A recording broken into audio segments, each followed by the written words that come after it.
Okay, I just realized I didn't update the stream title, so I'm gonna have to fix that. But hello, this is not 427, this is 428. I fixed the stream title. 428. Rusty Raft Development. Let's keep it saying Rust. Raft.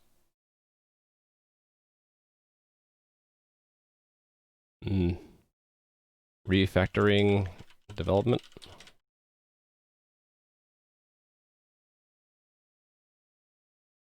All right. Better late than never. And thank you again, Resubaka, for the 17 months. Wow. It's been a long time.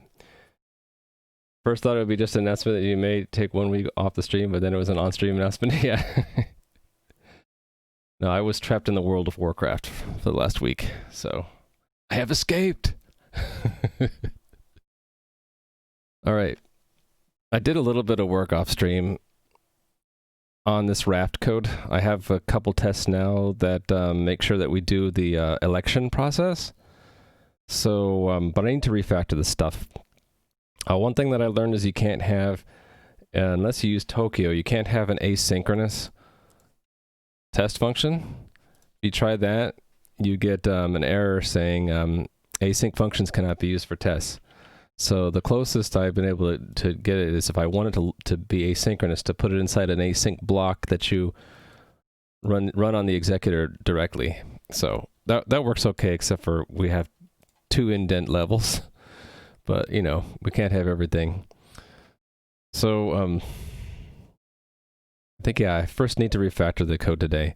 So I have been developing this type that I call the fixture for test fixture that I'm going to reuse in a lot of the testing because there's a lot of common setup. So, for example, common configuration for the Raft server under test, common way you set it up with its dependencies, with mocks, the log and the persistent storage, and a common way that you send messages to the Raft server, stuff like that. FEOS already did C++ in favor of Rust. You got it. How are you doing today? Let me get some waves out.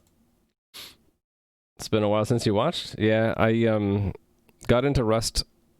When was that? August? And really, really, really liked it. You guess the block-on could be moved to my own test macro? I suppose I could make my own macro that does the wrapping of a test with an executor block-on, but I don't really feel like it right now. I'm kind of still feeling like I was burned by my last experience trying to learn how to do macros. I need to make a second attempt to learn it first before I'm comfortable.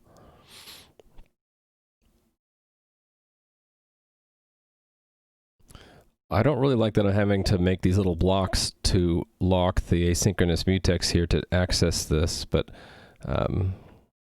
not sure how I would do that other than maybe make a helper to do this.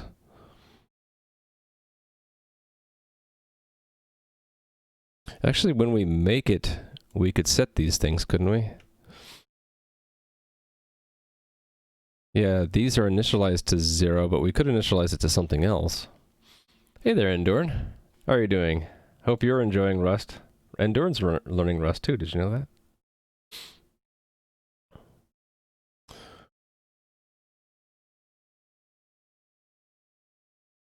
Eating dinner. Excellent. Hope you have an awesome dinner. Here's another block where I have to get a mutex first before I check stuff.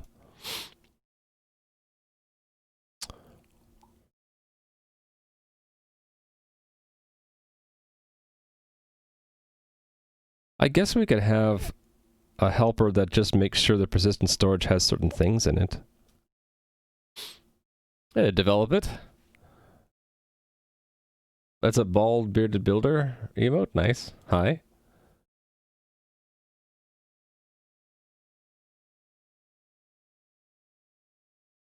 All right. To be consistent with the cacti, yes. Okay. Yeah, I guess let's add some helpers here. So that's what this fixture is all about anyway, right? So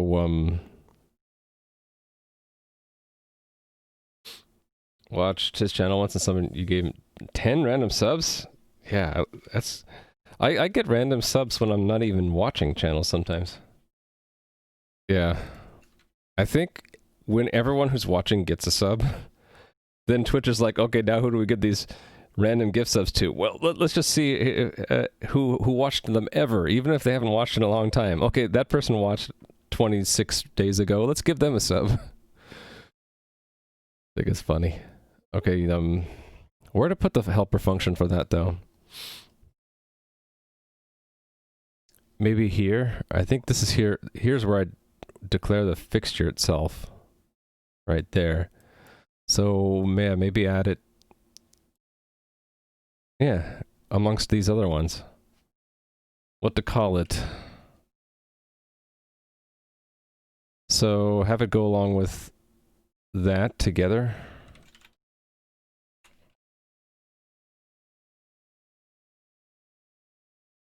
What to call it? I don't know what to call it yet. Let's just put a function somewhere. How about right here?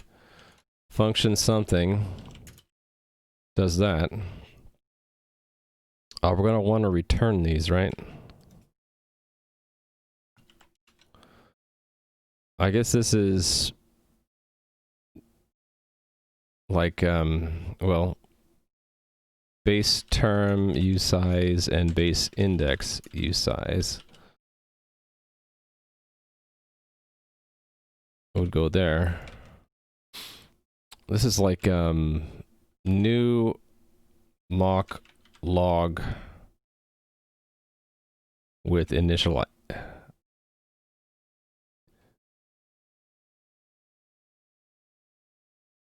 new mock log with non-defaults. That name is too long though. I need to have it say returns a mock log and a mock log backend. Is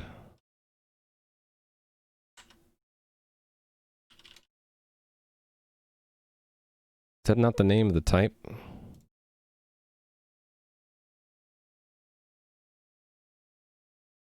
Why am I getting an error here? Oh, it's not it's not imported. Yeah. I need to say that up here, right? Yes.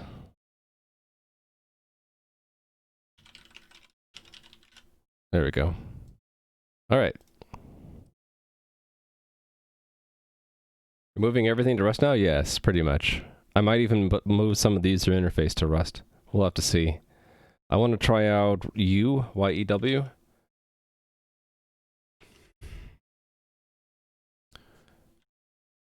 This thing, u.rs.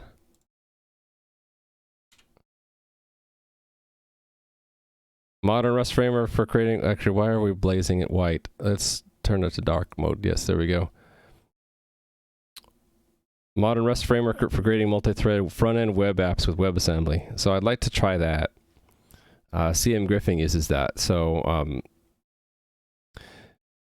we'll have to see how far I get. But right now I'm just having fun getting things to run in Rust.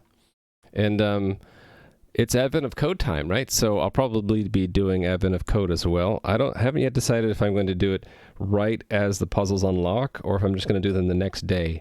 If I do them as the puzzles unlock, that means I have to stream again at night, which I could do some days of the week.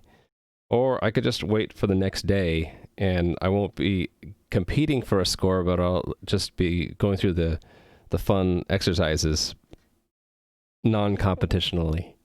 12 hours, yeah, so it would be 9 p.m. for me. I guess I could do it like a short stream where we just do the Advent of Code and then it's a separate stream from the normal development. That could be fun. I don't know. So I haven't decided yet. Maybe you guys could help me decide whether it's the next day, part of the normal day stream, or if it's a special one-off stream every day. 6 a.m. for you? I don't know if that's a good time or a bad time. I was up at almost 6 a.m. Let's see.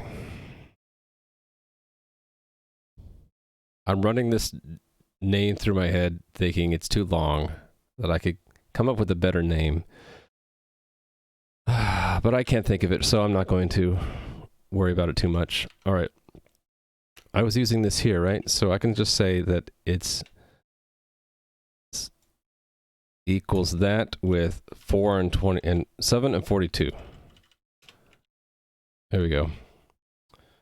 Hey there, Marco Dev. How are you doing today? Do I never use this variable? Huh. Okay. I guess we don't need it. Starting a new election, you didn't like the result. Yeah, that's right. Recount.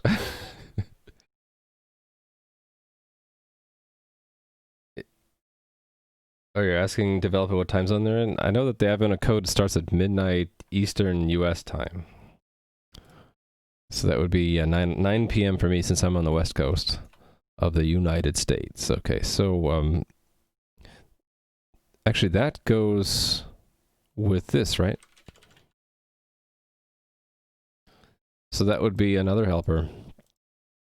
So yeah, let's make that one. Let's make it.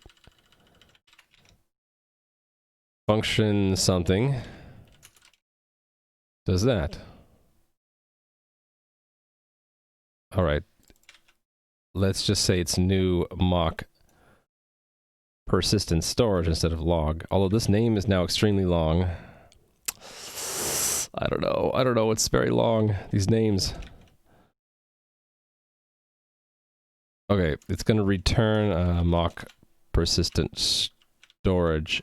And I said, and the mouse wheel, the scroll wheel on my mouse is wearing out. Yeah, these names are incredibly long.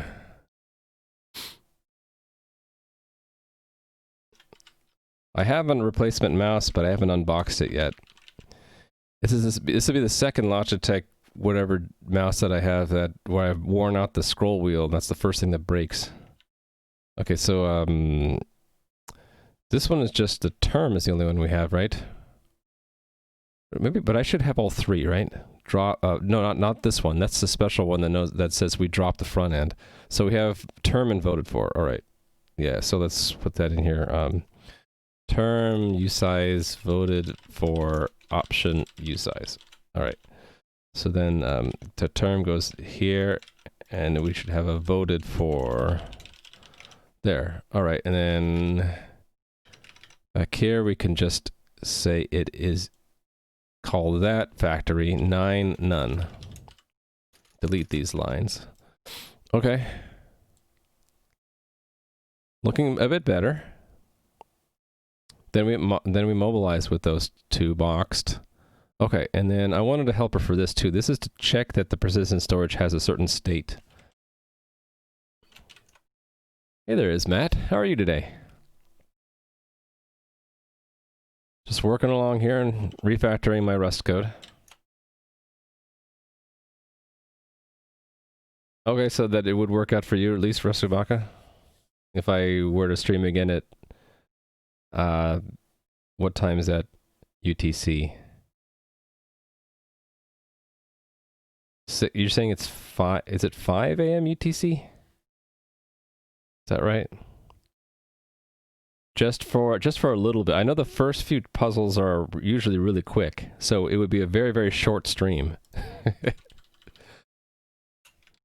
Yeah, the other option is I just wait until like tomorrow, Tuesday, and do the Monday puzzle on Tuesday. Refactor is a constant state of being, haha. Yeah. For me, it's a cleaning up the C++ plushness. Hey there, Metal Storm.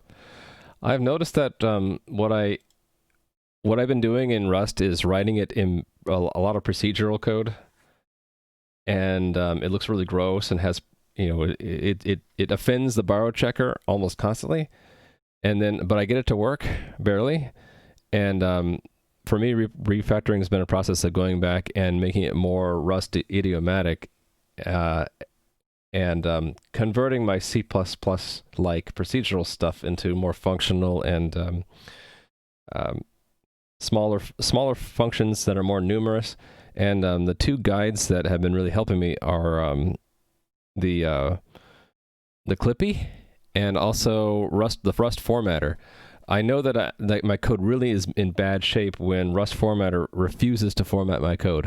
I've gotten that to happen. I can show you guys in a second. There's some parts of this code that Rust FMT says, I'm not touching that. And I'm like, okay, that's a sign that I need to refactor this. Yeah. If the Rust formatter won't even go in there, Okay, I'm going to make a function out of that code. Okay, so I don't even need these brackets, right? This is like verify persistent storage. And we will be giving it expected term, right? Term, usize, and it's the same thing as what I had up here. Voted, yeah, there we go. Autocomplete's a nice thing, isn't it? I also need to pass in the backend, it looks like. So mock persistent storage backend. Let's just borrow it. Okay, and then I need, okay, this is going to be passed in, right? So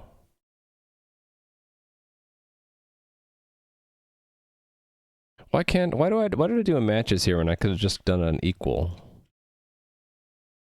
I don't know. I don't know what I was thinking. You drink a margarita, or you do some code, and the next morning you're like, what the heck was I thinking? All right. Yes. So that looks nice. So we're going to put that here. 10 and then some fixture.id.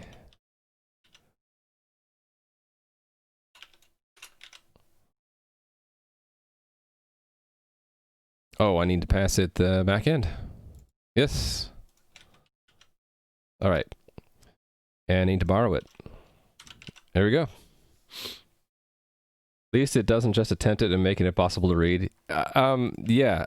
So it's kind of a good and a bad thing. It's bad in that the formatter, I'm starting to grow more and more dependent on it. Like I just get really lax and I don't format my code because I know Rust format is going to do it for me. But then on the good side is that it tells me, it basically is giving me a subtle hint that, hey, you need to refactor your code because it sucks. All right. I'm looking for places where I might use that helper I just wrote. It looks like I don't need that anywhere else. Okay, so make sure I didn't break anything. Closing those two, run test again, make sure all my tests pass. 26 pass, right. Let's make these smaller, more concise commits. So this one is going to be add test helper methods. So here's where they are, right? We added this one.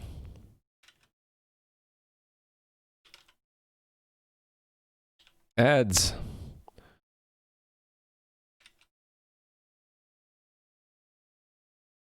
All right.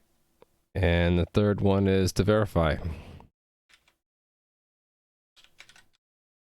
Commit. Stage and commit. Excellent. All right. Now to look at the ugly code. I think I put it in the server itself. No, it's in the test fixture. There's some really gnarly code up here somewhere. Yes, inside the fixture. I think it's this one. Look at that. Look how deep the indentation gets. So I can verify that the formatter is not working by just throwing off the indentation and then hitting save. Yeah. So it's I could put that right there, and it's not reformatting this. It's like, I'm not going to touch that code. It's nasty. And I don't blame it. So I need to refactor this, I think. First I'm going to just extract some functions out of this mess. Another sign that I should be extracting methods is that I felt compelled to write comments. So I think wherever I felt compelled to write a comment, that's a logical place where we should have a function. This one doesn't. This is a one-liner, so I don't need a function for that. But these first two blocks could be functions, right? What do I need out of the block? I don't know if I need anything. What if I just extract the whole thing for now? What uses self in this block right here? Actually, there's not much. Okay, there's some self in here. I'm just trying to decide if this extracted function should be in the fixture implementation or outside. I think we'll just start with it being inside. All right, so then let's say we have a mess. We'll give it a better name in a second. There's the mess. What do I need to pass in here? So there's some arguments I need. Expected cancellations. Okay, yeah, I need it to be at least borrow self. So we just need our expected cancellations, right? Okay, and then we can just remove the args dot in front of those two. Okay, this mutates it, so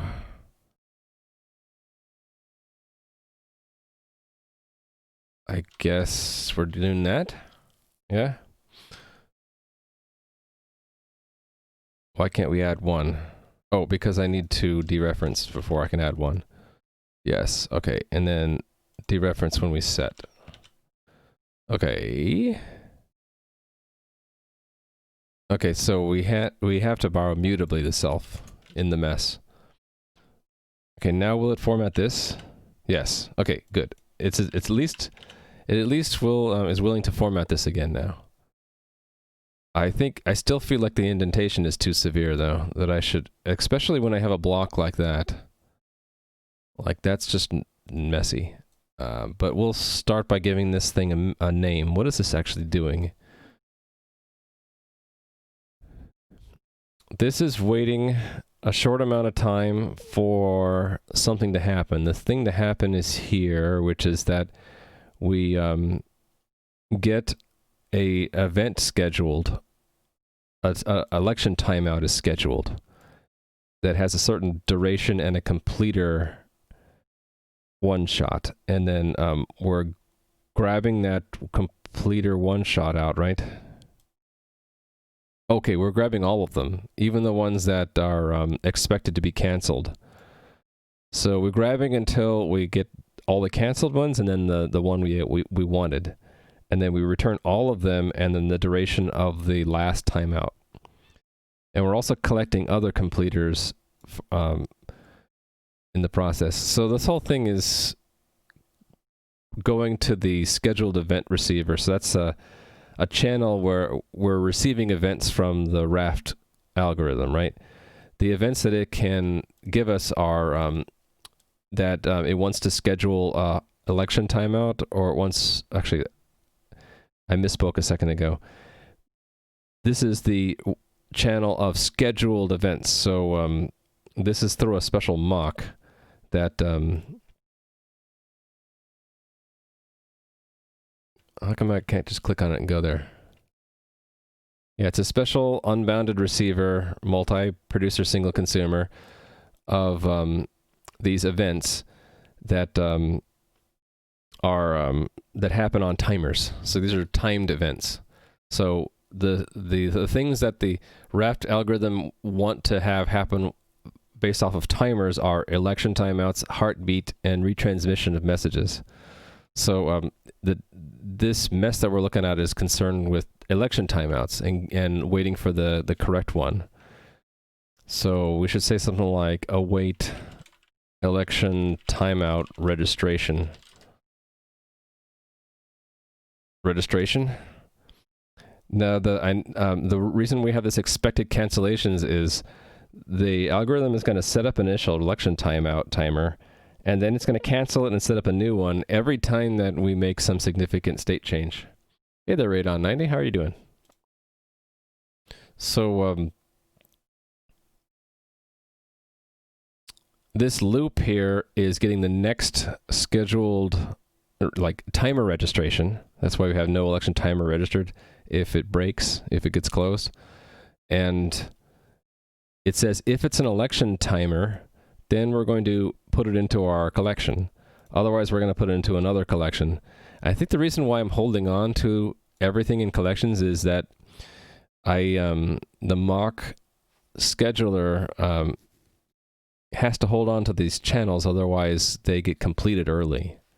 And it looks like things time out even though we're just ignoring them. So that actually might be one way I should refactor this, is not bother with pushing other completers or collecting all of the completers for election timeout and just getting the one we want, right?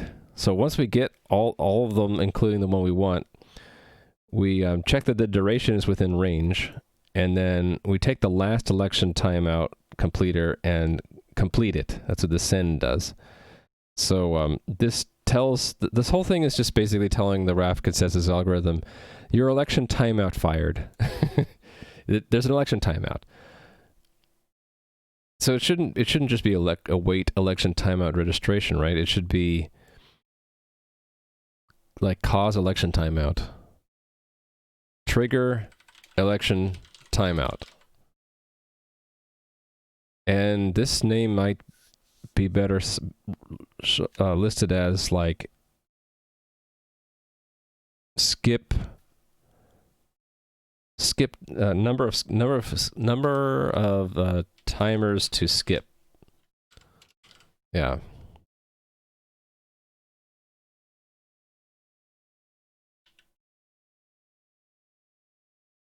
You know what I'm thinking? We probably don't actually need the return value of this, so this should just be mutable value, and I don't need to dereference that, right?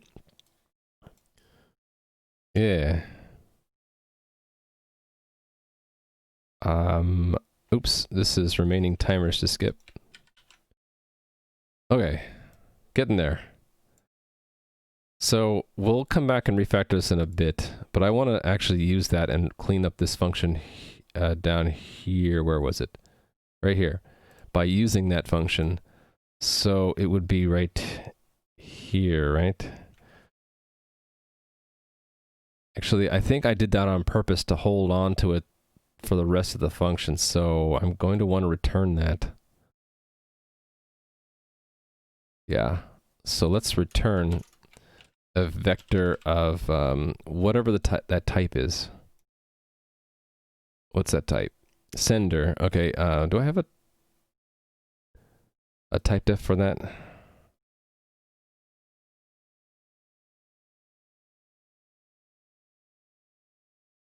I think if I look here, I'll find it.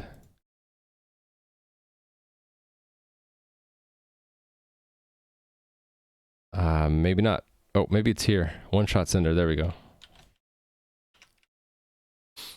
Finding appropriate names is so hard, yes. And it's very important when you're refactoring to get good names, because if you don't, then you're going to have to refactor later when you don't understand what the name means.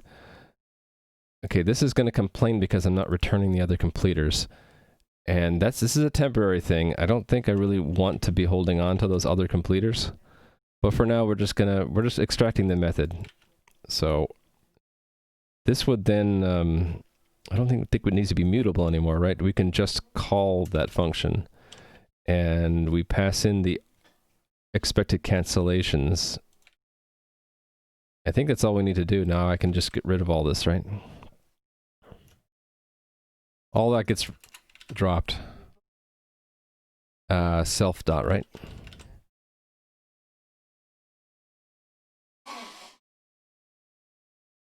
Wait, what?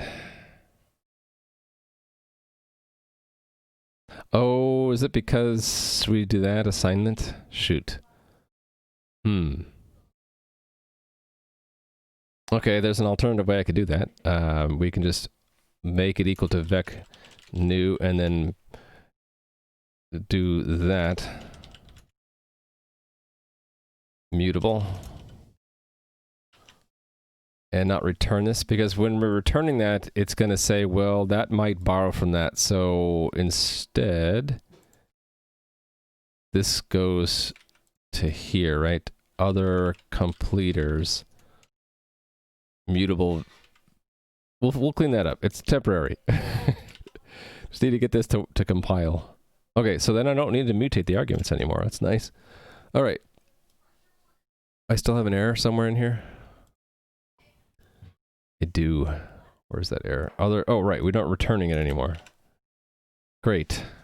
So this, that formats. And then this also formats. Okay, so now both of those format. What about, oh, but this one doesn't. It still doesn't want to go into that while loop. It's like, I'm not formatting that junk. And what's this warning here? Unused implement. Oh, we need to wait for it. Does this need to be asynchronous? It does. Okay, so yeah, I'm glad it told me that. Oh, wait. Okay, now the second mess. This one. Wait on server stream until... Okay, this is the other... waiting on a different stream. The first one was waiting on a timer to be registered, and then using that registration and like completing it, saying your timeout happened. This one is waiting for the stream of actual events, not registrations, but really events, like send a message to another server and election state changes, right? What's a good name for this? What am I thinking? Names later. First, extract function. Extract function first, names later. Async function mess. My brain wants to fill that in with message for some reason. Okay, so then I believe that, again, we're going to have to take an immutable cell for that. What else? Okay, so there is a log term, log index, and a term number we need to pass in. I'm inclined to... I was going to say pass in this whole argument, but we don't need that one. We only need these three. So maybe just explicitly list those. Here.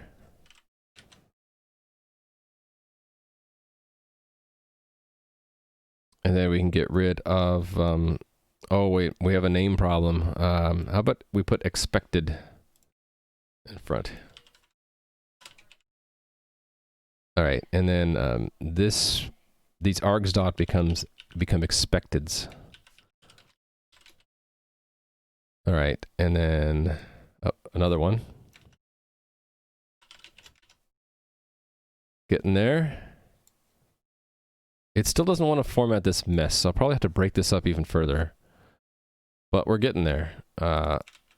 What to call this mess? What does this do? This is waiting for vote requests, right?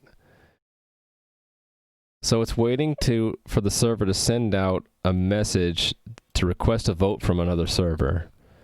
And when it does, we're making sure that the certain things that it tells are correct, that what we expect. Correct candidate ID, log term and index, and current term number.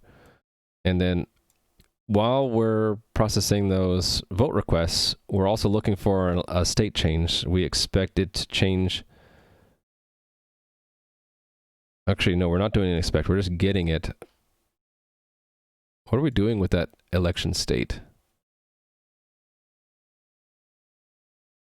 Oh, we're just checking it down here to make sure it's a candidate. I can move that in, right? Yeah, it should always transition to be a candidate. So I can just put that right in here, right?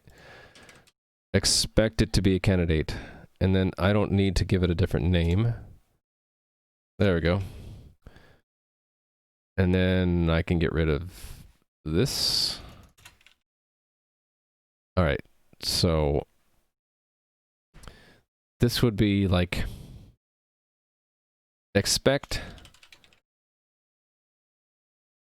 server to start election. Really?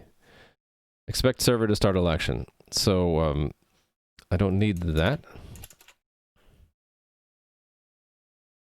Collapse this for a second and then just call it down here. Self dot expect server to start election. So need the args last log term, args last log index, args term. Oh wait. And get rid of all this code. Yoink. Okay, so now the original function is nice and small. Hey there, Voight Compville. Did you implement stuff in the 4 modifications paper? I might have. But I don't remember. It's been a couple years. I'm also thought last night that if I'm taking advantage of the fact that I'm rewriting this in Rust, take that back. I thought that since I am rewriting this in Rust, I could take advantage of that by also putting in the improvements I was thinking about, getting rid of JSON and using a database directly, and having the database do my snapshot implementation in Rust. Then I don't need to worry about actually constructing a snapshot. I'll just let the database's current state do that. Can you post a link? Sure, you can post a link. Yes, for voting, Arctic Space Fox. Nice name. Hello. Hey there, Ramy. How's your visualizer doing today? Thank you, Voight Compville. Let me put a link there and open it up here.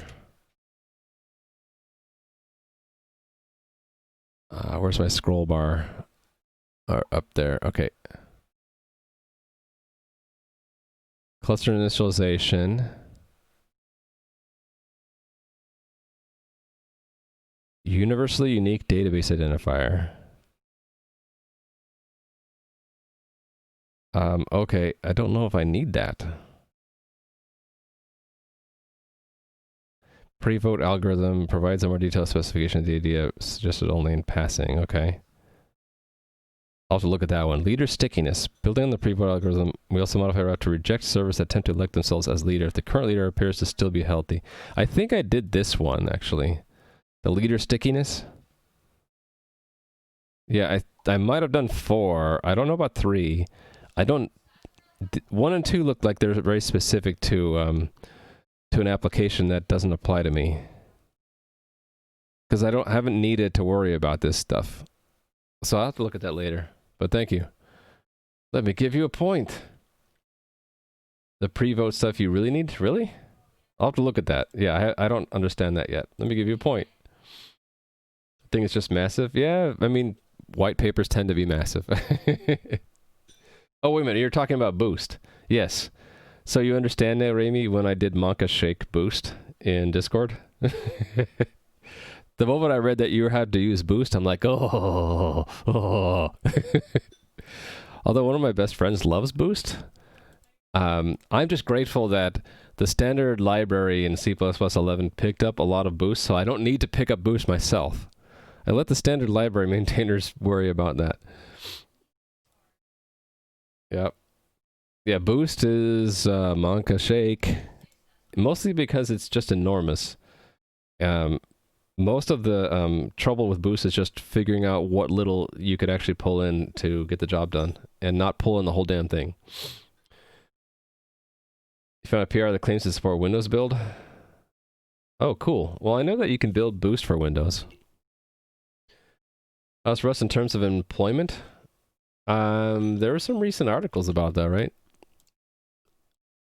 It was Amazon Rust. Yeah. So this came out recently that they are hiring at Amazon. Yeah. Where do they say that exactly? We started hiring Rust and Tokyo committers to ensure that they... Basically, you can get a job at Amazon if you know Rust, apparently now. And then there was another company, I can't remember which, was also just starting to look at hiring people who know Rust. Well, I'm doing Rust commercially in the sense that I'm doing my own thing, but I haven't got any contracts or employment with Rust yet. Maybe it was Microsoft, Shershak. Yeah. I think it was Microsoft. I think they were in the news recently. Yeah, Microsoft to explore using Rust. That wasn't quite it, right? Maybe it wasn't. Maybe it was Facebook. I don't know, but it was either, yeah, one of those two. So I think it's catching on. I'm just using it because I really like using it, not that I want to get a job doing it, although that would be kind of cool. I obviously need to fix this up, but let me just make sure I didn't break anything in my test first. Okay, test still passed. That's good. Now I need to dissect this function. It might just be a matter of breaking down that match, right? Because except for that match, the rest of this is pretty reasonable.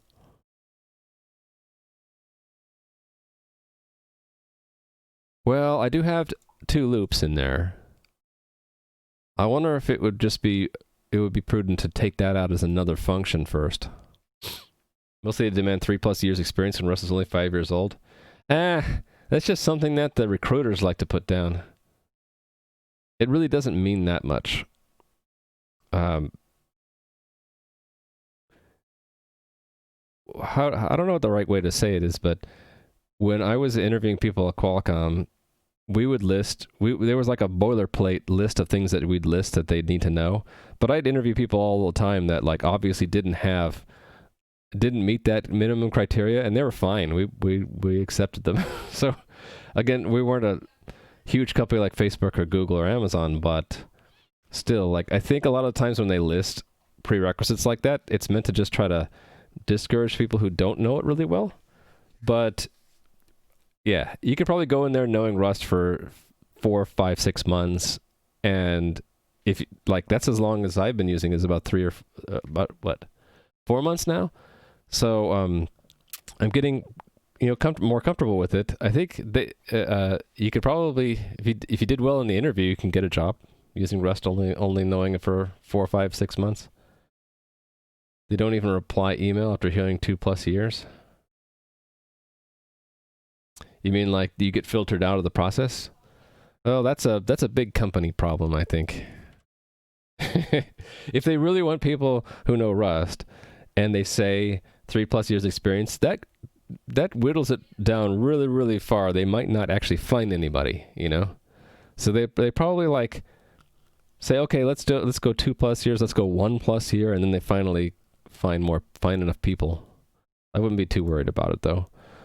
Yeah, let's take this and make this another function. What would this be? What is this doing here? This is waiting for the next vote request, isn't it? Where do we break? I break right here. Yes, so this is waiting for the next vote. So let's make a function called async expect vote request. And we need to know something out of that async block, don't we? We need to know the receiver ID. So that's going to be a usize. And then I'm going to put in the body of, yeah, I can drop the async part and just take the contents of that, right? I can take that and put it into expect vote request. There we go. And then we need self mutably. What else do I need here? Okay, I need those 3 expected things. Yes, these again. Maybe I should put it into a structure. I don't know, maybe. Okay. And now it's actually formatting it, right? Cool. So Rust format is willing to look at this now, which is better. But we can't do a break there, can we? I need to actually return something. It's... Actually, I'm curious why it didn't tell me I didn't return something. Oh, I see. We can do a break because the whole thing is a loop. And when you break out of a loop and there's no semicolon at the end, what you broke with is the return value. So I can just leave that code. Yeah, and then I can just replace this with expect, what did I name it just now? I've already forgotten. Expect vote request. I typed EX, why didn't it? That's weird. Self. It's not helping me here. That makes me nervous that I maybe have an error somewhere. I think I should just be able to do that. I don't think I actually need to box it. Do I? Maybe I do need to box it. Can I find expect vote request? Oh, shoot, it's self dot. That's why I couldn't find it. Yeah, I didn't need to box it. Great. So it's getting there. It formats the code for me. The outer functions are reasonably small so that I can actually tell what they're doing now. We're triggering an election timeout. Then we're expecting the server to start the election, right? Expecting the server to start the election means that we're waiting for all the vote requests to happen. And we know how many to wait for because we take the cluster configuration, remove ourselves from it, and then we expect a vote to be requested from everyone else. So every time we request a vote, we're timing out, waiting for some vote to go out, and then we take that, whoever the vote was sent to, we remove that from the ones we're waiting for. We'll also check to make sure that we didn't request a vote for someone that we didn't expect. And we do that until it's out of vote requests needed. So that's actually understandable. What was the other one? Expect server to start. No, that's the one we just looked at. The other one was trigger. Yes.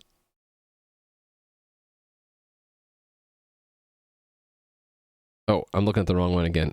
Fold that one, unfold this one. Trigger election start. I think these are too long still.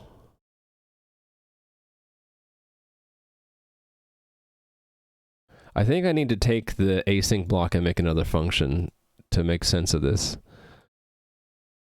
Yeah, let's do that. So, I don't know what to name it yet. So let's just call it, foo. And what does foo do? Foo does the contents of my async block. So this. Paste it. Now let's give it a name. What is this doing? Okay, first let's get the compiler things fixed. So that's mutable self. It needs the number of timers to skip, which we're going to mutate in place. Okay, and then we are returning the duration and the completers. Oh, and this needs to be moved out too. Oh, no, it doesn't. No, it doesn't. That can stay in here. So we're only really returning the timeout completers that we've collected. Now, why am I gathering these? Oh, because we don't want them to complete too early, but once we get the election timeout, we can let everything else complete early. That's right. Yeah, I'm just talking to myself here. Don't mind me. When I get the code all refactored, it'll be easier to explain. For now, let me just go with it. I need a duration. And this completers is a vector of something. So what is the thing? It's whatever this is. So that is a one-shot sender, yes.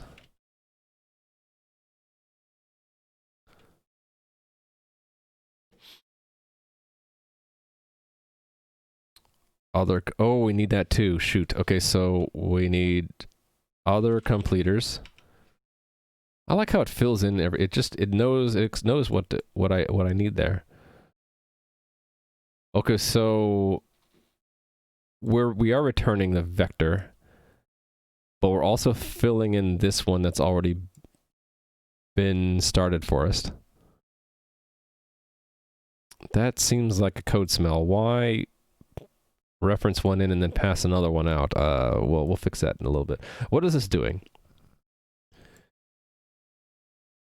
This is waiting for a certain number of election timers and then returning them, right? So this is no longer really the name of the right name, is it? So this should be called like await timeout election timeout timer registrations. Num timers to await. That's what it should be, right? Yes. And this is returning all of them, along with the duration of the last one. Yes. Okay, so that's as good a name as any. Oh, that name is that. Await election timeout timer registration.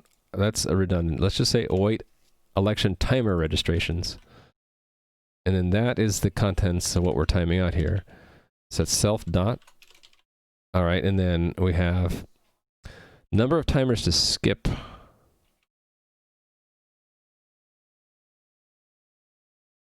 +1. Okay, I have a +1, -1 problem here. We'll fix that in a second.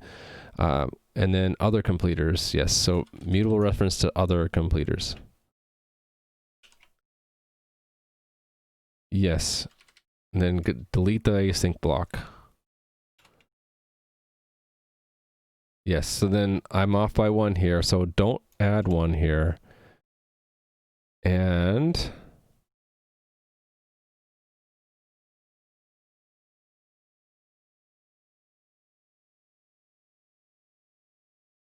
wait. Let me think about this. I think I'm off by 1, right? Deleting unnecessary code. Yeah, that is good. How many do we actually want to wait for? It's the number to skip +1, right?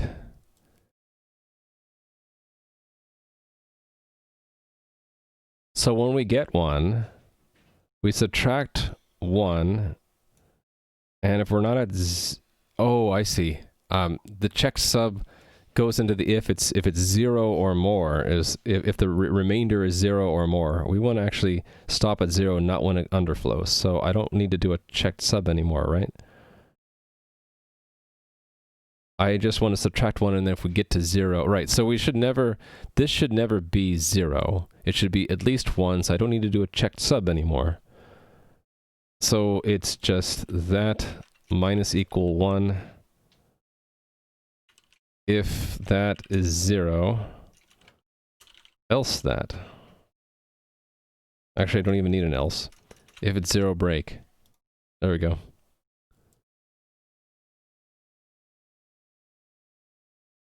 There might be a better way to do that, but I can't think of it right now. Took the day off so you finally get to Rust while Raimu rusts. Nice. Hey there, Turn Forever. Have a happy day off. I hope you enjoy your rusting. Oh, I should also say hi to SureShock55. Hello. And Lazy Guru. I didn't even see your chat for some reason. Oh, there you were. Hi, Lazy Guru. Your chat got lost. I'm sorry. I see it now, though. Hope you're doing well today. All right, so now I can explain what this function does. We're waiting for a certain number of election timer registrations to happen, and then we are returning them all along with the duration of the last one. While doing so, we're also collecting any other completers. We should have a better name for this, right? Other timers? Other timer completers. Let's call it that. We're collecting those too, and this is temporary. I won't need this after I improve how we handle dropped timer registrations. Right now we need it. Hey there, Rubadub TV. How are you today? How's your stream going? You guys should check out Rubadub, a fellow streamer here on Twitch who's making his own MMO in JavaScript. I'm making an MMO in Rust. All right.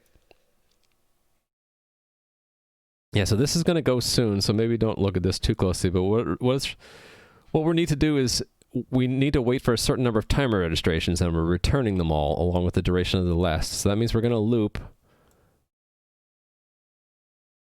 And the reason why it's a loop and not a while is we could get some other kind of timer. We're only waiting for election timers. So if we get an election timer, then we're going to collect it and then count it. And if we get to 0, we're done. If it's not an election timer, we're collecting it somewhere else for now. We won't need to do that later, but right now we're collecting it and providing it out there. All right, so that is used here. So this is more readable now. Triggering an election timeout consists of...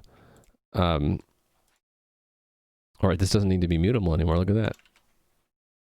And why is this marked unused? Oh, that's interesting. Why do we make one? Okay, that's a problem. That should just be that. Okay, cool. The Rust compiler is helping me out today. Hey there, Luma Code. How are you doing? What part of the system I'm working on today? The Rust consensus algorithm. Or what am I doing? Not the Rust my crossed wires in my brain. I'm working on the Raft consensus algorithm. So in my game here, there are actually multiple copies of the game. There are 3 copies, actually. Each one has exactly the same state, and they march in sync. They do that using Raft. It's a way to replicate state and get fault tolerance. So if any one of my 3 servers were to crash, the game would still run. And as long as we can get the crash server up and running again and resynced into the cluster, you won't notice any downtime. You only get a downtime in the game if the majority of the cluster is unavailable. So with 3, it can tolerate 1 crashed server at a time.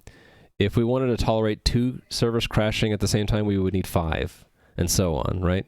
So the game right now is on a C++ Foundation, an implementation I wrote a couple of years ago, and I'm inevitably moving my game to Rust. So the code behind the running the servers in parallel and having them synchronize state is my implementation of Raft, and I'm working on that today. So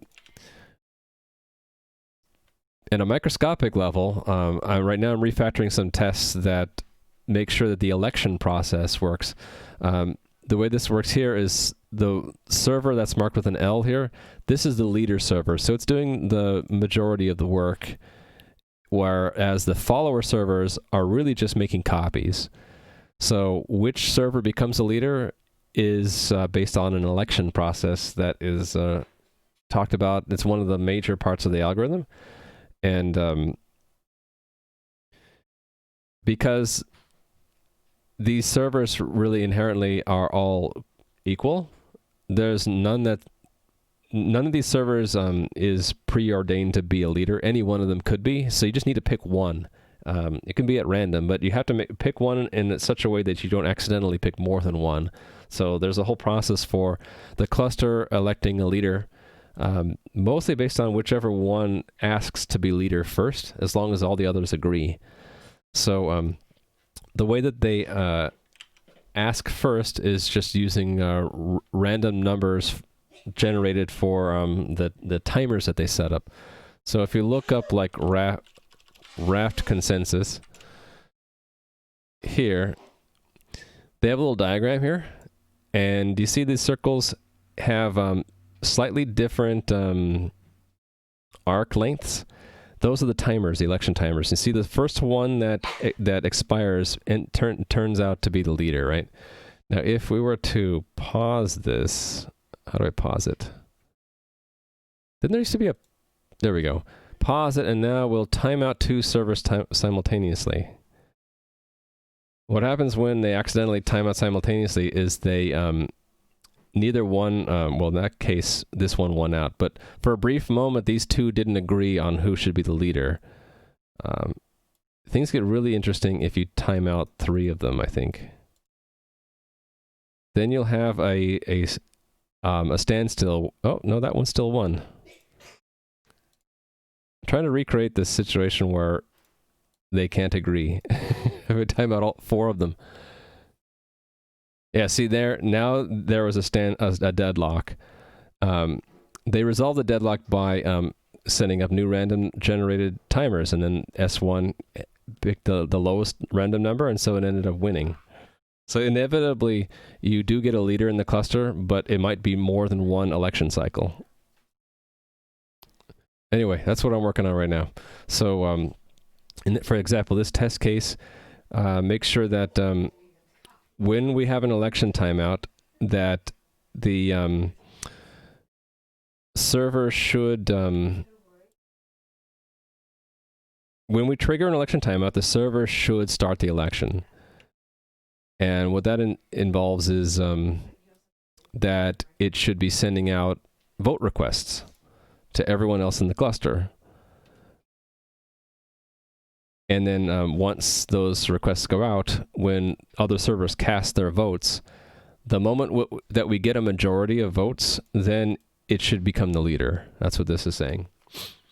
So players only play on the leader server? Essentially, yeah, but I made it kind of loose in my game. You could connect to the follower servers and still play. What the follower servers do is they just forward all requests to the leader. The leader makes the change to the game and then replicates it back to the followers. So being connected to a follower server, you're one hop away from the leader, and so you might get a little bit more lag. If everyone was connected to the leader server, then there's more work for the leader, but everyone would have the same amount of lag. So there's a little bit of trade-off there. And I could adjust it also by having more than one cluster. So right now I just have a simple setup where there's one cluster that does everything. But if I wanted to, I could have a special cluster that handles logins. Maybe another cluster that handles the chat, the chat bot. And then the remainder of the game would be in a separate cluster, right? So, but yeah, right now, since everything is in one cluster, I figured I don't want the leader to be overburdened, so the followers have nothing better to do besides replication of state. I allow them to process client requests, but they all have to get forwarded one extra hop. Yeah, basically the other two servers are just for backups, essentially, yeah. When I look at the CPU usage on the instance in AWS, the leader server is like 99% of the CPU load of all three of them, and these are like fractionally, like they're not doing much. They're just accepting state change requests and forwarding them to the database. Right now it's a JSON file, but it's going to be a real database, and then forwarding client requests. That's all they do. Whereas the leader is doing the AI, the game systems, like responding to when someone moves or equips an item. All that stuff is done on the leader server. All right, so back to refactoring. It's the last change I did here. Yes, there. Okay. Triggering election timeout is waiting for election timer registrations. All right, and I was thinking, yeah, I was off by one until I changed that logic there. Yes. So let me try to explain this to make sure I got it right. Triggering an election timeout involves waiting for a certain number of election timers to be registered, and then making sure that the duration is within the range, the election timeout range, and then taking the last timer and then the send is basically a trigger the timer or the timeout. It's a bit rusty. Yes, that's right. What do you think about the Rust programming language? I really love it. Hey there, S. Farini.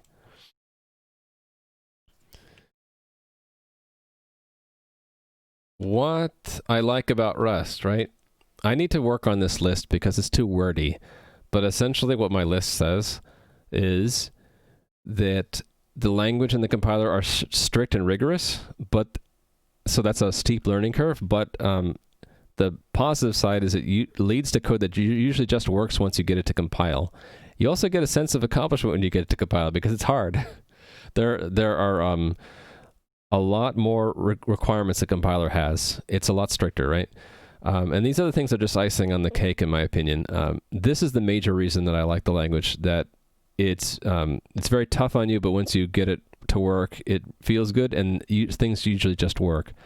But it's hard to beat having built-in package management, built-in code formatter, built-in unit testing, built-in linter, built-in cross-platform libraries, and not having to mess with header files.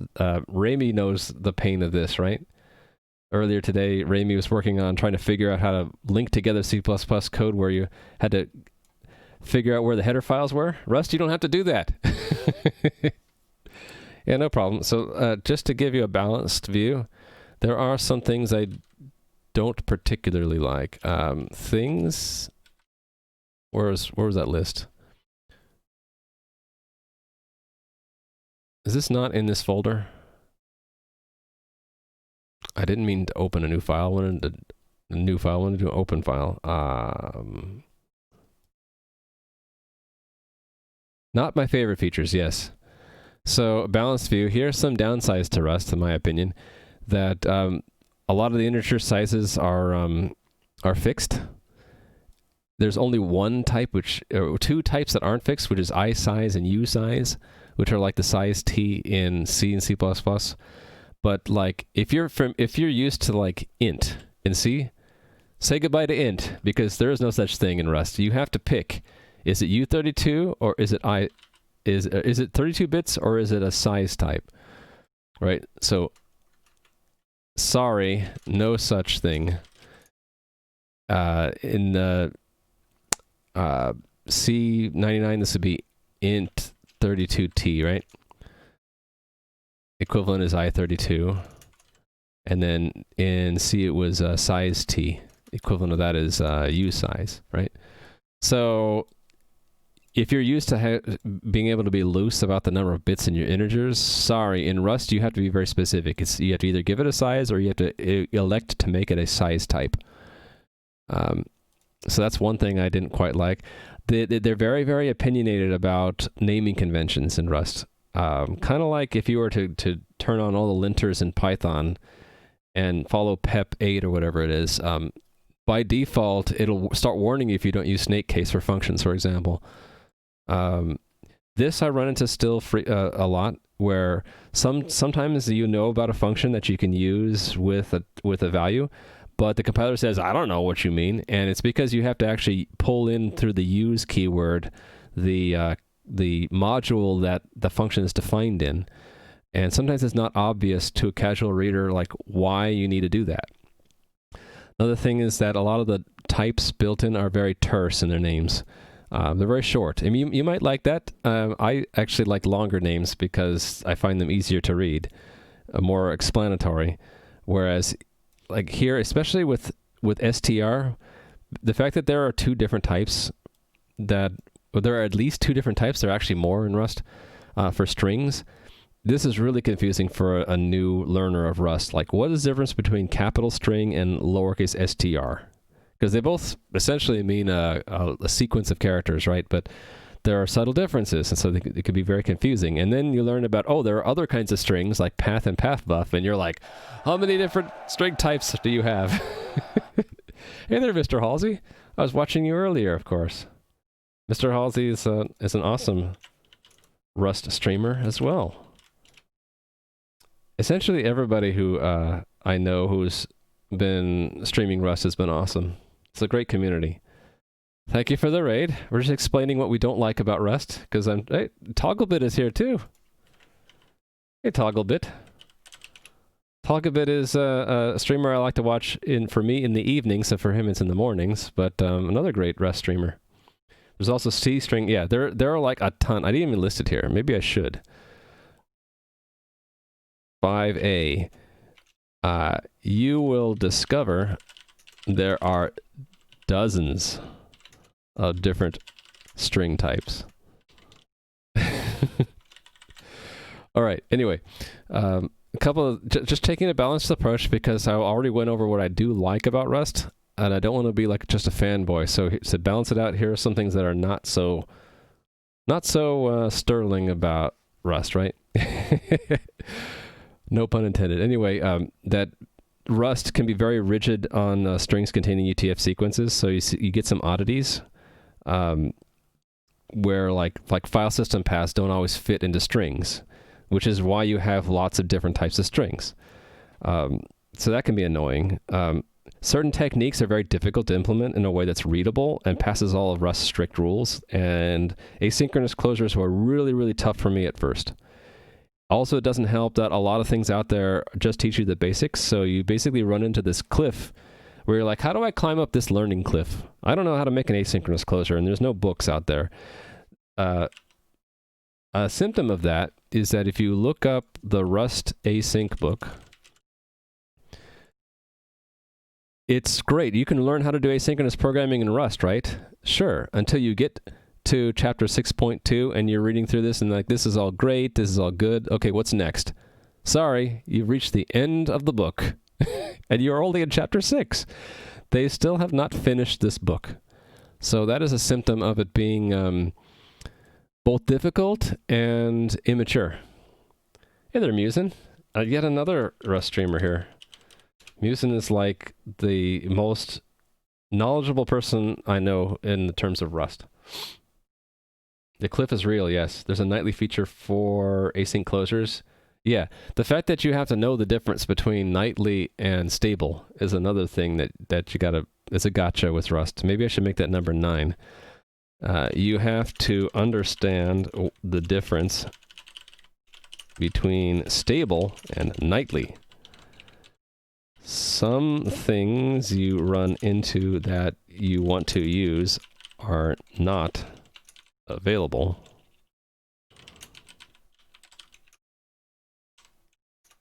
Unless you choose to walk the dangerous path of the nightly build. Yes. I'll skip number 8, but yeah, that was a really minor point that I really was annoyed that in Windows build of Rust, the path function, the functions that go with path, didn't like me mixing the forward and backslashes in the same path. And I'm like, what the heck? Everything else I've ever worked with paths in different languages didn't have a problem with this. Why you no like mixing those, Rust? Anyway. You don't really need to even know nightly exists. You do if you want to do stuff like I did with the formatter. So I got into using Rust FMT, right? To format my code. But I found out that almost everything that I wanted to have the formatter do for me required unstable features, which required me to run the nightly build of Rust FMT. Isn't really Rust C nightly, but it's still, still need to know that you need to turn on the nightly Rust formatter. So you have to opt into unstable features.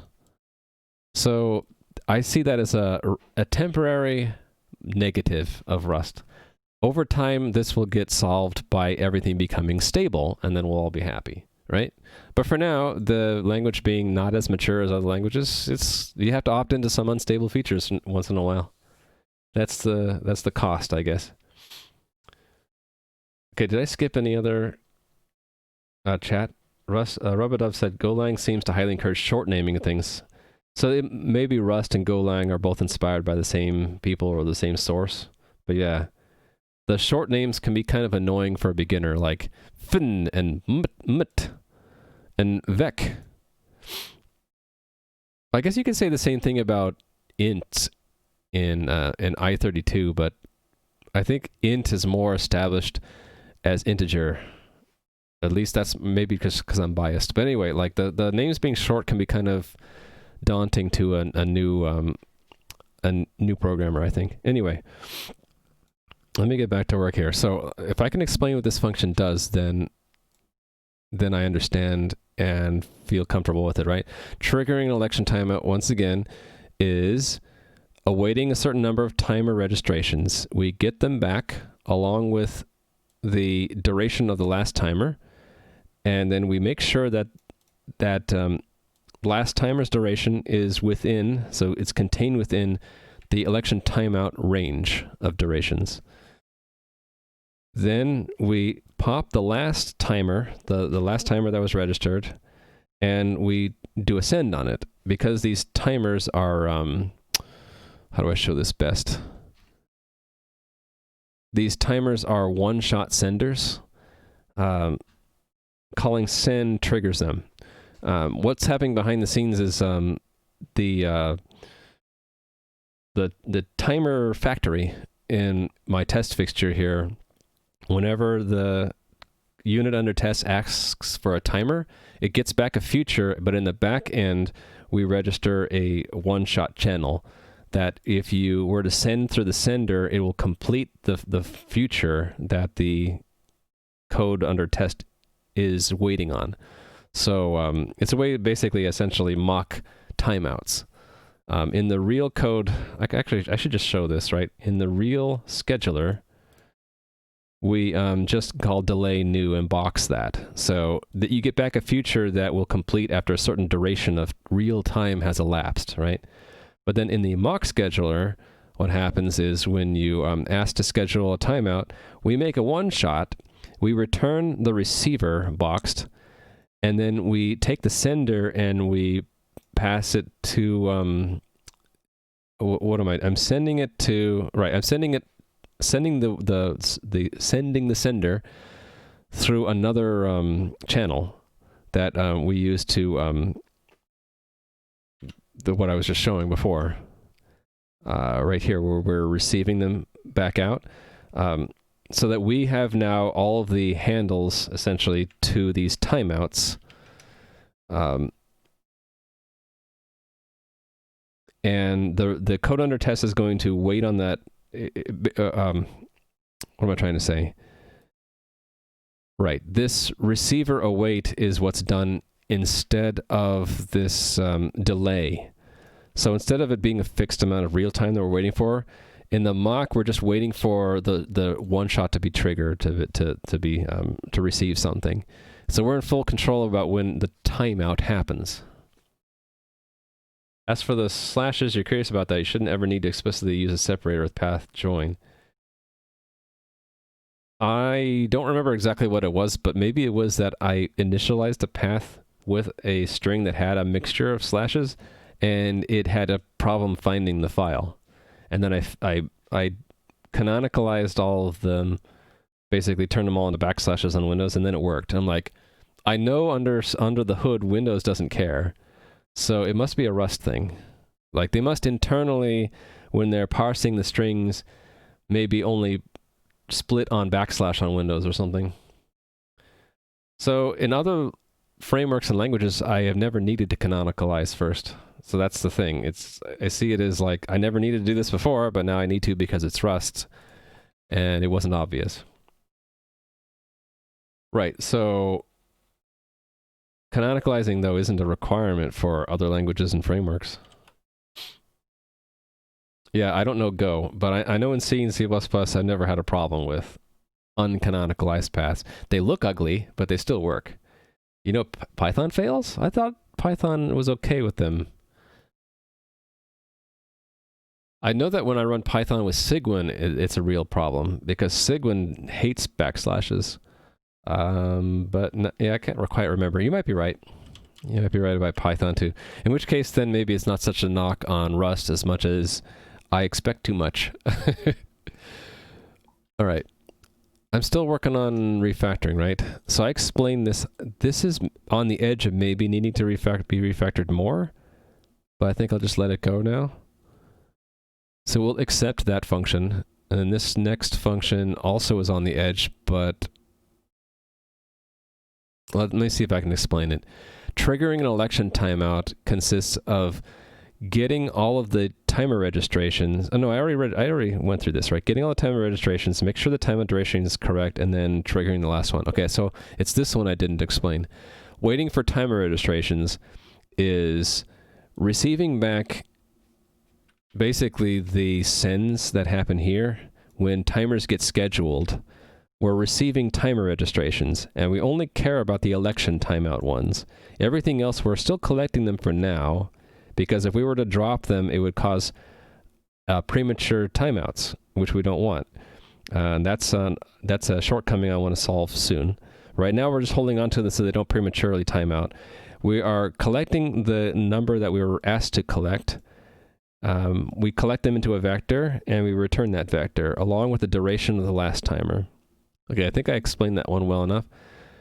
So then the third one here, expecting a vote request, is we're processing the server stream. And the server stream gives us different events. Messages that we need to send to other cluster members, and then whenever an election state change happens. So what expecting a vote request does is it's waiting for messages of the type request vote, and it's collecting the arguments to that vote request and making sure they are correct, and then taking the recipient of that vote request and returning it. Meanwhile, we're also, if we get an election state change, or we make sure that the server is a candidate, not a leader or a follower, and we're also making sure the term is correct and that they voted for themselves. Okay, so then putting this all together, when we expect a server to start an election, the process is to wait for every server to get a vote request. So we get all the servers, we remove ourselves because we don't send ourselves a vote request. For everyone else, though, while there is at least one more server that needs to receive a vote request, we wait for the next one. Then we take the recipient ID, we remove it from that vector, and make sure that it was removed. If it wasn't, then we got an unexpected vote request, right? We'll do that until it becomes empty. All right, so then one level up, awaiting an election timeout is we trigger the election timeout to happen, and then we expect the server to start the election. So this really should be await election, not await election timeout, right? Await election, or expect election? Maybe just, names are hard. I think I'm just going to call it await election for now. So this maybe would be called just await election with defaults, because the one without defaults, you have to be explicit about what you expect for certain things. All right.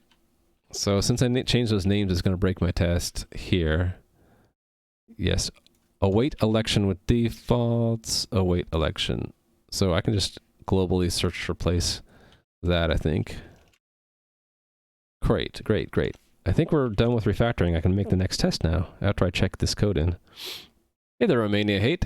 It's going well. We're cleaning up my awful Rust code in preparation for adding more Rust code. You just try with the mixed string and it works without canonicalization. So maybe it's unwarranted then. If you're saying that it's working for you, then maybe I need to revisit this. Maybe it was my bug. So out of a sense of fairness, let me remove point number 8 for now. There we go. Yeah, thank you, Musin. I'll give you a point. And I'm going to take your link and compare that with what I did earlier and see if maybe it was my mistake. Yeah. Okay, so I was unfair. I stand corrected. I removed the old point number 8. All right, so do I want to refactor this?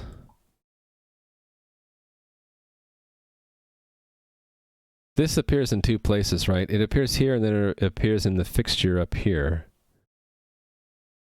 This is checking that a vote request is valid. It is rather long, so what if I refactor this part out? Let's do that. Let's make this another function, and this can be synchronous, right? So verify vote request. I don't know what the arguments are yet. Paste that and we'll see what they are. Okay, so we do need to borrow self, but we don't need to borrow it mutably. We need a candidate ID. Oh, there's going to be a lot of arguments. Hold on. We get these from the vote. So what if we pass the content of the message through, and then I don't need to pass more than... Yeah, so let's just say message content. Dummy message. Dummy command. And then all these places I can say content dot, right? All of these. Content dot. Didn't like that. Hold on, we should be borrowing that. What's wrong with this? Oh, it was a special variant of that, right? Can I make it a variant? I can't, can I? That, it won't let me do, will it? Okay, so then I'll have to pull in the iflet that I had, or the match. Well, hold on. Problem is I destructured it using a match. If I don't destructure it, then what is content?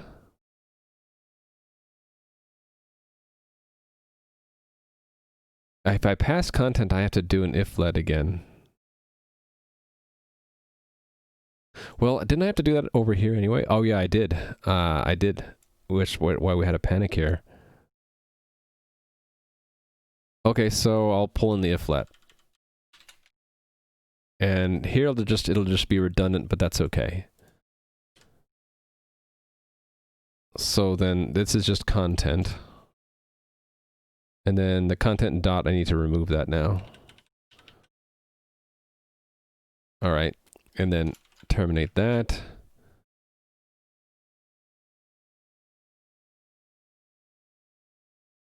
What's wrong here?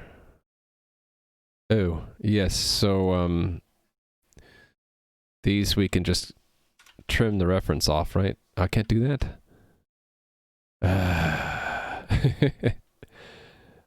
Yeah, these end up all becoming references to things, so I guess I'll just do a star in front of everything.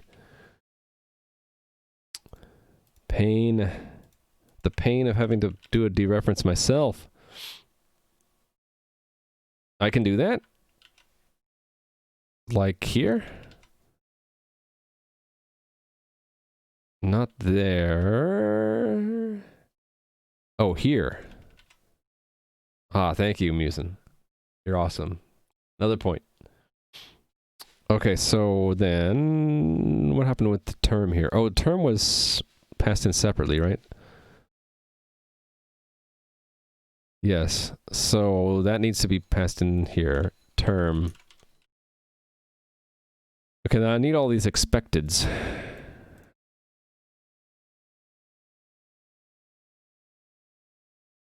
That's a lot of arguments. Is it going to warn that I have too many arguments? It's just saying it never used it.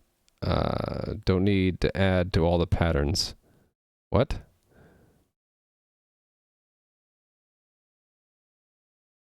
What is it complaining about there?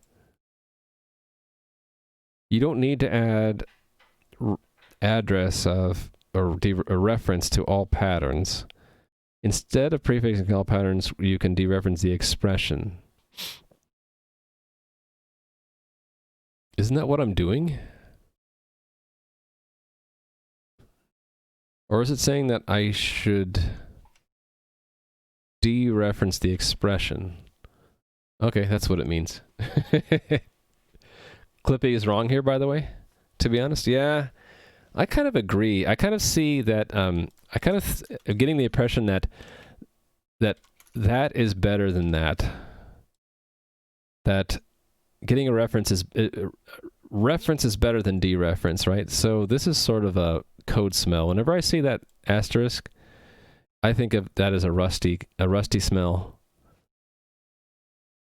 But am I willing to bend for Clippy, or do I want to just suppress the Clippy warning? So this is the way we would do it, right? I would just say, allow that here.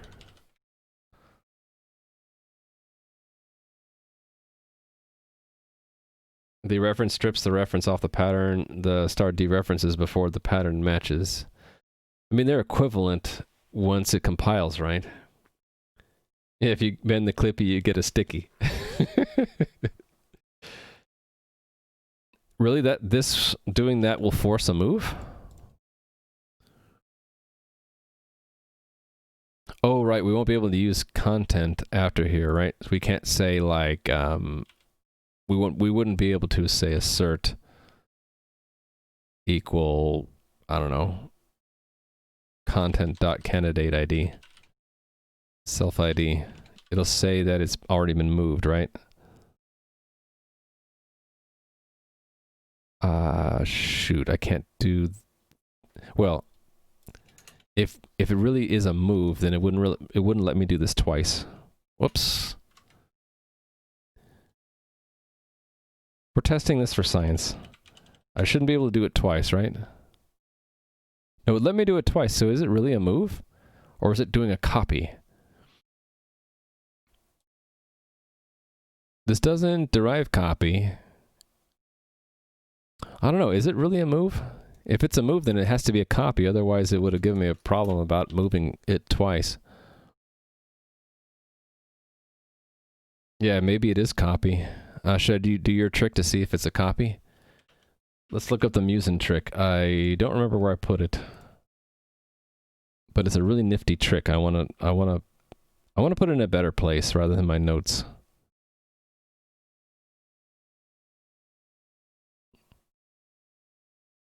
Ah, where was it?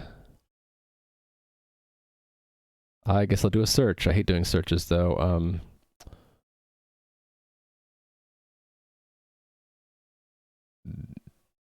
Current notebook.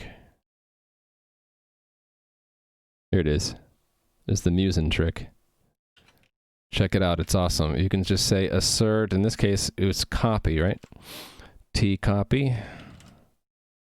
Assert copy, and our type is message content dummy command.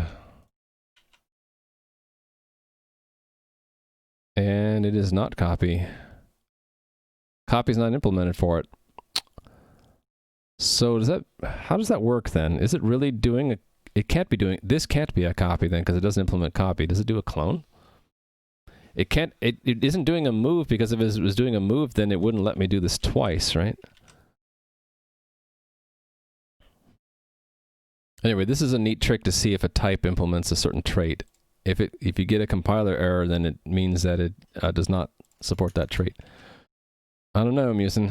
It seems like it doesn't implement copy and it's not moving it, otherwise I would get an error there.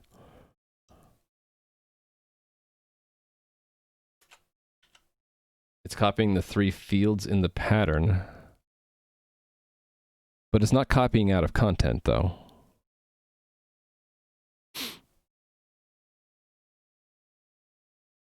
Oh, it's destructuring. It's copying the fields and then while it's destructuring them? Okay, so then I would have a problem if I had something in here that couldn't be copied, right? Like if I had a vector in there or something like that. Okay. Yeah, if I had a string, yes. Okay, another point.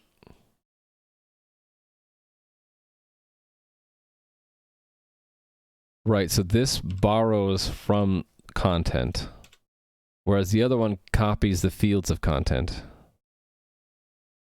So I agree with you. Clippy's wrong. We should allow that. We should put a note here. Clippy is wrong here about recommending dereferencing. I get ref and deref confused. It's dereferencing.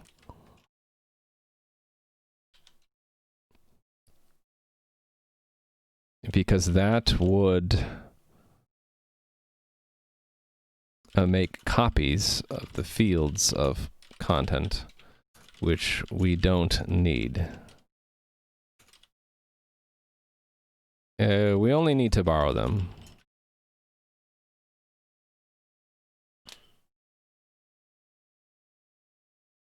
It unborrows if it's on the left, it borrows if it's on the right.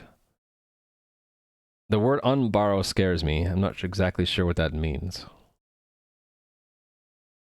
I think of this is a pattern match, basically saying that we expect this to be a reference, and so match the reference part, and then these end up being Are these also copied, or are these... Actually, these get copied anyway, right? Wait a minute. So wouldn't this still be a problem if we had a string in here? I would have to do neither, and then these become all borrows, right? And then I have to manually dereference them. So does it really matter one way or the other? If I had a string, I'd have to remove this too. Hey there, Atomic Nibble. How are you today? I just realized I didn't say hi to the last, like, dozen people who came in the channel. I didn't say hi to Musin, or... let's see, going back. The Epic Unknown. You said, yo, Raimoon folks, how are you doing? Doing really well. Thank you, Epic Unknown. I hope you're doing well, too. Great. Jack, you're just thinking about creating several versions of string and string to guarantee. Oh, you guys came in when I was talking about the pros and cons of Rust, right? Mr. Halsey rated and never said hi. How could I? And Tog, I shouted them out, but I didn't say hi. That's the problem. And who am I missing? Okay, Game Overture, hi. You said, really? You actually really like that explicit int sizes you do in C++? I guess, yeah, it's a style difference. So for me, it's a weak negative. I guess I'm just biased. There's your text, so I can say hi to you. Dr. Padawan, how are you doing today?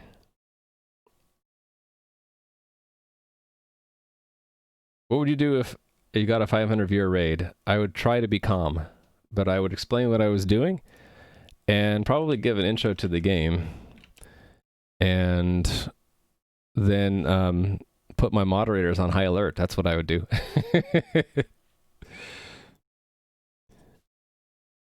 All right, so say hi to everyone, though.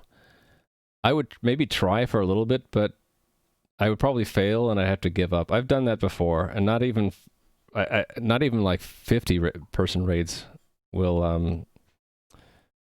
are what am I trying to say? I fail even at 50 person raid. So 500, I think I would try for a moment, and then I would just have to give up. How is Shadowlands? It's awesome. It took me away from coding for a whole week, Dr. Padawan. C++ has fixed size ints as well, yes.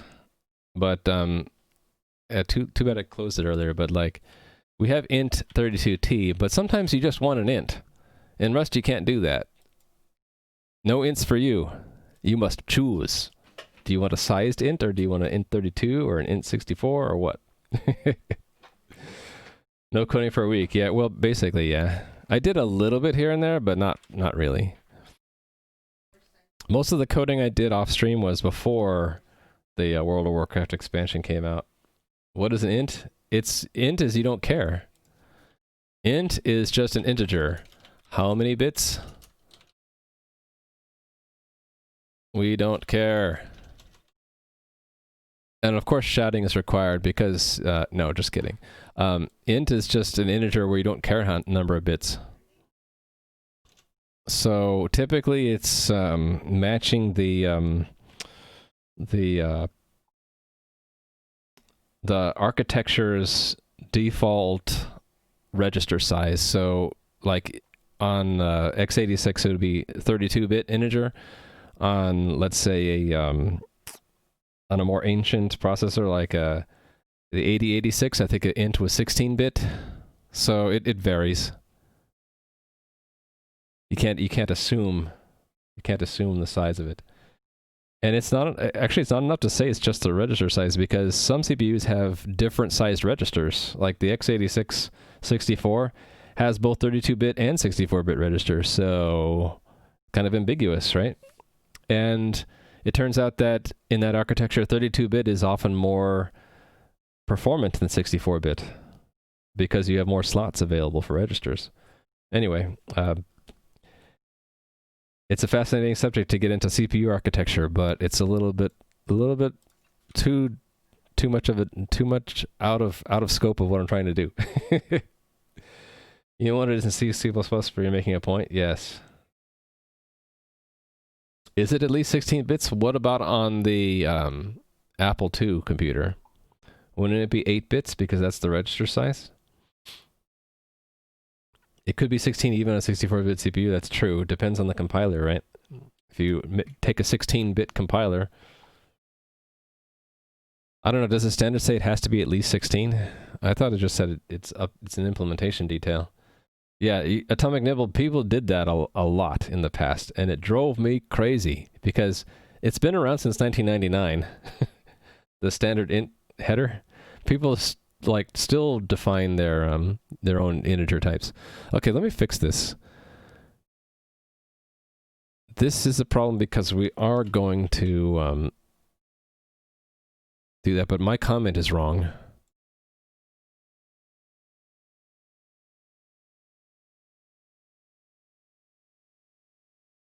This is not strictly correct, right? It's not that we need to borrow them.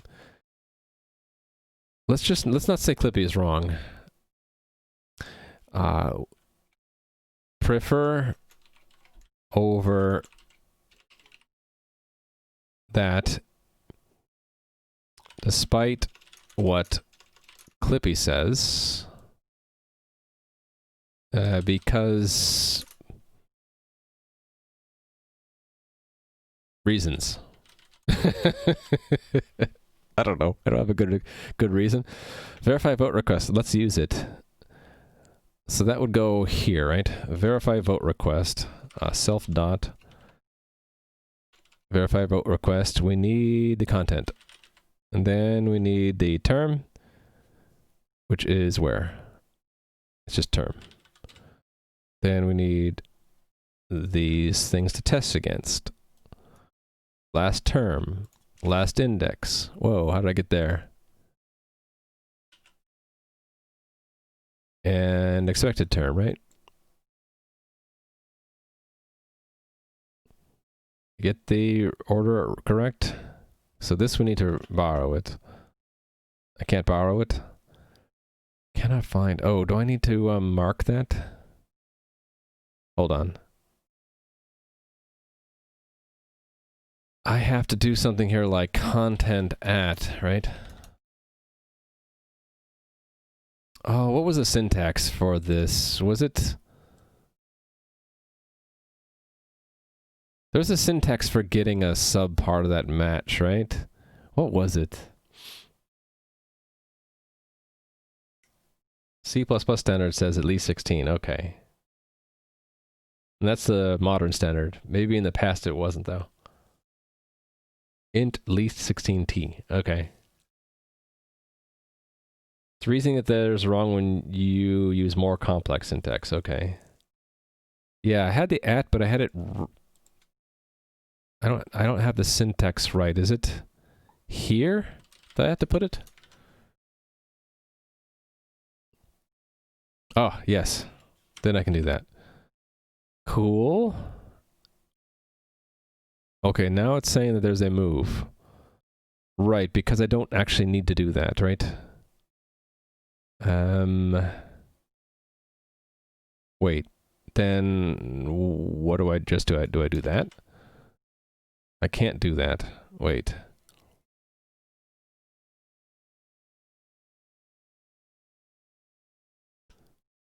Where does it say I moved it?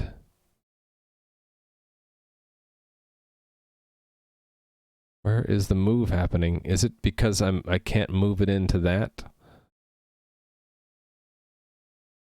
So then would I make a reference?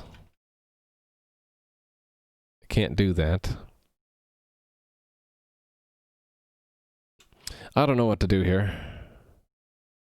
I'm pretty sure it's because it's going to try to move it into that and it can't.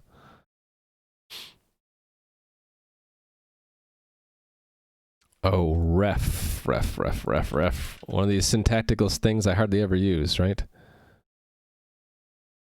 Pattern bindings after and at are and are unstable.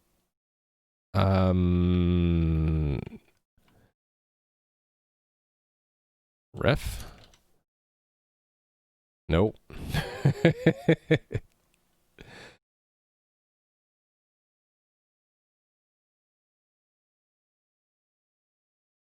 I'm using an at so that I can use it down here. If I don't do that, then I can't borrow. That doesn't exist. This needs the entire message content. So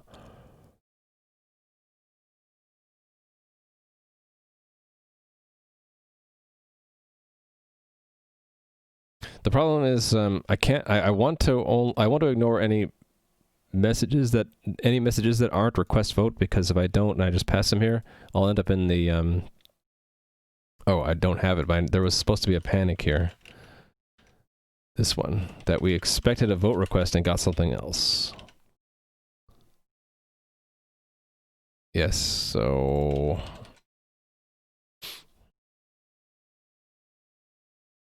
you need a sub match. Okay, I can do a sub match. Yes, we can do a sub match. I can say if that would be if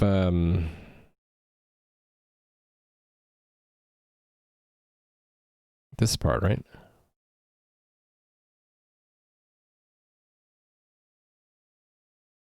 Do you do if let?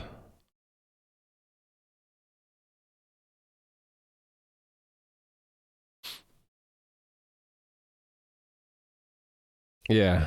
So you're saying that to push it into here. Okay, I can do that too. It would be cool if it was part of that syntax. Actually, I'm already doing that inside of here. What if I make the else optional? So in other words, what if I say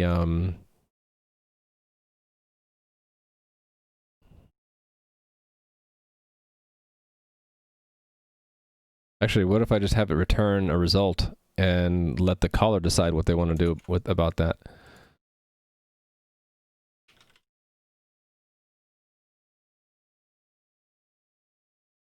I would need to declare an error type, though.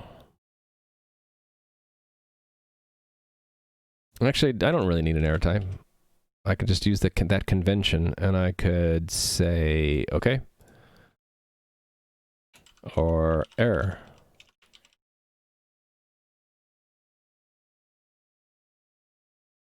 Right, and then down here, I can just say let, get rid of this stuff. Actually, I only want to break if it is equal. So if let okay equal that, then break. There we go. The and is unstable because there's a soundness problem when matching over mutable references, actually splitting borrows. Yeah, I can kind of get the gist of that, yeah. Yeah, so we're reaching the limits of what you can do with matches and destructuring them without running into afoul of the borrow checker, right? Yes, so we're gonna not match the sub expression here, but we're already having to do it here anyway. So I figure this will just return an error and you deal with it. Here we're explicitly saying we deal with it by not breaking. If it's okay, we break because we found the right receiver. What's the warning here? Unreachable. Okay. It's unreachable. Great. So then I want to reuse this this verify vote request, right? Let's just grab this. The other place where we used it was here. Right here. So here I actually want to do a panic. So this becomes an unwrap, right? And it's fixture dot instead of self. And it's retransmission content instead of content. And what are we doing? Okay, I don't actually need to break, so it's just dot unwrap. There we go.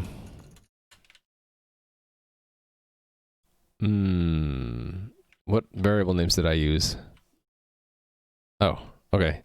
So this is retransmission.term and then no expecteds.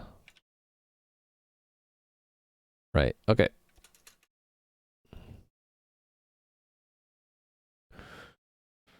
Maybe not.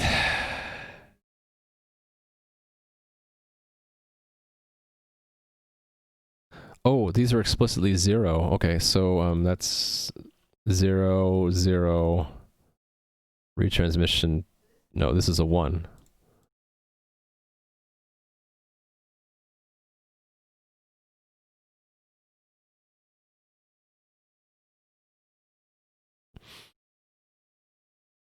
Hold on.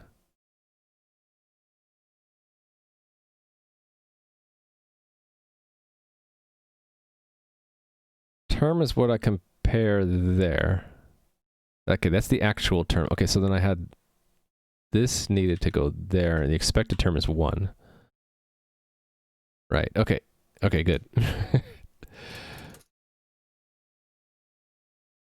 Oh, I can put that expect here, right? I can say expect.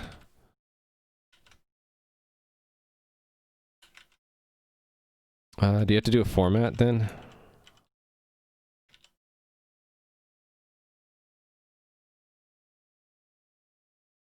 What now? Ooh.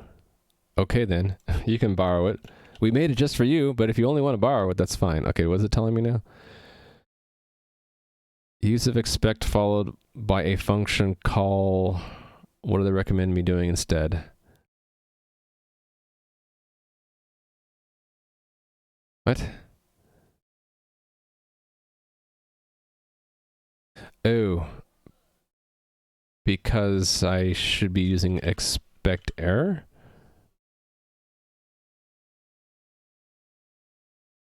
No. I think I just need to read more about it. You think I should do unwrap or else? But expect is so cool, though. But I think you're right. Expect is using a pre-computed string, right?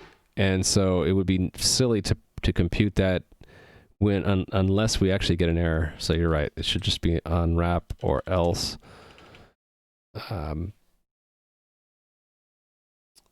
We don't care about the error, right?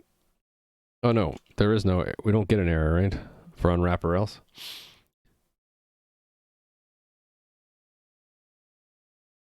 No, we get an error, so ignore it, right? Panic. This in there. I'm getting too dependent on Rust formatter, by the way. Expect should take a function, but it takes a stack string because of old decisions. Ooh. Well, they couldn't they actually also add expect?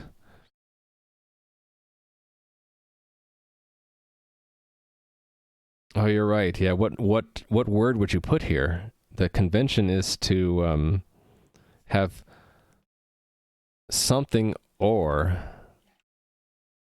else, right? Like map or else, unwrap or else. What would you put here, right?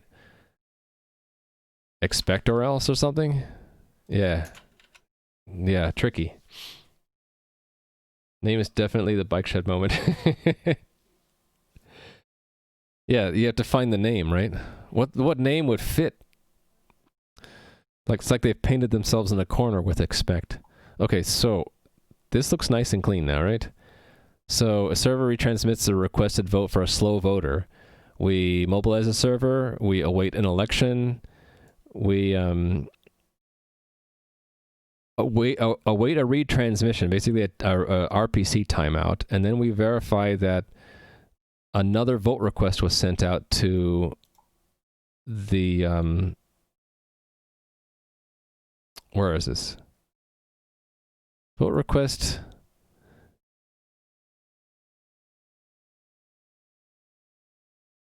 Oh, it's not checking the recipient. Hold on, what?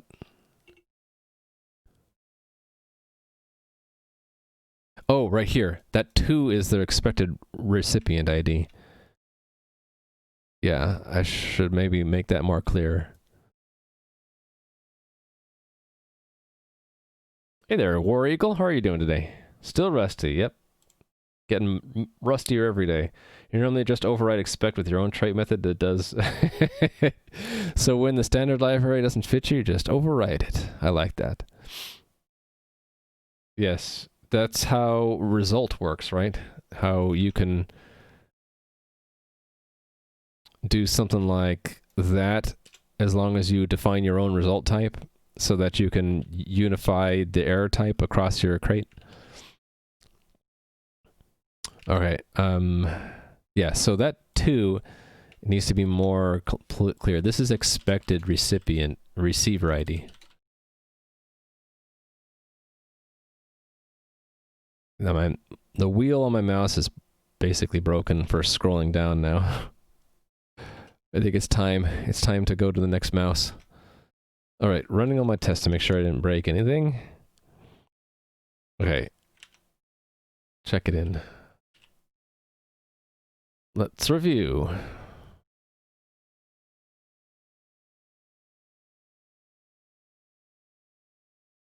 Okay, we extract method fixture function. Let's just say fixture in the quote. Fixture verify vote request. What else did I do here? Rename a few other fixture functions to be more clear.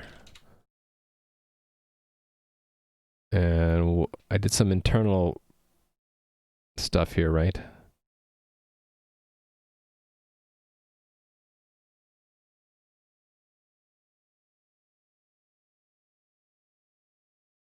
Await election timeout. Okay, yeah. Extract fixture. Await election timer registrations. Rename fixture. I don't know if I need to be this exact. When am I ever going to read this check-in comment? Election timeout to fix. When I start to have to wrap, then I like to make this a bulleted list so it's more clear.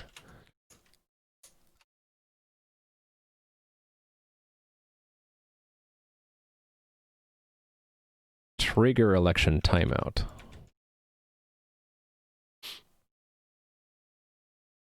So local type name is more likely to be the type you want rather. Yeah, I mean, that's logical, right? And you could force it with self, : to refer to the local one. Lowercase self or uppercase self? Feels like it should be uppercase self because that's the type name. And lowercase self is the value placeholder, but... Oh, lower. Really? That's interesting. Usually what's on the left side of the double colon is a type, right? Yeah, I didn't know that self is a scope name. Interesting. I'll give you a point for that. I knew about crate. I didn't know about self though. I use crate all over the place. Crate. I didn't know about self though. Okay, what else did I do here? Should I mention that there is no need to box those features at all? I don't know if I need to say that. Okay, extract fixture. Oh no, we already said that. Okay. Extract something else? I did. Expect vote request. Expect vote request calls verify vote request. Okay, then that was just a rename there. Of what? Oh no, it wasn't a rename. That's what we extracted it from. Await election, yes. Okay, so this is refactoring of election tests and fixture. Could you repeat for you which plugin I'd be able to edit binary in VS Code? Yeah, hold on a second. Stage commit. The plugin I use is in here somewhere. I can never remember the name of it, so I just look for it. Hex dump for VS Code. VS Code dash hex dump. Yeah. Hey there, Nui. How are you doing today? Yeah, so that lets me do stuff like this, right? I just do show hex dump, which is really neat for just quick glance at binary files, which is what we were doing, and Doran, Ramey, and I. All right. I think I might be done refactoring. It's time to add more tests, right?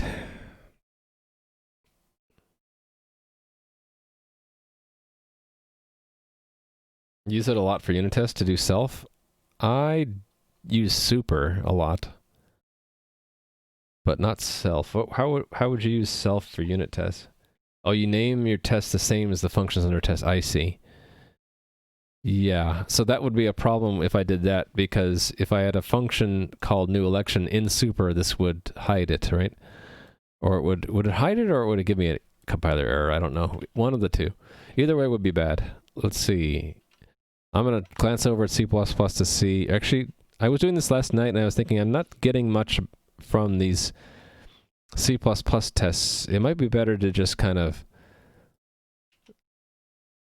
rewrite the tests and not follow what we used to have. So writing new tests would be looking for places that is either erroneous or unfinished in the implementation and writing a test to cover it, right? So let me see here. Becoming a candidate, right?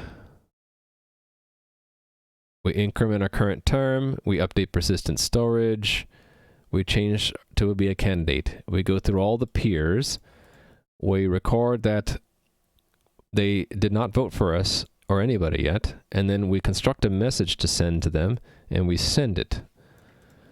The message is to request that they vote for us, and tell them what our last log entries term and index are.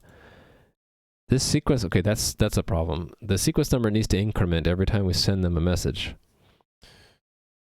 That's problem number one. And then the problem number two, I think, is we don't actually receive, we don't check the sequence number when we receive it back, do we? Process receive message, it doesn't ever look at the sequence number, does it?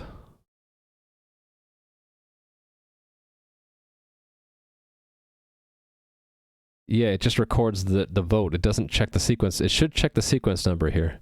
Okay, so let's make a test that the sequence number should increment every time.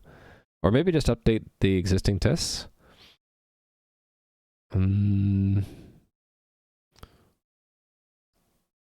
Like verify vote request, we could put an expected sequence number here in addition to term.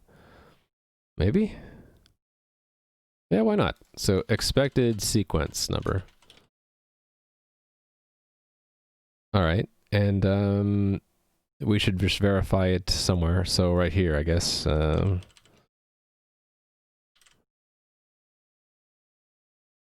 Expected sequence.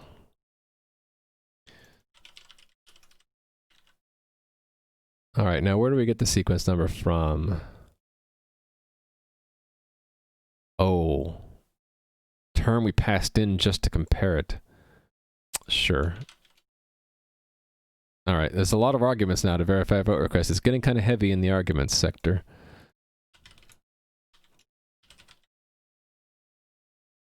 All right, so we'll have to add that here again. That's cool. I don't remember that autocomplete knowing what I was going to type in advance. It's almost like it read my mind or something. Okay, that goes here, right? Yes. I don't think there's anything else to a message other than content, sequence number, and term. So now we're checking everything, which makes me happy. Let's put them in alphabetical order. This feels like it should also be in alphabetical order. Sure. We'll do it just this one time. Means I have to go make sure that they're in the right order here, and also wherever we use it elsewhere.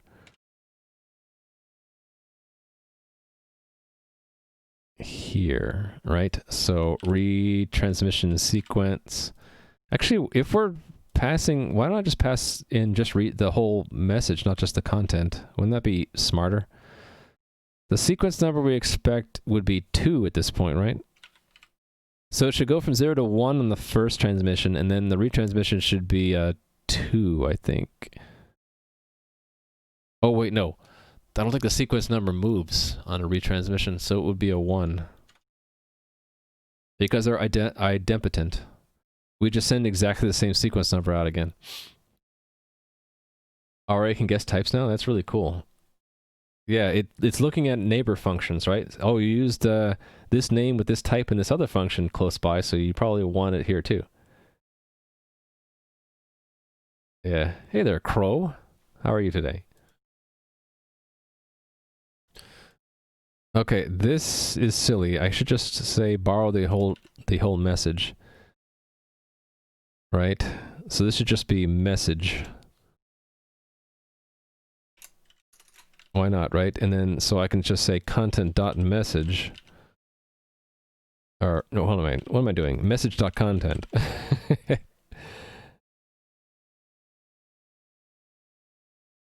What?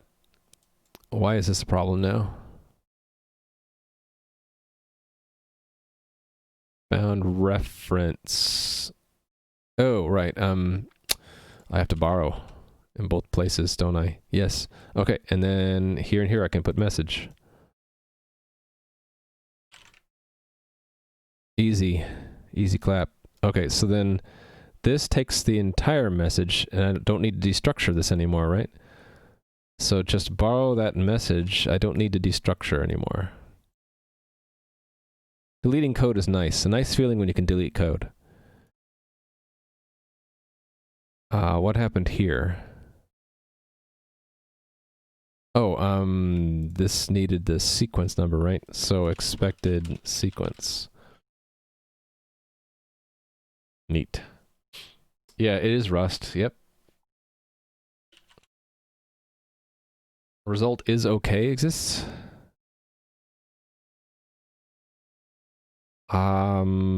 Where?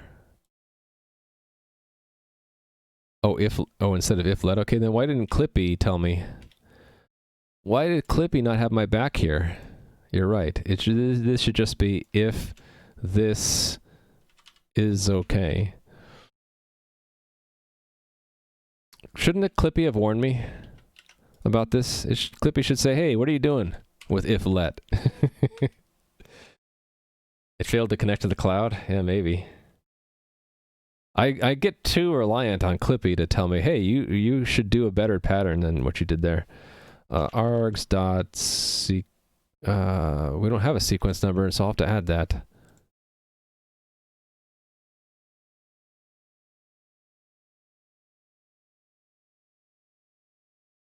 Oh, there's a problem here. This assumes that the sequence number is the same for every vote request. What if they're not? We can make it optional. Why don't I make it optional? Why not indeed? If you care about the sequence number being checked, you can say something there. Otherwise, it's nothing. So we can say if let some sequence number equal expected sequence, then I can even repeat that name here. There we go. All right. So here, do I care about this?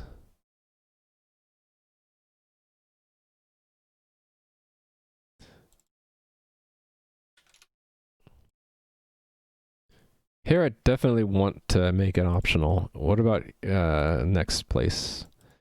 Here, expect vote request, yes. Also here. Here I don't think we need it, actually. So here I'm going to say none. It's actually had the organized in the wrong order, right?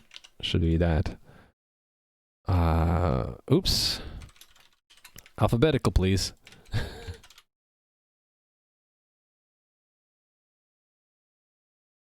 Wait, I only call it once? Then why do I need to pass that here?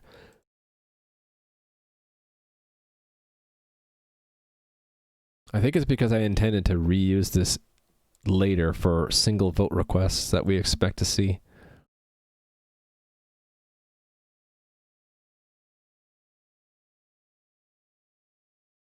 Yeah, okay, so I'll let that slide. Okay, what's here? Okay, this is none.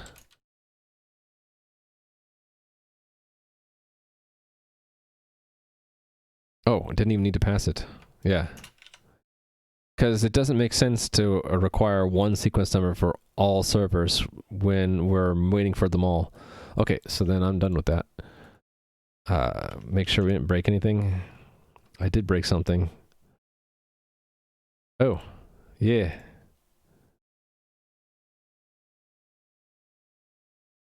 Right, so, oh, crap. That's a code smell, right? It's hard to see what the numbers mean. Maybe I should put these into a structure. Put them into a structure, I guess. Yeah, they're fluffy squirrels. And also RazorX, hello. Yeah, the project that this is going towards is this game right here that you see. People dislike implement into option usize. Oh. I didn't know you could do that. Why do people dislike it? That seems pretty useful. I think in the case, where was it? I already lost my place. Right here. Where we don't know what's 0 and what's 1. I think I want to put it into a structure so that we can name our arguments. So that would mean taking these and putting them into a structure of some kind. Yeah, kind of like this, right? Struct, where was I? Verify vote request. Args. Paste. Right? And then verify vote request can just take that. Args. Sure, why not just pass... Well, you can borrow them. You don't need to keep them. In case it's called in a loop or something, I don't know. And then I just put args in front of here.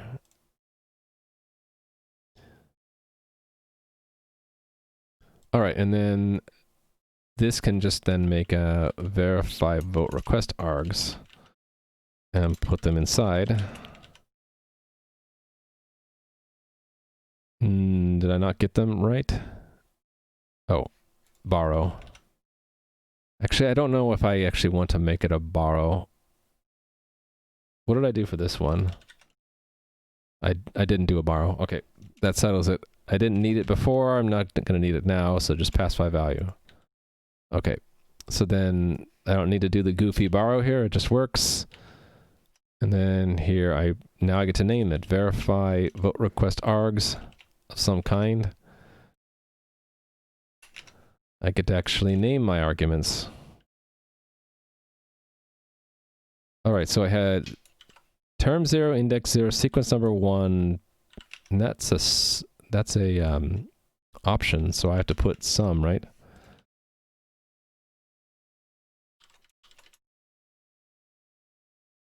And that. Cool. You can use a public tuple struct rather nice. Another really nice pattern. So pub struct arg count pub size. Pub struct request num pub size. Oh, you're saying for each of these, they could just be a tuple struct? I kind of prefer this putting it into a structure here because it makes the signature of this function pretty short. I could even move the message into the args as well, right? That way I don't have to change the signature if I add more arguments.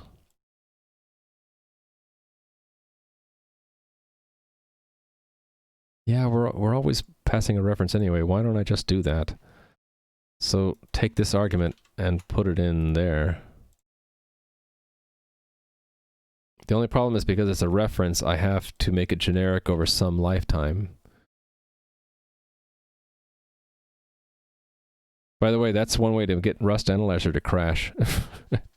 If you accidentally swap those two characters there, that makes Rust Analyzer freak out. You're like, what the heck? What is an A tick? You meant tick A. Big ol' facade struct is also nice for when you want to change. Yeah, exactly. Yeah, argument packing. Yep. All right. So there's an example where we have to use a lifetime. We have to make a generic over a lifetime. All right. So this becomes args.message.content, right? Yep. Args. Message term and sequence number. Okay, and then this just moves in here. And hold on.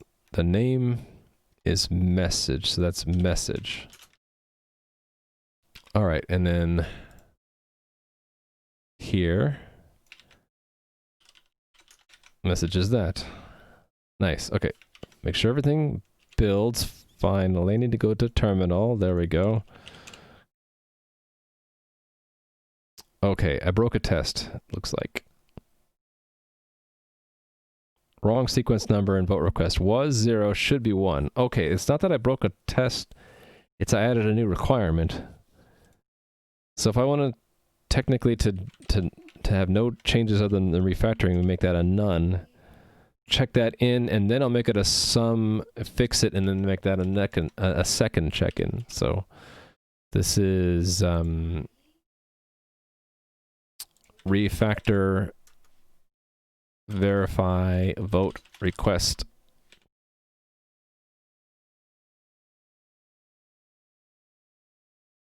Push that. Okay, now we say we need the sequence number to be 1. So that means that I need to be incrementing it from 0. And we want to do that every time we send a new message, right? So that's where we receive it. Where do we send it? Right here, right? No, that's change election state. Here it is. So here's where we need to bump the sequence number up. So I need to actually pre-compute it because I need to store it back, right? Peer state. Okay, I'm not even storing it yet. So next sequence number, I guess, or current sequence number. Current sequence number because we're holding on to the message, the last message. So this should be like last sequence. And I could make an option, but I'm not going to bother. I'm just going to make it a size and then increment it because I'm lazy. So then let's put it in the correct place. There. Last sequence 0. Good evening, Mayon Setesi. And 715209, how are you doing today? Hi. Everyone is fine. Welcome to Twitch, by the way. Your account was created yesterday, Monk S. Option defaults to none. Yes, I could have probably auto declared or auto derived pure state. Actually, if usize defaults to 0, I can do that here, right? Derive default. And then get rid of this. Yeah, that works. Another point for Musin. You suppose you try out Twitch? All right, cool. Welcome. We're doing some programming today. Science and Tech has programming, among other things. All right, so I need to actually put in last sequence number plus equals 1, right? And we want to then use that here.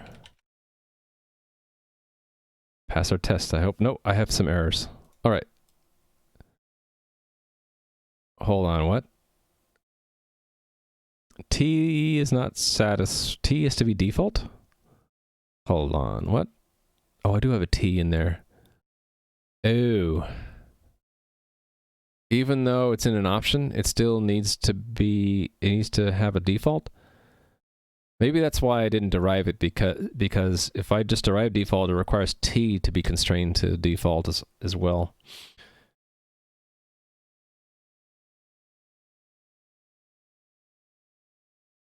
It shouldn't do that. Yeah, it shouldn't see that it's inside of an option, and so this is, well, maybe it just isn't. It doesn't have the intuition to dig all the way into option to see that the T is only used in the sum variant and the default is none.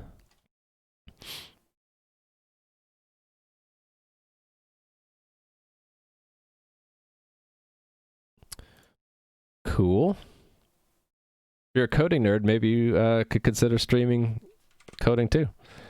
It's a really great way to get motivated. All right, so yeah, we're gonna punt on that, right? So that means well, need to undo a few times to get back this to put in my clipboard, and I can redo. Go back to where that was. Pure state. Here. And not derive the default. Maybe put a little note here. We can't derive default without constraining T to default. Actually, I can just say that. So let's just implement it ourselves.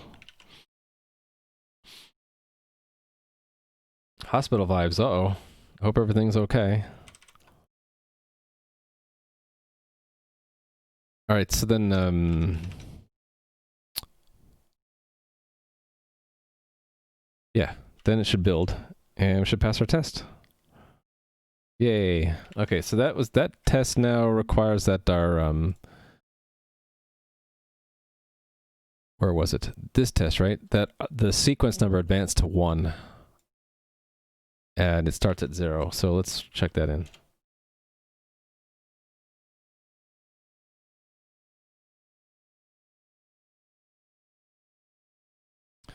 All right, so require message sequence numbers to advance. Commit, push. All right. So the next thing I was talking about earlier was that I need to make sure that we only respond to votes that match, right? So I think that means for cast vote, we're going to want to like set the sequence number for cast vote. Which means that I'm going to have a lot of arguments that maybe I want a structure for cast vote also now. Yeah, and I reuse that structure everywhere, don't I? Yeah. So let's just make another structure for that. Where to put it? At the top where all our structures are, right? Cast vote args.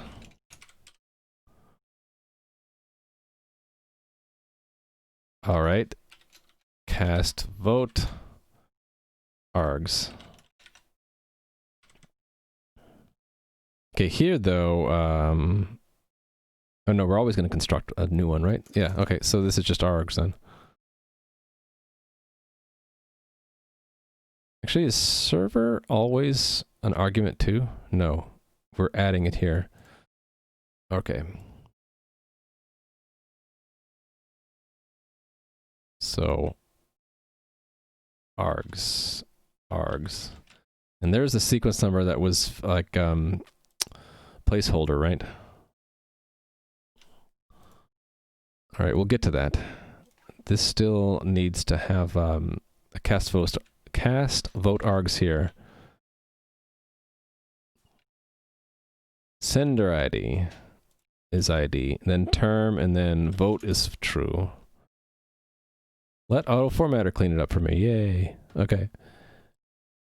Okay, and then all the places where we call cast vote now, we want to use the args. Sender 2, term 1, vote true. It's going to make our code a little bit bloated now, but for a good cause. Now we have, now we know what's what. I think it's worth it. It's worth a little bloat, I think. 6-1 false. 7-1 false. And 11-1 true. 11-1 true. All right. Make sure you didn't break it. Should always make sure you don't break things. Cargo test -Q. It'll print out 1 dot per test on a single line. Oh, interesting. That's what those dots are, right? I have a lot of debug prints that are showing up there. Dot, dot, dot. That's the quiet mode, right? Named args is something you want to be added to the language. Yeah, but we can just do it just by making a struct. That's the only cost, is I have to declare the struct outside, right? And well, and then using the name. Yeah, so a syntactic sugar might be if you could say that, right? And then not, instead of declaring the structure here, you could just declare it here. Or just have the arguments destructured entirely, right? It would be handy to be able to just name your arguments like you can in other languages. Yeah, I get that too. Why named arguments versus structured name fields? They're essentially the same. One's a syntactic sugar for the other. Yeah. You can already destructure in the parameter position? I didn't know that. Destructure in the parameter position. So you're saying that I can do this here? I would say like that.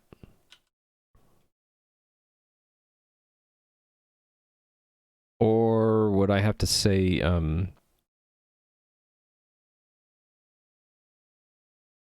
well, really where it's useful is inside of here, right? They don't have to say args everywhere.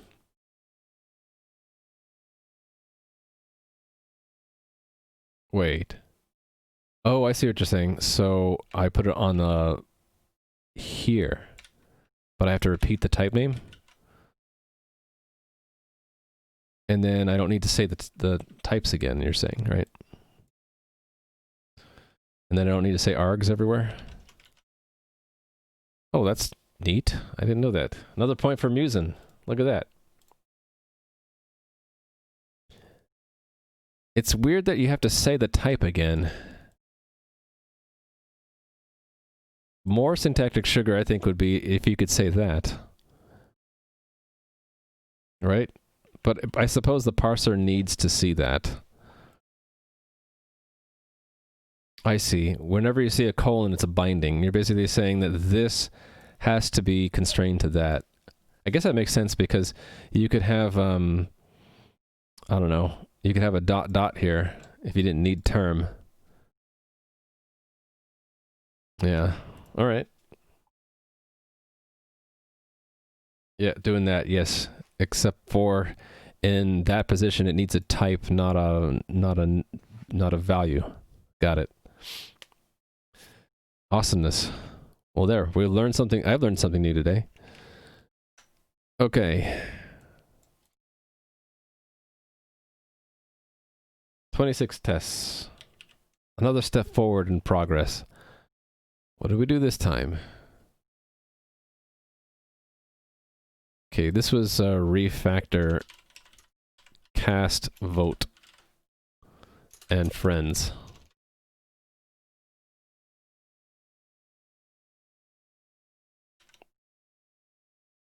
Yes, Musin knows all the obscure Rust. And teaching everybody else so that eventually we'll all know all the obscure Rust. And then it won't be obscure anymore. It'll just be common knowledge, right?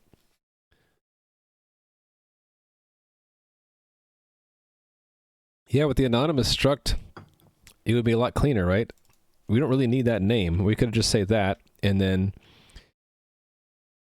well, here you'd need the name, but so if I had an anonymous struct, I couldn't do something like that, but I could do something like this, maybe, which you can do in JavaScript, right? I believe you can do that in JavaScript.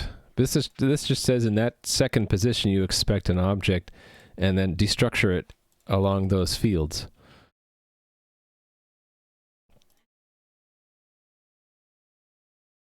Yeah, that's basically what you have in JavaScript.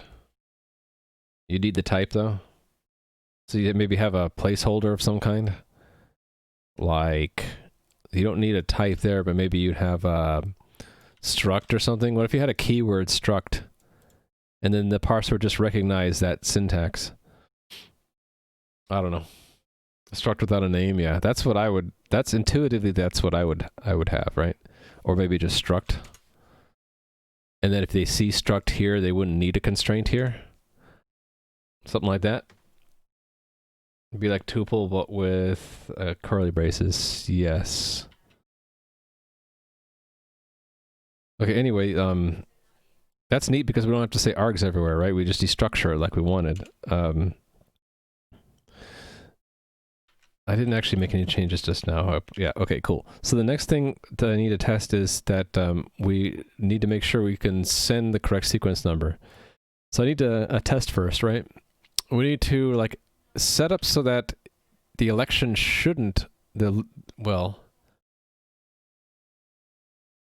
I have to be careful because in the past I've done things where I have the test check to make sure something does not happen. But it's difficult to test if something does not happen. You have to essentially force a wait and a timeout, which slows down your test fixture. So I need to find some observable side effect or some function return that we can check on if the sequence number we send is not correct. Oh, I should probably just begin by adding the sequence number here, right? Size, and then that will force a bunch of changes, right? All my cast votes will need to say what sequence number it is. 1. That's what it should be. And then here as well. And then in here, we'll need to include it here. Ooh, what do we do here? Ooh. What did I do in C++ for that?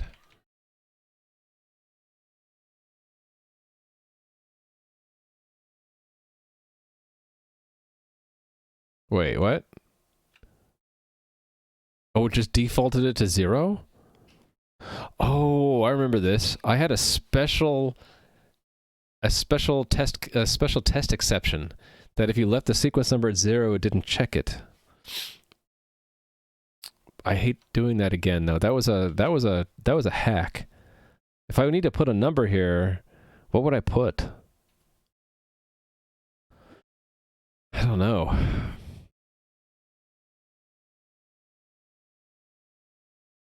Maybe you can only use this function if the sequence numbers are all the same. Yeah, if this is a helper anyway, let's just say you're required to set a sequence number for all of them. Yeah, okay, that's a fine compromise. So then here we had sequence number, and then there. And then back here where we use the send votes, we just have to say, well, the sequence number is going to be 1 for them all. All right. Now we actually have to do figure out how to get it so that the sequence number is actually checked in the server. Hey there, Marco. Oh, wait a minute. Marco, you've been here for a while. Oh, but you left and came back, I guess. How are you doing, Marco? Personally feel I personally really like that Rust has no overloaded functions. Yeah, it took me a bit to get used to that. And like optional arguments, I think I abused optional arguments too much in the past. Yeah, so I kind of agree. I wouldn't want them either. Named arguments I could go with because then I would it'd be syntactic sugar over having a structural argument, but yeah. Just was checking what particular part of the server I'm working on. I'm working on the part of the server that operates the clustering technology. So the fact that we have 3 copies of the game running in sequence, it's relying on this algorithm called Raft. And so I am porting that to Rust because I'm moving pieces of my game to Rust. When I have enough pieces ported to Rust, then the game will switch to that language. Right now, the production is still stuck in C++. I need to get all the minimum pieces on Rust and then switch over. So yeah, this is the fault tolerance state replication stuff. And right, specifically in that Raft, we're talking about the election process, which is how we decide which of these 3 servers is the leader, the one that's doing the actual committing of the data to the committing of changes to the state of the game. I did get hooked on Rust. I did. Big time. Yep, we're getting rusty. Our Raft is going to be very rusty soon. How am I going to... What side effect or effect would having a different sequence number be? Then the server would not switch to leader, right? And we would get no, we would not get a retrans... We would get a retransmission, right? Because it should drop the message. That's how I'm going to test it, that we should expect a retransmission. Yeah, so this retransmit... So a variant of this would be we expect a retransmission if the sequence number is wrong. So here we go. Server retransmits request vote if vote had wrong sequence number.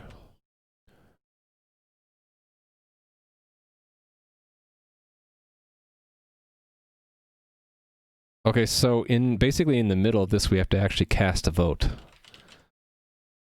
Cast a vote, and the args are...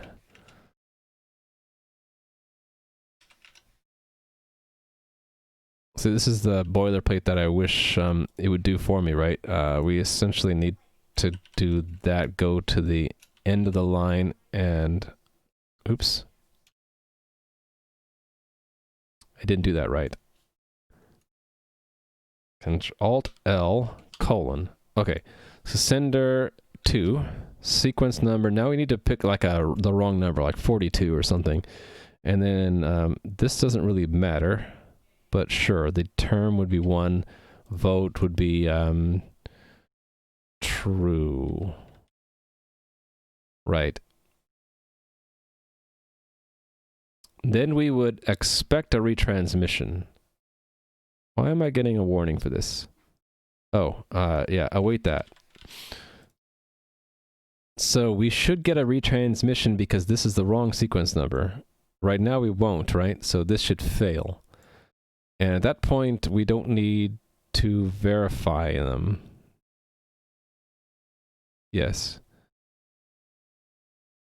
Well, no, we should verify it. We should verify that its sequence number is 1. Yeah, okay, so I expect this test to fail because the code isn't right. It passed. Okay, that's not good. Why did this actually work? Oh, there are 2 problems. The retransmission timer is never canceled. So it's going to retransmit even if we vote. Ooh. So let's begin by saying that this test should fail, and it is not. And so that's expressing the retransmission. The retransmission shouldn't happen, but it is. Because of the... Yeah, okay. the test should fail because this retransmission should never happen right now, but it is. So we need to fix that, make the test break, and then fix the other bug to make the test pass again. I hate doing it this way, but there are two bugs that cancel each other out. Okay, one is that when we receive a vote, we should cancel the retransmission timer for it. Where is that?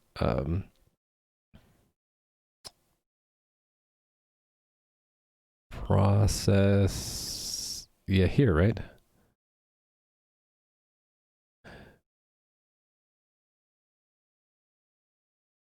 When we receive any message, if the sequence number is correct, we should cancel. Well, we should just always cancel, right? For now.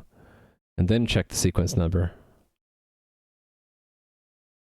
Yeah, so right here.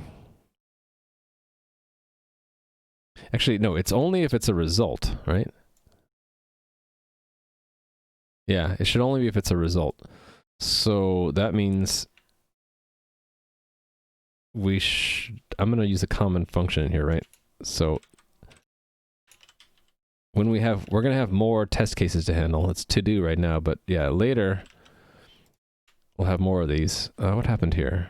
Oh, no semicolon. I need to say self.cancel retransmission sender ID. All right, so that needs to be a function that we implement right now.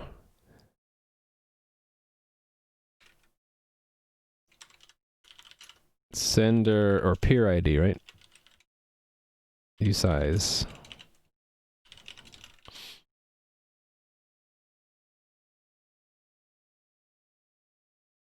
How many bugs have you found converting your C++ code to Rust?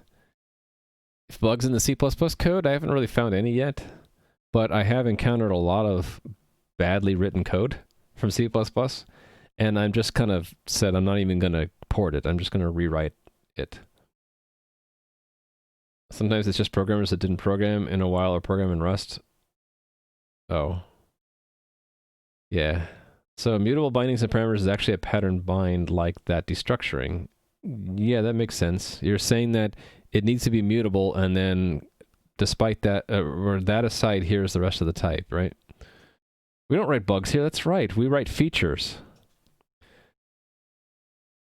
Writes bioecologically friendly code. Yeah, we write features. We don't write bugs here. Okay, so yeah, my features are legendary. Bugs are just undocumented features. That's true. Yeah. If it weren't for requirements and meeting requirements, we could just say, yeah, whatever we write, that's what you get. Those aren't bugs. Those are features. Cancel retransmission. We need to actually get the peer state. Don't I already have the peer state at that point? I do not. It's similar to what this does, though. This. So we get the peer state. What happens if that we don't know who that peer is? I guess we just return, so that would mean I can just do that. And then, right, so this would be cancel retransmission send, right? What can I do with that? Oh, right, we need to say if let sum, because we need to take it out, actually, and use it. That type is going to be a sender, so we're going to send to it. It's a channel, basically going to cancel the timer.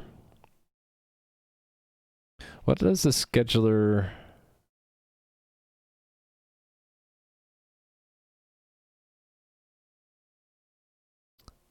I mean, it's not the scheduler. How does this work again?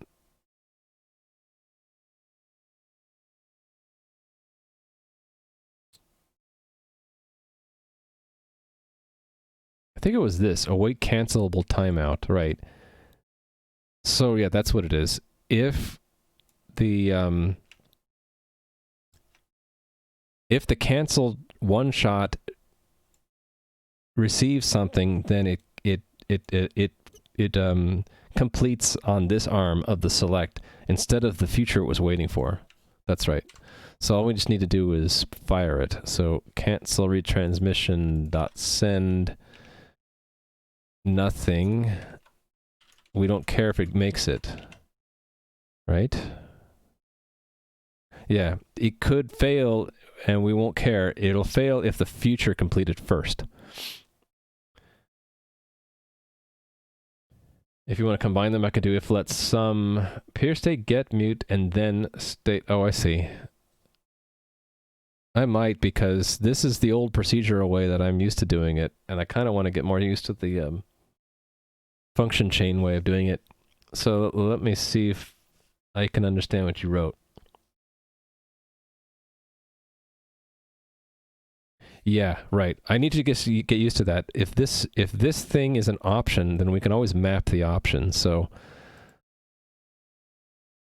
let's copy that so I don't lose it. Paste there and comment it out. So we would change this to be that dot map peer state to peer state dot cancel retransmission take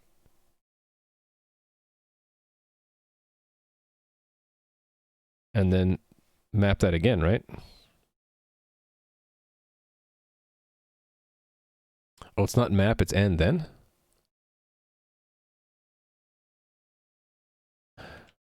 I don't use and then enough. I should look it up again.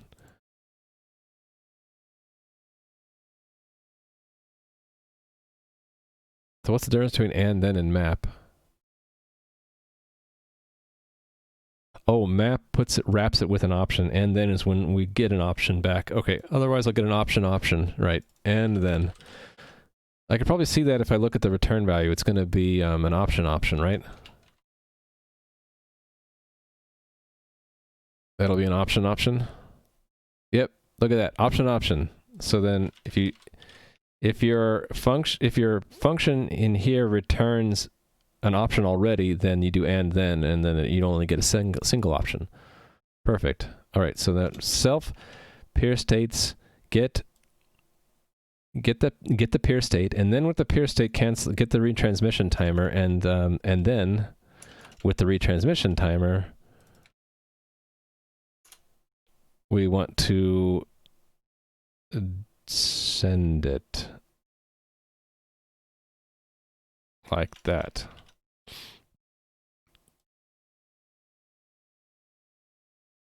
Can't do that? Oh, I don't want an and then, do I? I want to okay or no, I want to call it only if it's something. What is that? Is that a map again? That's a map.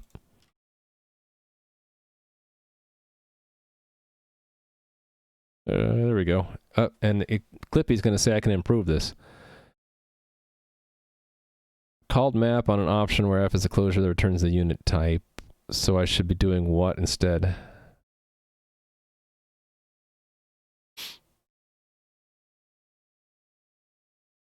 You'd use an if let because map for side effects is gross. Yeah. Is that what they're trying to tell me here? Probably.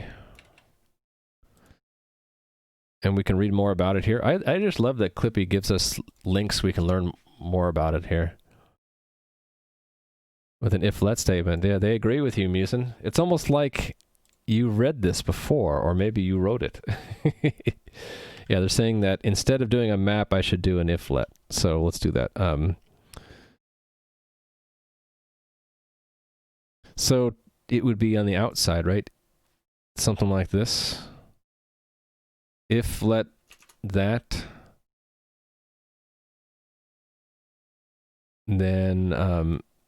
Then that, like that, right? This is where, like, you have to really get used to Rust syntax to understand what's going on.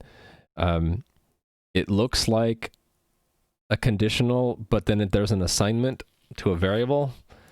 What it's doing is from sort of in the middle outwards, it's starting itself. It looks at the peer states. It looks up the peer state with the matching peer ID, and then if it is something, it will then cancel the retransmission channel out of it, and then it'll take that and match it against this pattern. If the cancel retransmission is something and not nothing, then it will put the something into that variable, and then we will call send on it and discard the return value.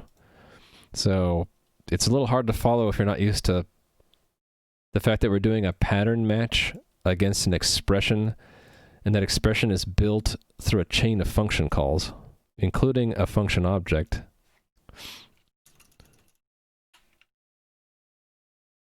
Does the quick fix work? Oh. I could try the quick fix. Let's see what the quick fix did. I didn't even know there was a quick fix on that. Would it have done it for me?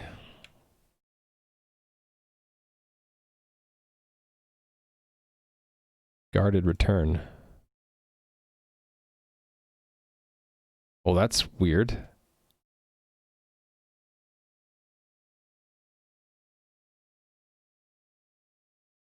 It just did an early return, but then it ended up with pretty much what I had, right? Quick fix on the and then map version. Oh, I see. So I have to go back a little bit, right? Let's copy that and then go back more.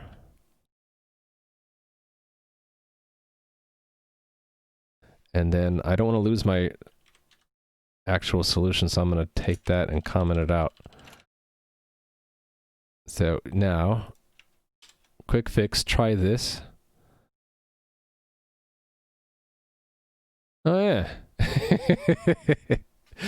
I could have done the quick fix all along, but it tests my knowledge and strengthens my understanding to do it manually. But you're right, I should be looking for that. It gave me exactly the same thing, didn't it? Those are exactly the same. I don't see any differences other than the indentation. All right, cool. Let's go with that. All right. So that will cancel the retransmission. Do I need to do anything else besides take the retransmission out? The retransmission future is taken out by the task, the worker thread, so I don't need to worry about that.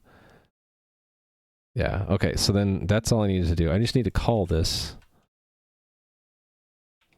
here. And then what? Then the retransmission shouldn't happen. Right?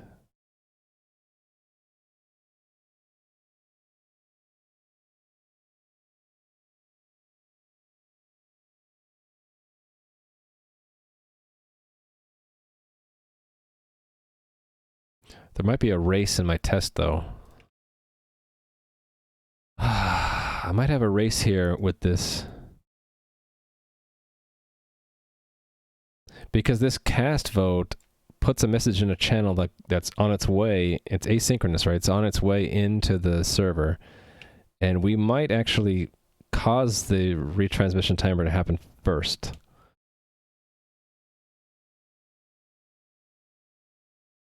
I basically have to wait until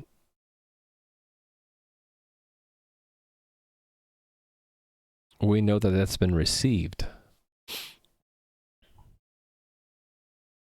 Normally never bother Clippy quick fixes. Clippy's at odds with you? Clippy's been my friend most of the time. 95% of the time, I think. It's an async channel, then I'll wait on the send. Waits until the message is queued up. Yeah, it only waits until it's queued up. It doesn't wait for it to actually be handled, though. I would have to, like, after waiting on that, I have to wait for some return one shot or something.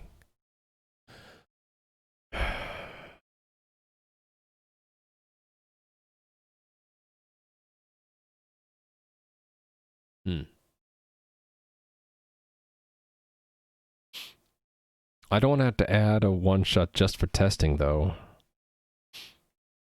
Waiting for the right time to strike. Yeah, the reply and close is I would have to pass in some return channel, right? Like, I have to say, like, let, I don't know, completed sender, completed receiver, equal one-shot channel, and then pass in the, oh, what's wrong with that? Oh, it just doesn't know the type. Completed sender, and then I have to do something like completed receiver. Oh, wait. I have to do something like that, right? And then the problem is that this kind of bloats my unit under test because I only really need that for testing. In the real code, the timer is going to be time-based. And I would never want to have cast, there'd be no reason for cast vote to ever need to know when the vote got counted. Like I could do that now if I make, ultimately it goes into this send server message, right? And does a send receive message. So I could add the one shot in receive message, but mark it as config test. I hate doing this because I think it makes it look ugly. I could have a vote counted or something. A received is a one shot receiver sender, right? I could do that, but I think it's kind of gross to have to say, well, when we're testing, we're going to need to know when the message got received. Took a bit to realize what it does. Oh, I see. Could put the one-shot channel behind a config test. Yeah, that's what we're thinking about doing, Fluffy Squirrel. It's just, I hate marking up my code with test stuff because I feel like we're not genuinely testing when we're modifying the API just for testing. But I don't know. Maybe it would be maybe it'd be a good idea here. Select biased. Should let me bias an arm. So, where does this end up going? This ends up going down here in server command processor, right? Where it pulls in everything from the command receiver, and here's where it'll get a process sync item, where the process sync item has a receive message. And here, at this point, if we had this config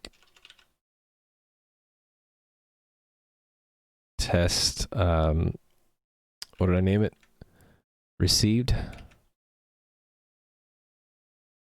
I would say after processing the message, at which point we would have canceled the retransmit timer, then we can say, if we're in the test configuration, then received.send unit, ignore any error. We would just do that, right? What's wrong with this now? Did I mess this up?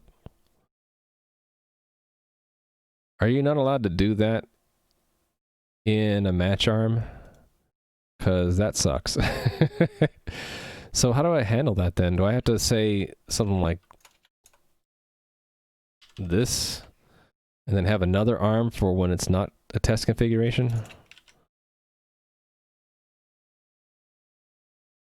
Ugh, that's ugly. So I have to do this, right? And then remove the received? That's terrible.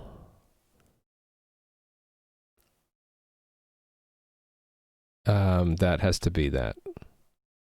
And that has to be... Wait, what's wrong with this one now? Oh, it needs a bool. Oh, shoot. So we need to say let... That bool means, State changed. State changed. Something like that. I would hate having to do that. Yeah.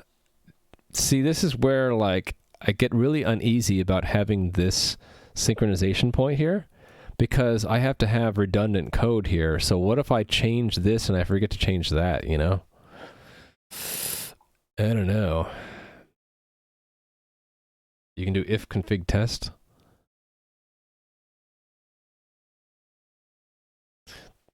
The challenge would be how to combine these into a single arm, which has this line only in the test config and this also this field. Still need two arms. Yeah, so I don't know.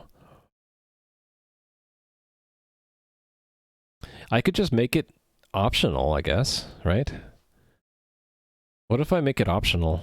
What if I say it's just you might, if you need to know when the message got received, then you can put in a one shot. And then I would only put that in when I'm testing. That would work, right? So I could then go back. Where am I?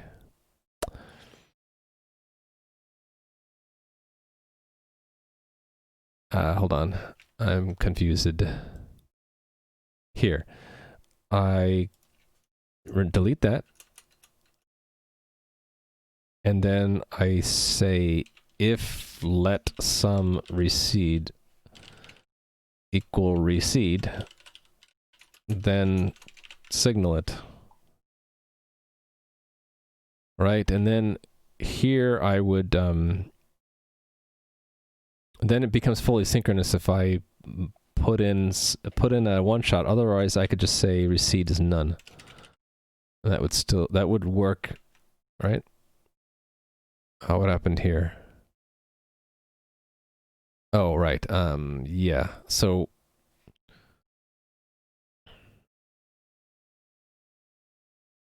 this ultimately all boils down to send sort of a message here. We decide if we want to have a receiver or not.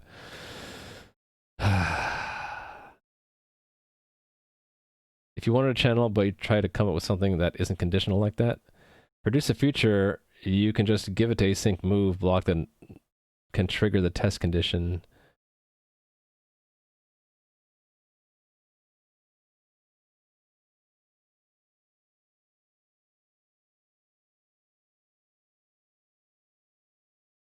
I'm trying to understand that. Produce a feature where you can just give it to an async move block that can trigger the test condition.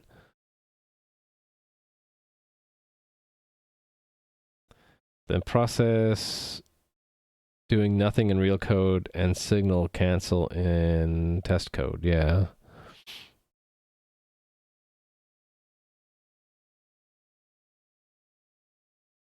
I think I see what you're saying. So like make it abstract away the notion of having a channel. So instead of using a channel, use a feature, you're saying. Yeah. Well, isn't it the same kind of thing? It's just feature instead of channel? Maybe you're saying it's better because it's lighter weight. I can come back and revisit this. Let me give you a. It's been a while since I gave you a point. So I can come back and say I can put a to do here. To do, consider using a feature instead of an optional channel. The real code could provide. What are we saying here? That the real code, we give it a no-op, and the test code, you give it a callback. Right. So the real code could provide a no-op feature, whereas a test code could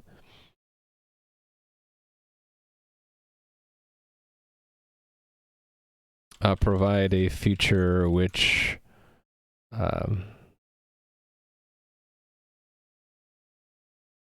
the test waits on. Something like that, right?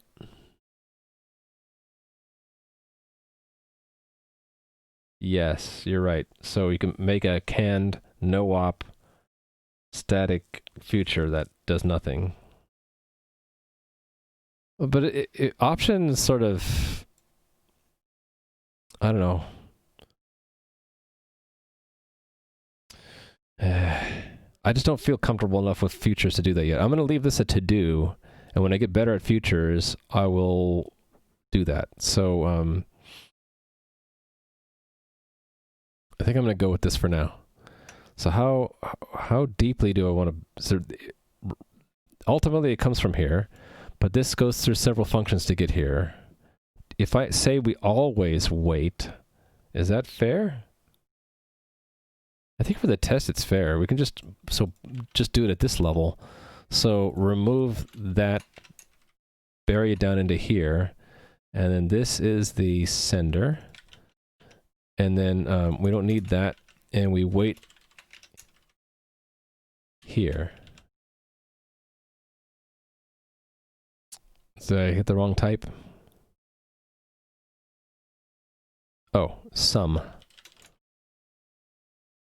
Okay, and then I have an error somewhere. What? Completed receiver. Wait, what? That was weird. I just didn't hit save. That's what it was. Okay, yeah, this has a result, which we don't care about. Okay, so now it's rather synchronous, actually. We will, the test will wait until the servers actually process the message, which gives us the benefit of not having a race anymore. So this wait won't return. We won't get out of this wait until it's processed the vote, which will have canceled the retransmission timer, so that this should now fail. Correct? What does this actually do? This waits until it's registered.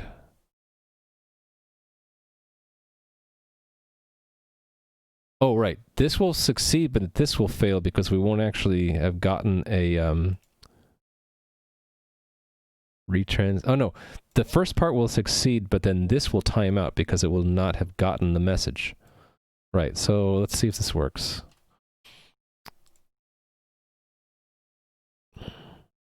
Yep. All right. Wait. Hold on. Oh, the name. How are you doing? I did finally switch to Rust. Yes.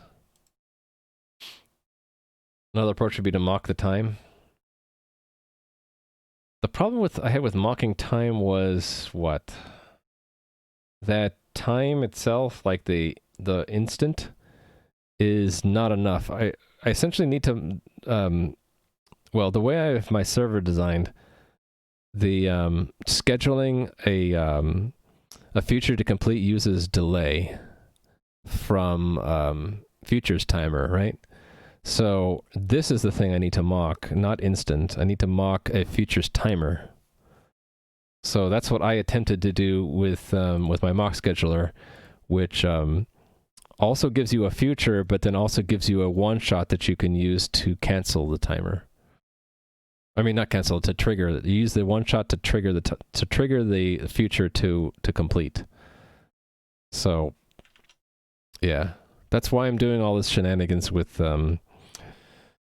futures. Is that we're using futures timer. Advance the clock to force the timeout when needed. That's what I did in C++.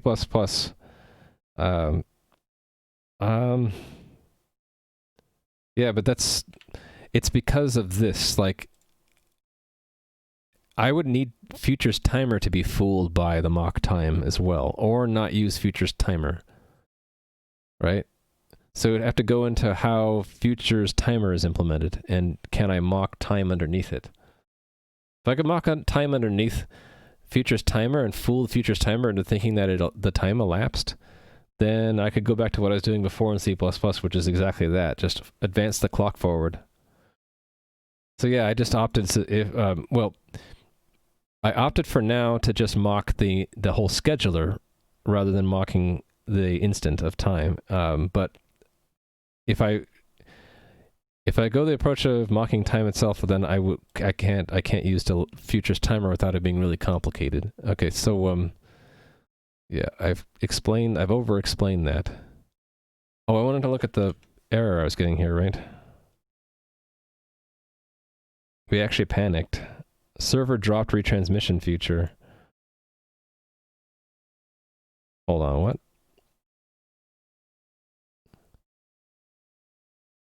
Oh yeah, we expected them to drop it. Shoot.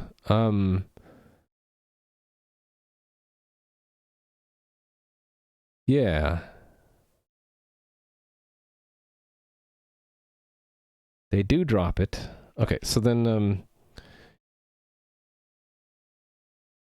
they shouldn't drop it. So the panic is correct. So the panic is, so we fixed one bug and now we're back to the other bug, which is that the retransmission, the server dropped the retransmitter when it shouldn't. This should not cause it to drop the retransmission timer because this doesn't match. The sequence number doesn't match. So then to fix the second bug, I need to, when we receive a message, it needs to match the sequence number up. And if it's not correct, then it has to drop it, I think. Change elect, where are we? Process vote request. Here we go. So it should only do all this stuff if the sequence number matches. If message dot sequence number is not equal to, oh, we need to get the sequence number out, which requires me going into this again. So, and we don't need to get it mutably, we just need to get it.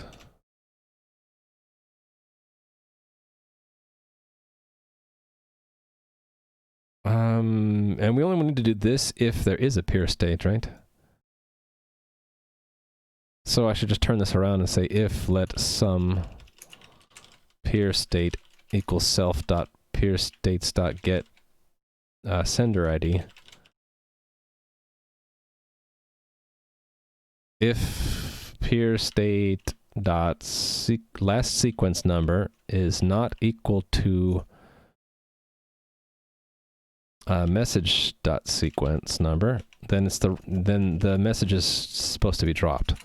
So how do I early exit out of here?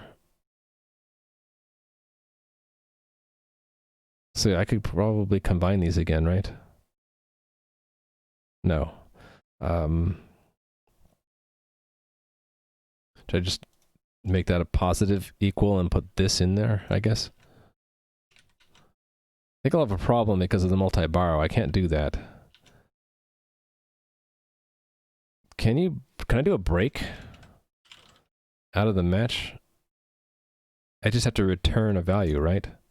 False. I guess I can't. I could use option filter to combine them. Yeah, maybe. Another function I'm not used to using is option filter.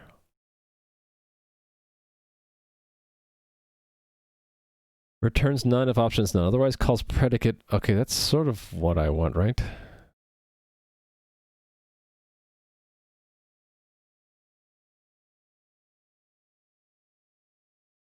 The predicate would be that. Okay. That would be doable. So I would say self pair states get filter peer state last sequence equals sequence.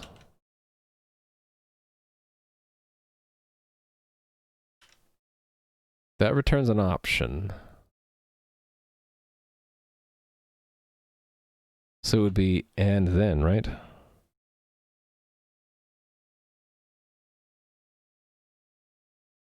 Hold on, I'm still going to have the same borrow problem because we're borrowing from self twice. Just return false. Hold on, I'm getting confused.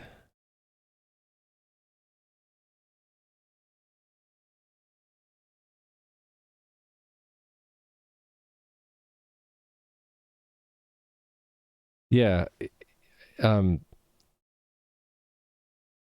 would I just do an or then? Or is it or else? No, I can't do that. I would say like if this is some, then do this, right? Or if, actually better than that would be if it's none, then return false. There we go. I did it. Yeah. Hey there, Sarian. How are you doing? Hope you're having a great day.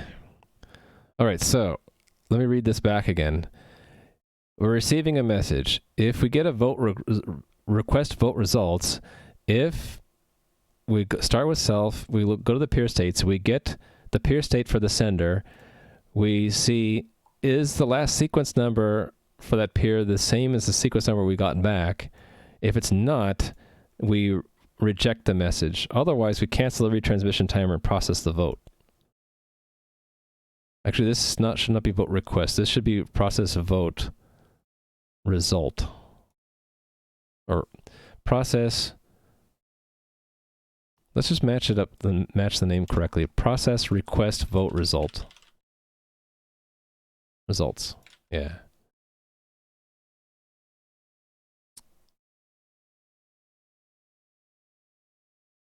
Yeah, that's the correct name. Okay, cool. Yeah, with this early return, we're no longer borrowing self. That's why I got away with it.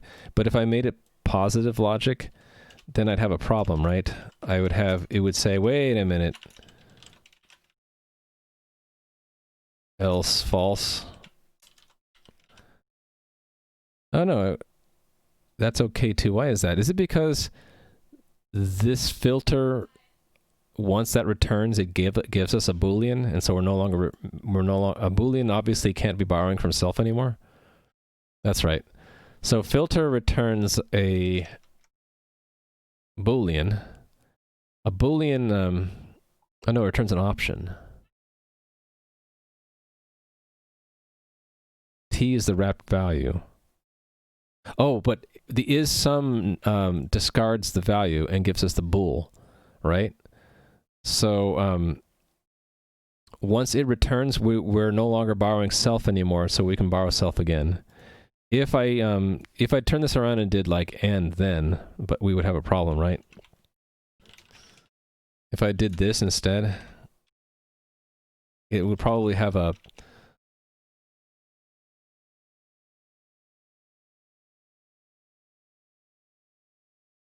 well, I'm not handling the negative case, but I think you'll see that it's going to have a problem with this borrow, right?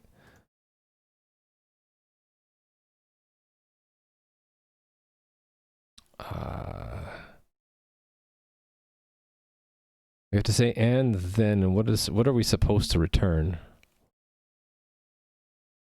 We are supposed to return an option. So like some false or else false, something like that. Yeah, it's gonna tell me I have a borrow problem, right? No. Oh, I need to unwrap this.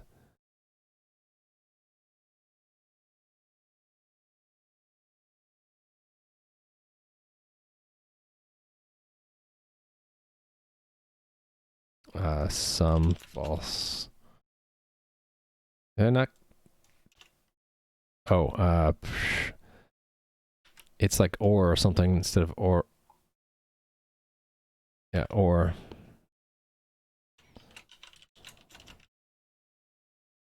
Yeah, here's my borrow problem. Closure requires unique access to self, but it's already borrowed. Yeah, so I can't do that. I wanted to see that borrow problem to verify that I understood it. I understood the problem. But yeah, we're just gonna make it, if it is something, well, better would be if it's none early return, right? Because it's just simpler that way. Yeah, I get confused with OKR. That's why this cheat sheet's really handy. Musin found this cheat sheet a while back. it's really great to just glance at to see if you understand that, okay, the okay or takes an error directly, but okay or else takes a function which returns an error. Either way, you get a result with that error in it. You can tell there's a difference between map and then. Map takes a function from T to U, but and then turns a T to an option U, but both of them return option U. So like you can tell, like if you end up getting an option, it's probably because you used map instead of using and then, right? So, and then if you want to know more, you just click on them and you go to the book from there. It's really neat. Yeah, that's the other one on my list. I think you told me about that, right? That's what my Cheats 2 goes to. I tend to have been using this one for most things, though. I haven't had to use the other one.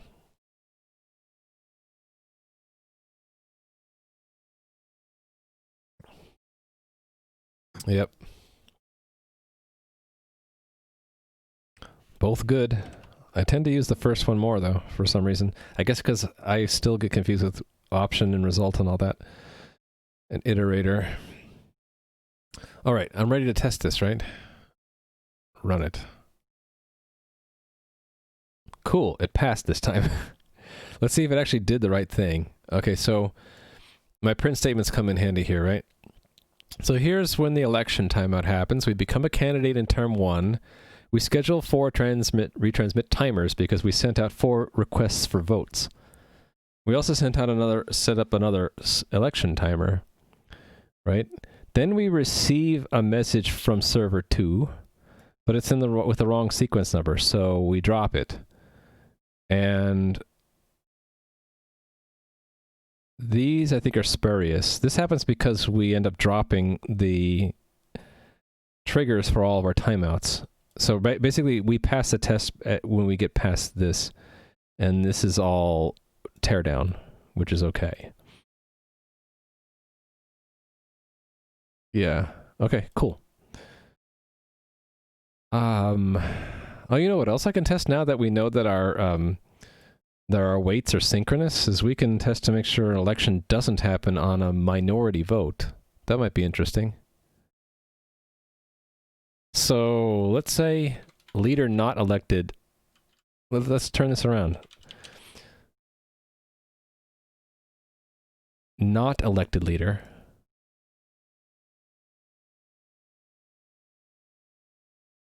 Not elected leader because no majority vote. Okay, so then I'm just going to change it around a little bit. Instead of it voting true, it's going to vote false, which means I didn't vote for you. So then, because this is synchronous, I can just check to make sure that we did not get an election state change, right? So let's make another function called like, how would we check this? I guess we would call next.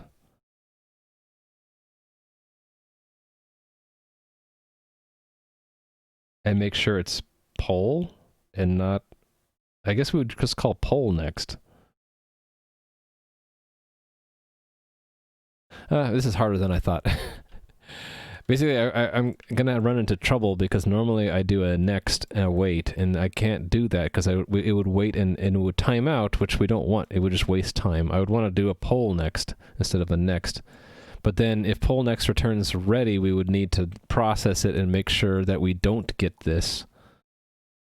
Right? But we would expect that if we do get events that they are not election state changes, and we would expect that we run out of events, that it goes to the poll state. Features has now or never. Does a stream have that, though?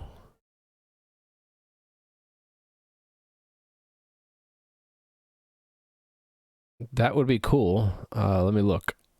I don't need that. I don't need that. All right, so libs. Oh, I see what you're saying. I could call next and then do now or never instead of a wait. Is that in futures?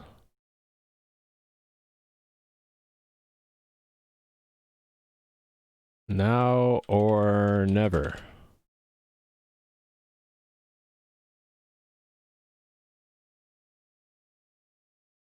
Okay, so that would take the place of this await then, right? It would be next, now or never. For some reason, AutoMod held that message.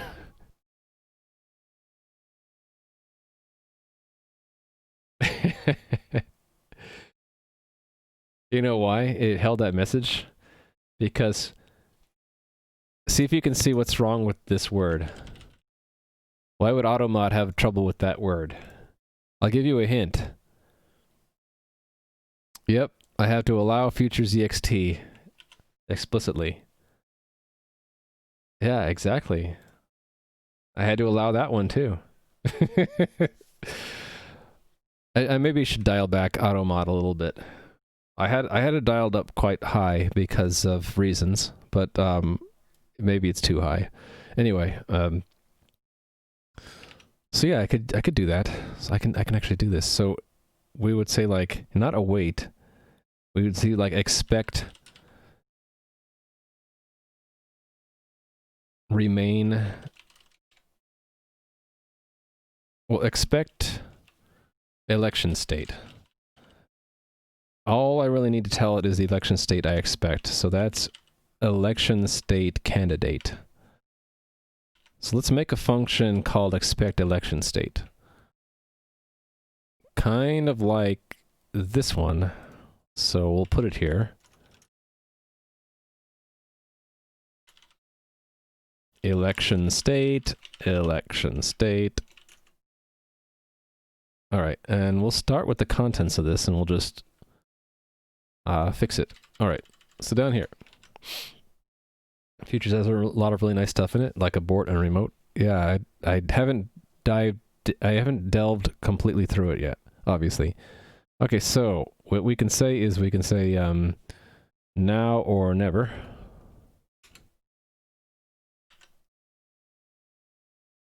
And we could get a none, so we don't need to expect. If we get a none, then we want to break, right? So I guess we'll just do a match.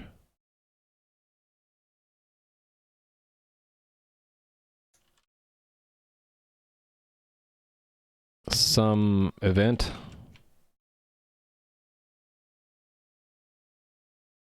Match event. It's going to be really unhappy with me until I finish this. Oh, wait. There's no match here. Yeah, what am I doing here?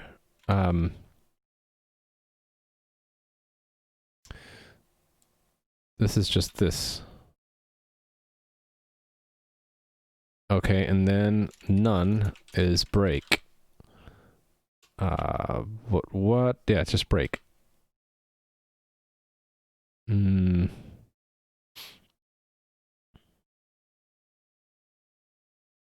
there, G Bone. What is stolen emails?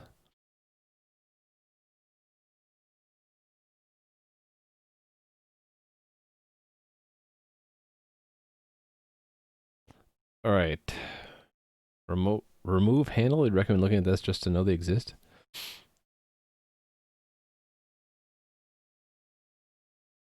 If you recommend it, then I'll put it on my list. So, need to go back to today.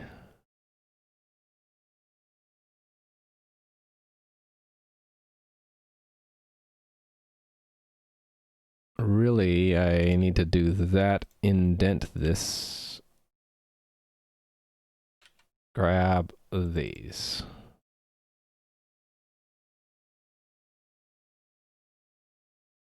I'll just fix this one. Well, no. It's authentic. Those two. So then I don't really need these, right?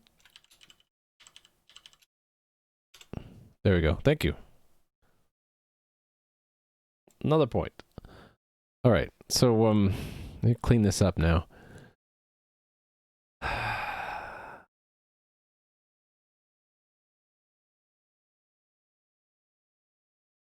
It's just hard for me to see this unless I maybe do this.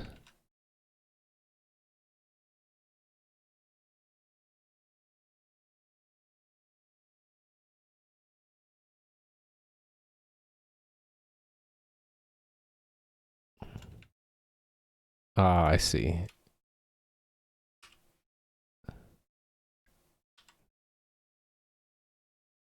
Getting there. Barb will let you stop a feature from another feature by getting a handle. Okay, I've been using channels for that. So, yeah. I had a feeling that my use of channels was just going to be temporary until I learned more Rust foo. Alright, I'm having a little bit of light issue on my camera. Hold on. Need to adjust the filter, I think. Just a tad. There we go. Alright. What'd I get wrong here?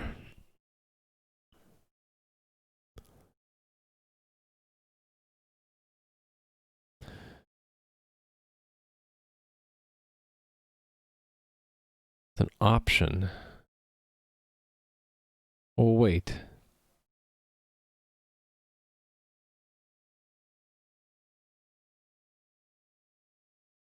Oh, it's next gives you an option, doesn't it?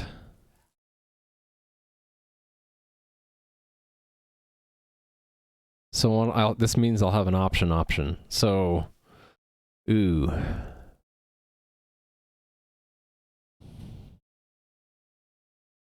So now or never gives us none if it wasn't ready. If it was ready, it could it's ready with an option. So yeah.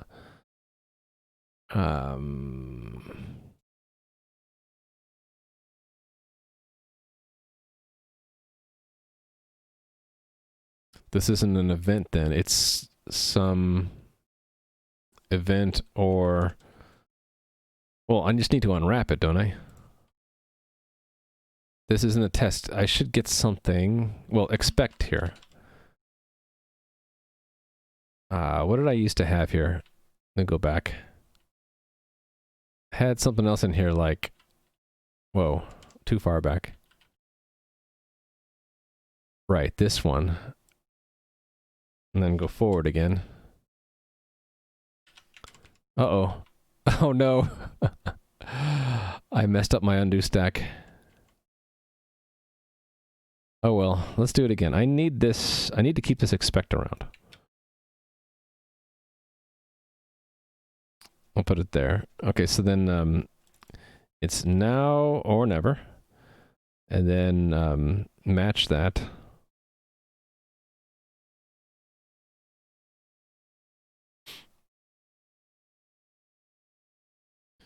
If it's some event, then I need to do this. Here's where I put this expect here.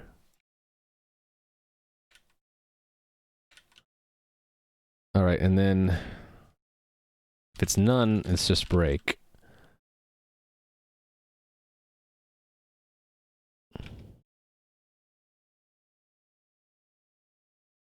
Okay, it doesn't like args though. Can't find args in this scope. Where did args come from?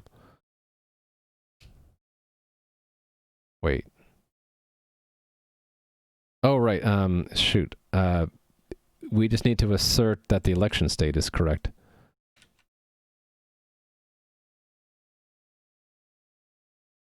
Sure. That's all we need to do, right?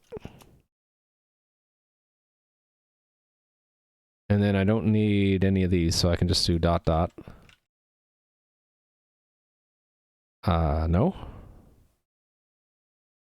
Can I have a trailing comma? Fair enough.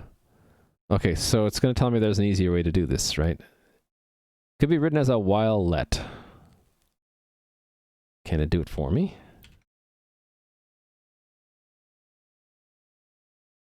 It's not going to be able to do it for me, is it? No quick fix is available. Shoot!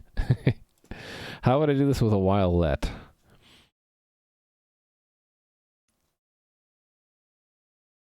Oh, is it while let some event equal this? Then do that.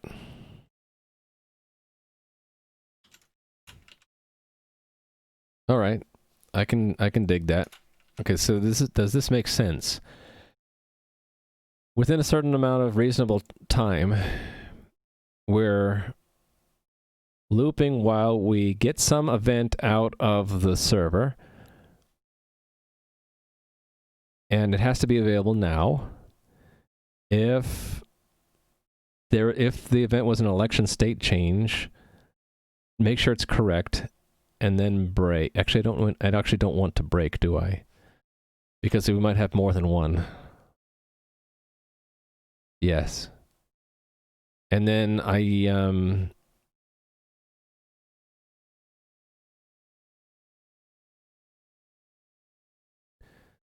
this I don't actually need to have a timeout on because this now or never, it'll never poll, right? So I don't need a timeout. So I can just do this. Right? That won't actually loop. The while let won't loop. What did I do wrong? First time it fails, it'll break out of the loop. That's fine. If it fails, that means we're run out of events, which means that the state didn't change at all. If the state doesn't change at all, that's fine, because we knew it started in the candidate state. We want to make sure it stays in the candidate state. So if it changes to anything, it has to change to candidate state. Otherwise, it's a problem. If the events are ready, it won't loop.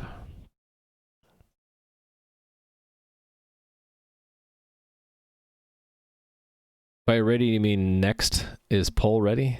I thought now or never returns it if it is.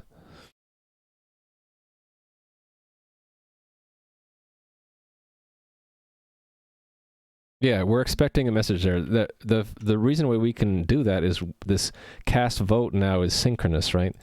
This goes into there, which goes into there, which does it waits until the message got handled. By the time the message is handled, we should have gotten all of our messages in the queue at least to come back. So if there were any state changes, then we should hit them. In fact, let's make sure that... oh, I must have undone that. So this will fail because it won't... because that's still true, right? This should fail. Yeah, it failed because it turned into a leader, right? So it's doing exactly what I wanted. This is failing because it became a leader, but if it voted against them, it won't become a leader. It'll stay as a candidate. And pass. There we go. Effectively a drain until the stream isn't ready. Yes. That's exactly. So is there a better way to do that than this? I mean, this doesn't look too bad. If there's an even more elegant way to drain a server until it's not ready, then I'd do it. No, we don't know how many. We might get several messages. We might get several server events, in other words. In fact, I think we will get several server events, but we just want to make sure that any server events that got queued are not changing the election state to anything other than candidate, which is what happens if we get 2 votes plus 1 because it votes for itself, that's 3 out of 5, then it would become leader, right? So that's what we see here, is it failed because it became the leader. So, but if it doesn't get 2 votes for, like if it gets 1 vote for and 1 against and the other one hasn't voted yet, it should remain as a candidate, which it does.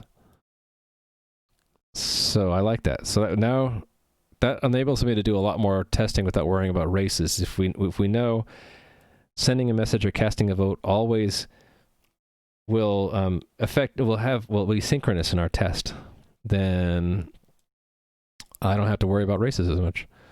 Whew. Run all my tests to make sure I didn't break anything. Because I am paranoid. No, we passed them all still. Leverage the fact that we have tests to give us confidence. Why is beef stew an unsafe password use? Because it's not strong enough. How are you doing, Mr. Balrog? Mr. Balrog, I wish I had a storehouse of jokes I could give you. One every time I see you. But I'm out of jokes right now. Now or never is niche but useful. It was useful here, don't you think? Where was I? Here. That's very elegant. It's like drain it and make sure we didn't get an election change out of candidate. Okay, so this is verifying sequence numbers, right? So, only accept responses with matching sequence numbers. Should we also put in the side effects we added? Or did I already check that in? I think I already checked it in. Oh, no, there we added it. Yeah. Okay, so, let's make this one bullet item. And then the other one is, allow...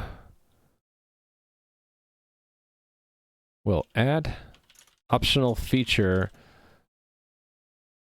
for receiving a notification when the server has processed a sync item. Well, it's actually not just a sync item, it's a receive message, right? Should I do it for all sync items? More generic? Let me think about that. Right now, it's the server has processed a received message.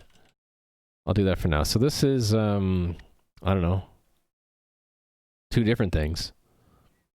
Progress, just a generic thing. Progress implementing, progress filling in Rust implementation.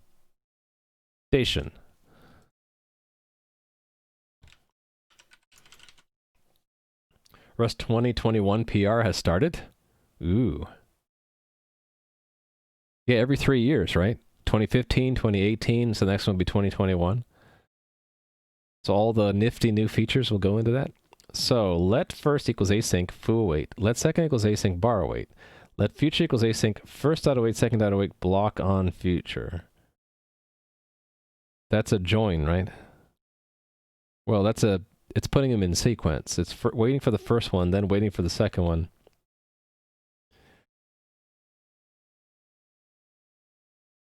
Oh, unsure if I'm aware, but you can compose async blocks. Yeah, I kind of knew that, but maybe I have not, made that, I have not incorporated that into my unconscious understanding. I have to think about it. I have to remind myself that async fundamentally returns a future. We can handle futures like other values and we can compose them. Yeah. Haven't really seen a case for it here. Yeah. Well, I'll give you a point for that. It's good to remember, yes. The freakiest thing I've done with futures so far is I like to use select all to have my worker thread just handle a whole bunch of futures at once, and then I use the output of the future to say what happened. So if we got a future that was canceled, or if there was an election timeout, or an RPC timeout, or a state change, it's because it came out of one of the many futures we're walking on here. So that's the freakiest thing I do. I call it freaky because you have to handle things like you pass in a collection of futures and you get a collection out, and then you have to put the collection back into you feed the collection back into the top of the loop.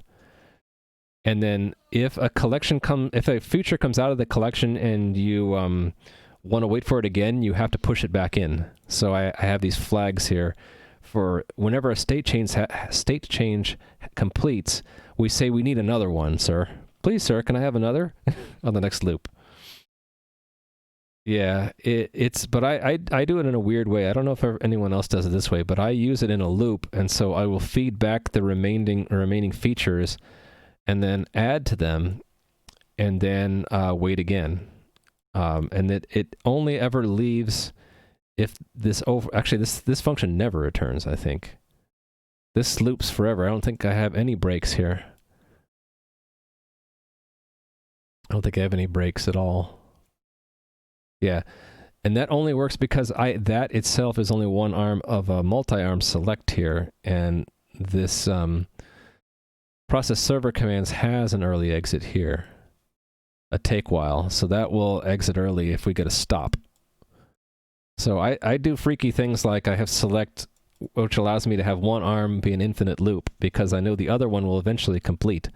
So I don't need to ever stop this loop. This loop goes forever, and it just constantly is cycling through a collection of futures.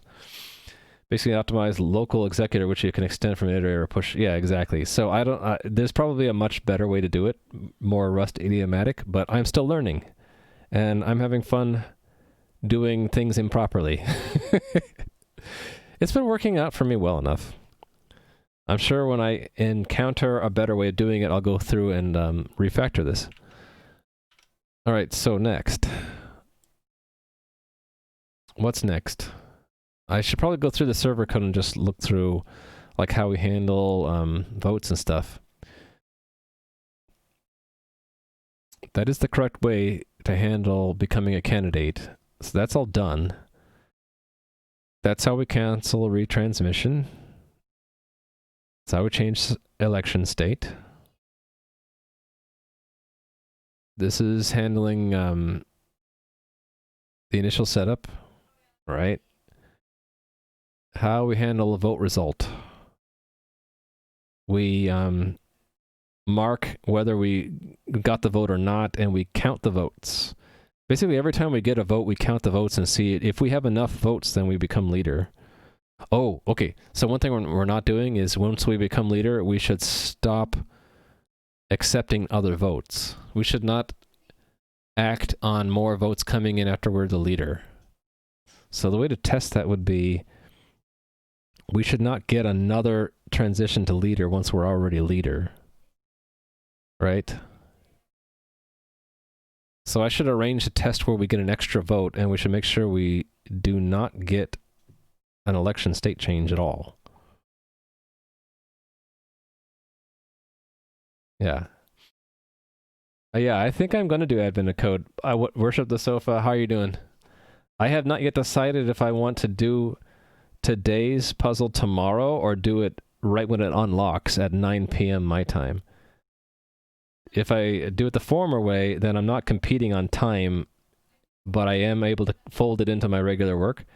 But if I do it the latter way, then there's going to be an extra stream tonight for me, but it won't be a long stream. It'll just be until I get the puzzle solved and then, see you tomorrow kind of thing. I haven't decided what I want to do yet. I don't think it's a good idea for me to try to compete on time because it'll just be stressful and I know I'm not going to win. So I'm kind of leaning towards doing today's puzzle tomorrow as part of my normal stream. Or whenever I stream, basically do all the puzzles to catch up. You like that some vote if vote? This one? Yeah, that's the match to see if we should count the vote. Right, we're filtering out anyone who didn't vote and anyone who voted against us.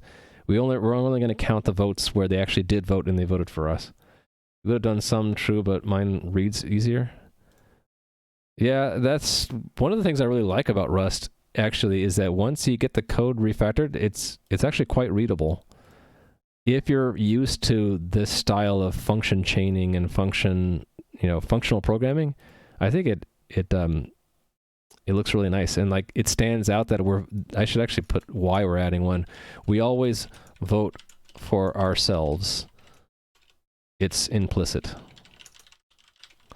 This is our self vote. This is counting votes from others. This is filtering out those who haven't voted yet or voted against us. Use a filter map here with the instead of a count. Filter map with a option filter? Oh, instead of doing a matches here, I would do a filter. I see what you're saying. I kind of like this though. I think I might leave this. Yeah, I like mine better. Yeah. All right. So Yeah, the problem here is if we get an extra vote coming in, we'll change state again. So let me set up a test to catch that.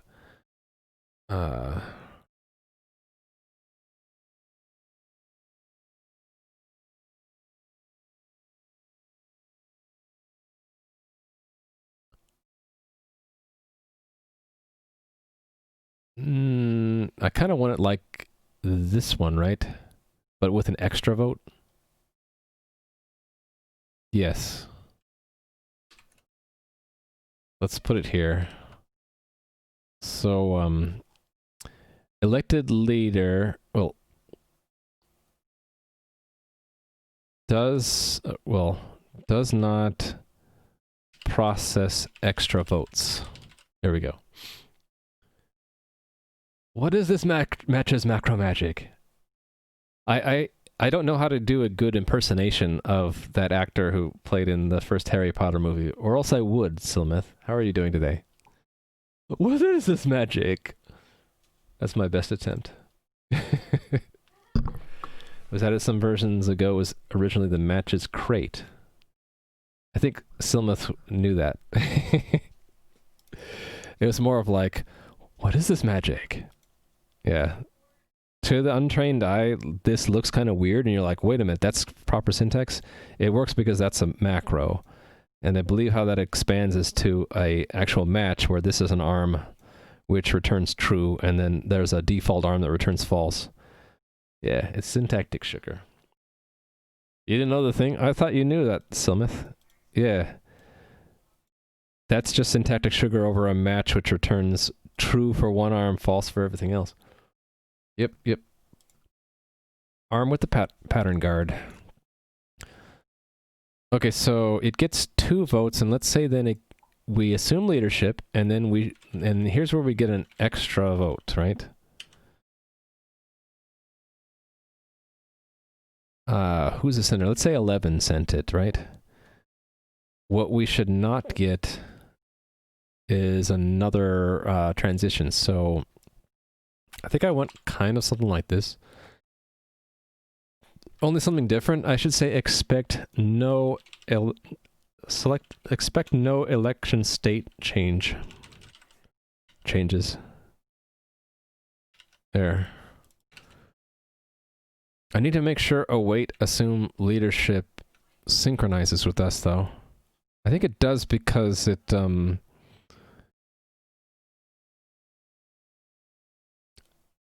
won't return until we actually see it become a leader. By that time, we would have received everything else that came out of the pipe, right? Yeah. So this should be fine. I need to take a break in a minute. What time is it? I've been going for almost 4 hours. Sitting here, not moving. Roland Blade. Oh my goodness. Thank you for the subscription, Roland Blade. I hope you're having a good time watching. Let me know if you have any questions. I really appreciate the sub, though. That's really nice of you. Okay, no arguments other than self, right? But if the vote suffix is really readable, it explains that expression well, yeah. It's more like English, right?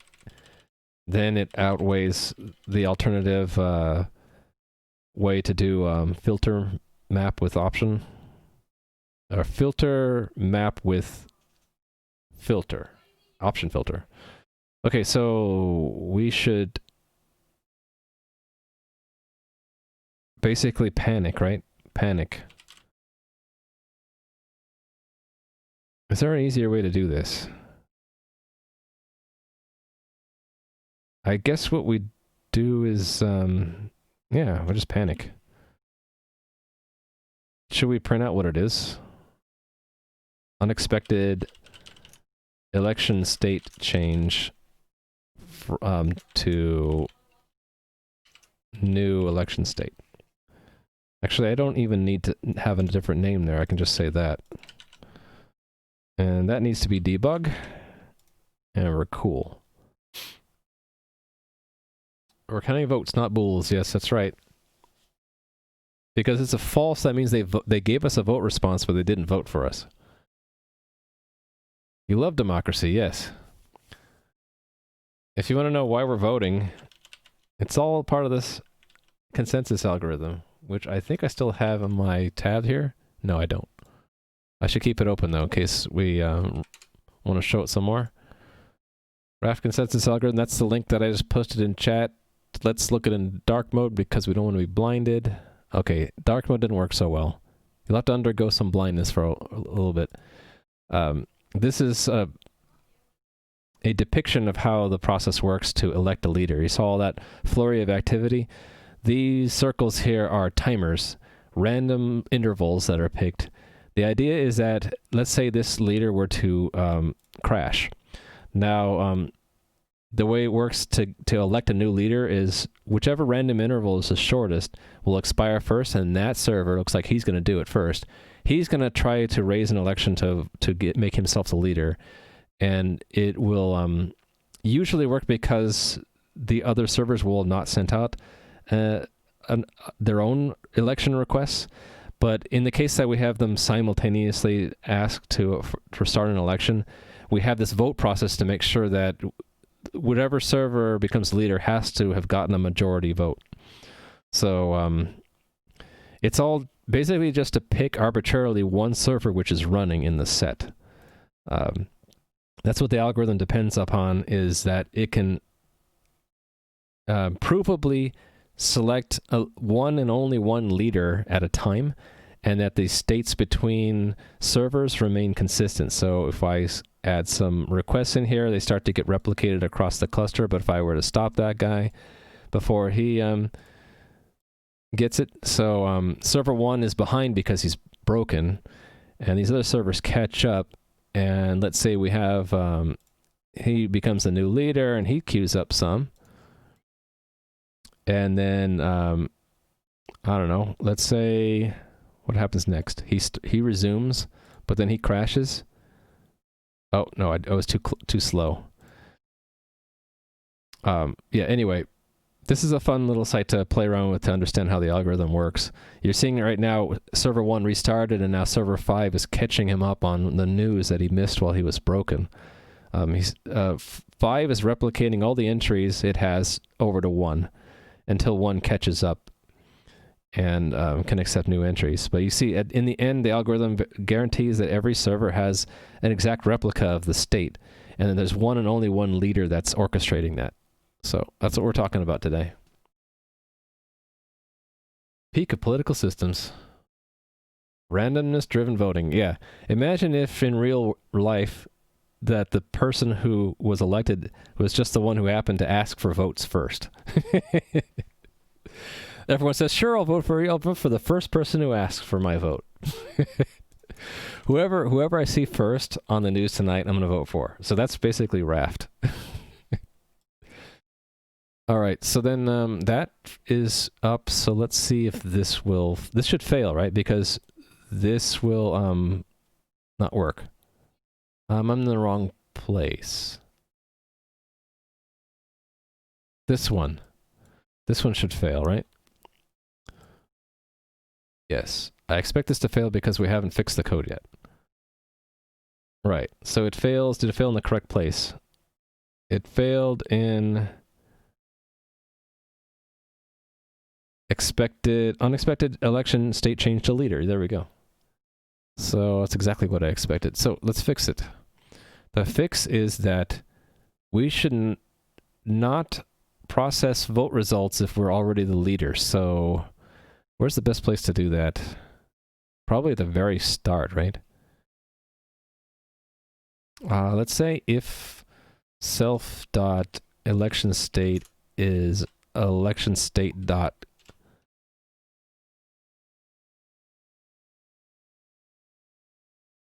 candidate, then we process this. Actually, wouldn't it be better to say if it's not equal to candidate? Then we're going to return false early. Oh, you know, another thing I should have done is if we do become leader, this should be we did do a state transition, so that should become a true. The reason I have that Boolean there is if we transition to a new state, we want to reevaluate, do we want an election timer? For the leader, we definitely don't want to run the election timer anymore because we are the leader. So that should be the next thing I test. Anyway, first things first. Let's print out something special here so we can see it. Recede extra vote from there. It's not that their vote didn't count, it's that they already won the election and they didn't need the other guy's vote. Glorious Russia. Russia doesn't have such a problem. Yeah, maybe this wasn't the correct month to do the implementation of an algorithm that requires elections. We might be a little bit tired from the U.S. elections, right? All right, so that should fix my test. Right, it works now, and I should see that debug message in there. There we go. So, receive vote from 2, receive vote from 6, became a leader, right? I received extra vote from 11. Cool, that's exactly what I wanted to see, so let's check it in. On the internet, no one knows you're a dog. Raft applies to Russia, but all nodes are named Putin. my speech impersonations are terrible, I know. My apologies. Okay, so this is leader should, well, really, non-candidate should ignore votes. Should ignore votes. This shouldn't say, well, this is only extra if we're a leader. I'll just leave it the way it is. This is a debug message, who cares?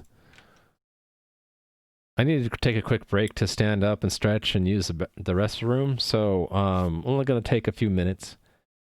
I might grab a snack too, though. Should make it a longer break so I can eat something.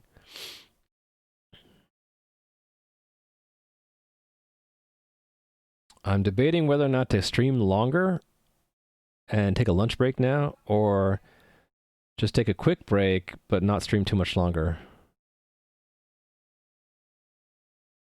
I don't know.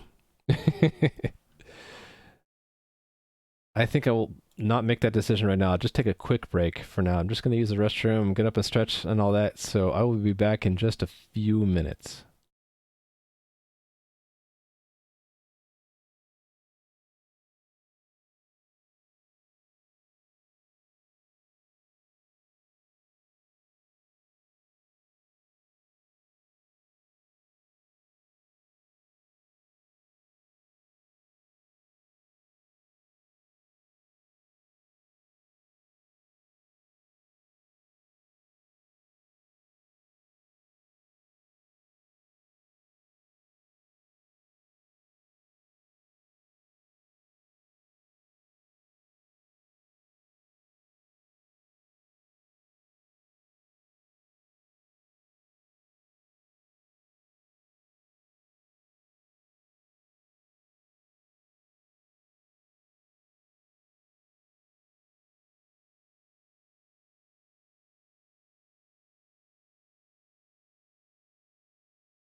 My timer is acting really weird. I'm back about a minute early.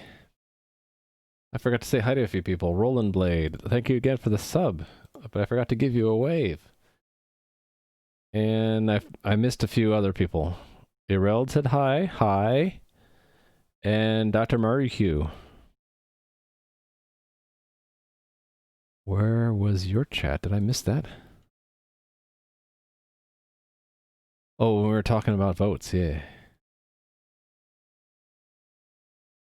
We brought you out of the lurker status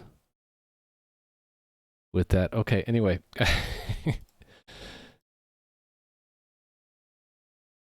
Yes, everyone gets a wave who participates in chat at least. And if you are especially helpful and help me out with pointing out something I'm doing wrong or asking a great question or providing some good on-topic discussion, then you get points, which aren't used for anything yet other than collecting them, but maybe in the future I'll have something in the game or something in the overlay you can do with those points. Okay. What else do we need to check here?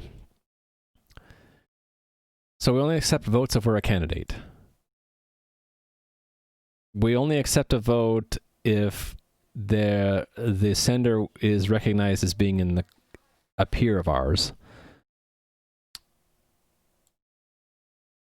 You know, if another server misbehaves and votes twice, we will change their vote, but they shouldn't misbehave, right?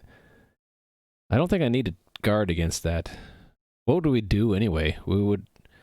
There's not much we could do. If we accepted their changed vote, then the algorithm's broken one way. If we don't allow them to change their vote, then it's broken a different way because the other guy thinks that they could have changed their vote. So yeah, I'm not going to worry about it. This just saves it, and if it overwrites a previous vote, then that's not something we need to worry about. Count the votes, become the leader, right? Okay, yeah, the next thing was, once we're the leader, this should cancel our election timer. So I need to have a true here, right? That should cancel the election timer and not set up a new one. Right, so let's make a test for that. Actually, let's leave that false. That's a bug. Let's have a test that catches that bug. So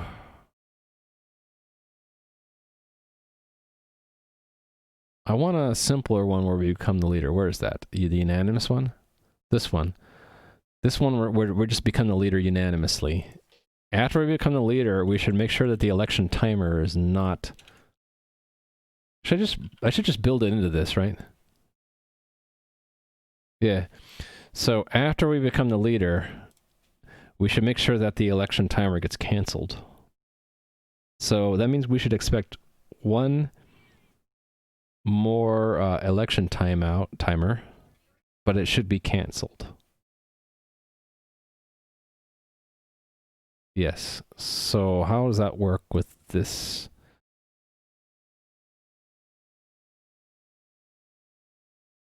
Await, yeah, we'll await one registration. Yes, that's what we'll do.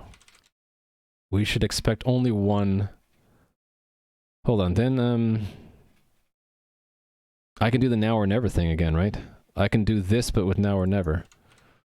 So like expect instead of await. Yeah, that's what we'll do. Expect election timer registrations to expect. I don't need others. Hey there, Clayman. 666, how are you today? We're doing the Raft consensus algorithm in Rust this time. And I just dropped 62 frames, I just noticed. So if you saw the quality kind of jump or something, it was probably my end, not yours. Okay, we don't need this, right? We're going to toss them anyway. So I'm going to delete that. And this becomes the... actually, can I just copy from where I used now or never? Yeah, let's just do this. And put that up here in place of that loop, right? We're going to say...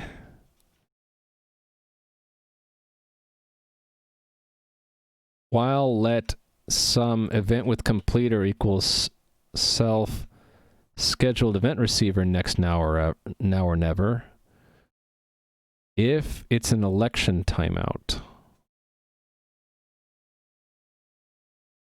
Actually, this whole thing, right?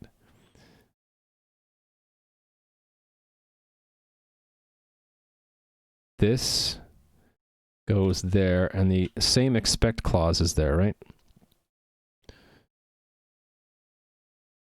No, that's not the right one. Oh no, that is the right one. Yeah, we shouldn't get an end. We should just get that there's none available. Trying to learn how to utilize compute shaders. Ooh, I don't know how to do that yet. I only know how to do fragment, vertex, and tessellation shaders. And I've only done tessellation once. No, not tessellation, geometry. I've only done geometry shaders once. I've done vertex and pixel shaders before. Those are fun. Compute shaders I never got into, though. That's how you make your GPU mine Bitcoin for you, right? Anyway, so we're going to go through all the scheduled events that we have in the queue. For all the ones that we get, we're going to see if it's an election timeout. Actually, yeah, if we get an election timeout, we're going to count it, right? I don't need these at all. What's the problem here? Expected semicolon. Oh, if let. Yes, so then I need to count them like I did up here. All right.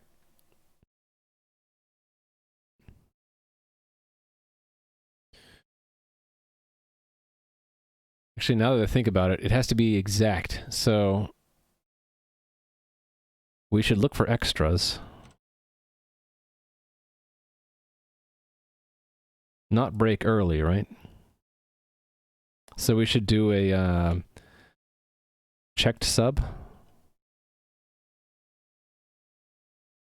I'm not going to let it go negative. I'm going to do a checked sub. Checked sub.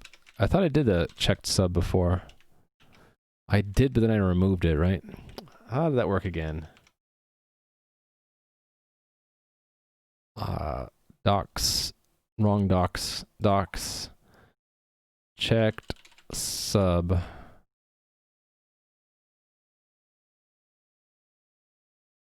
Yes. It's going to return subtraction, otherwise returning none. So if let some timers remaining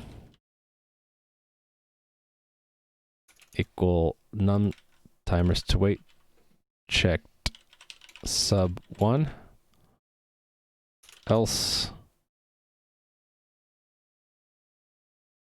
panic, right? Well then, don't I want to just do an expect?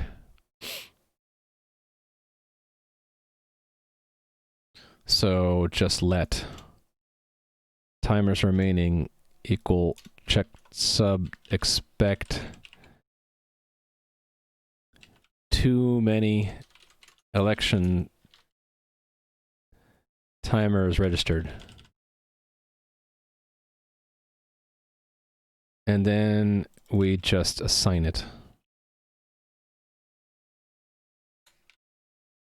And then, okay, so that needs to be, it is mutable. Oh, expect. Assert for 0 if you're plus and you didn't get enough if you're minus and you got too many. If you do 0 minus 1, it'll panic for you. Yeah, I kind of like the contextual message. That's why I was thinking about using checked sub. But I do need the 0 check here. If num timers to expect is not 0, I guess I just got to do a panic, right? Or no, I just do an assert equal.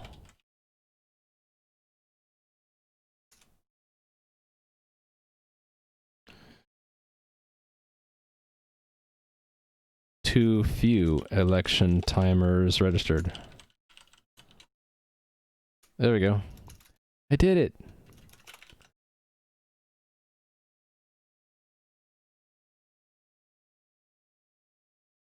Oh, yeah, we're not returning anything. In fact, does this even need to be asynchronous? It does, because that... No, actually, no, it doesn't need to be asynchronous. This can just be synchronous, right? Yeah, and in fact, all the places where we do now or never can be synchronous. This is synchronous. This is also synchronous.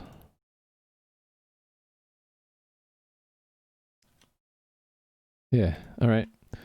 And so there are places where we do an await where we no longer can, right? Yeah, so these don't await. Yeah.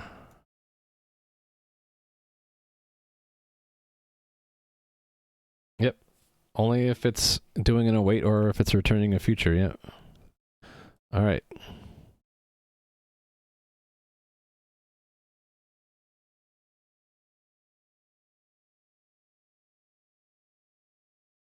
Right. That's the one we want to use.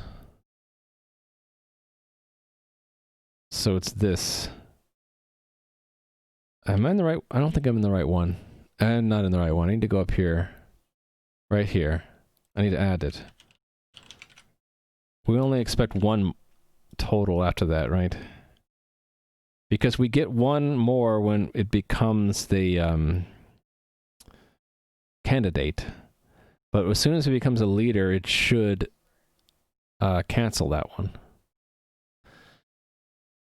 How do we know it's been canceled, though? We don't know.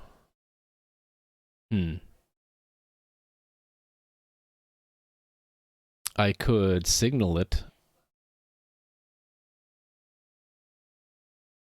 And then verify that it doesn't transition again.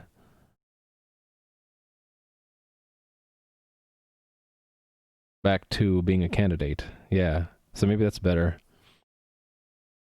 So maybe I didn't need this function. I could have just done await, and it should have given me one that we then signal and then make sure that it does not transition again. Yeah, I should have just done that. Okay, so we're going to do that.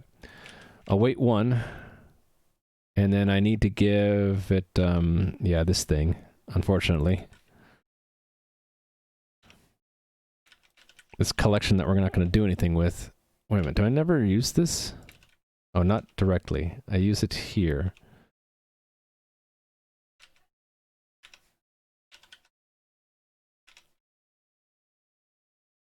Other completers.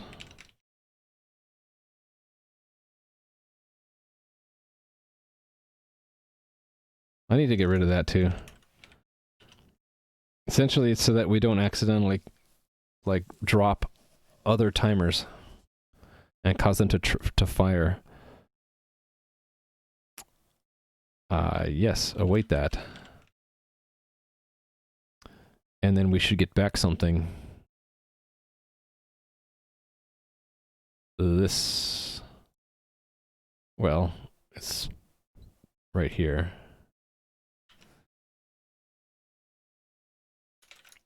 Whoa. I'm always hitting the wrong keys on my keyboard. Such a sloppy typist. We don't care about the duration. Okay, so we are going to complete it.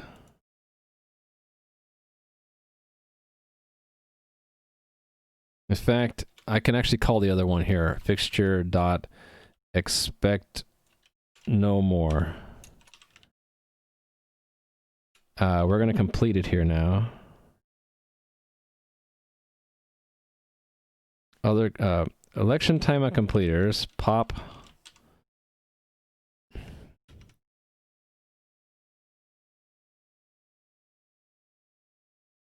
Yes, I'm going to do all those things.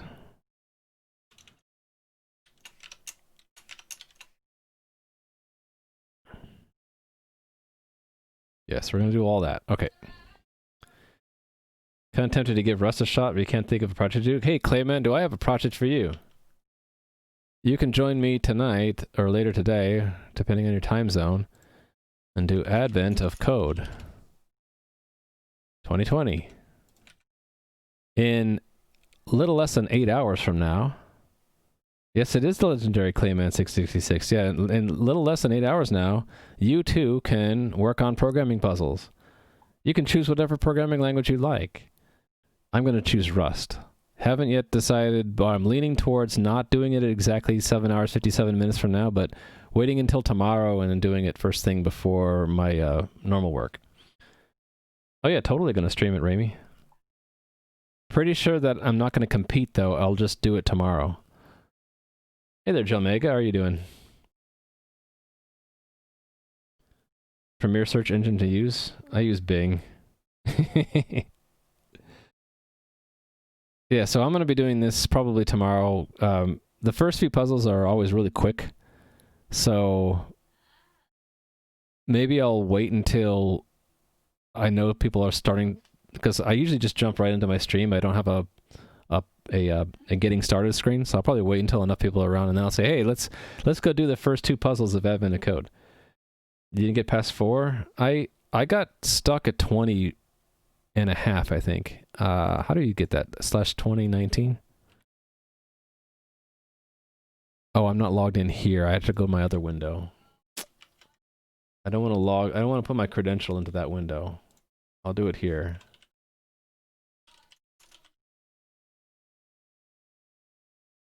Yeah, here I am. 2019, right? Yeah, I got stuck on 21 and a half. That's where I got to.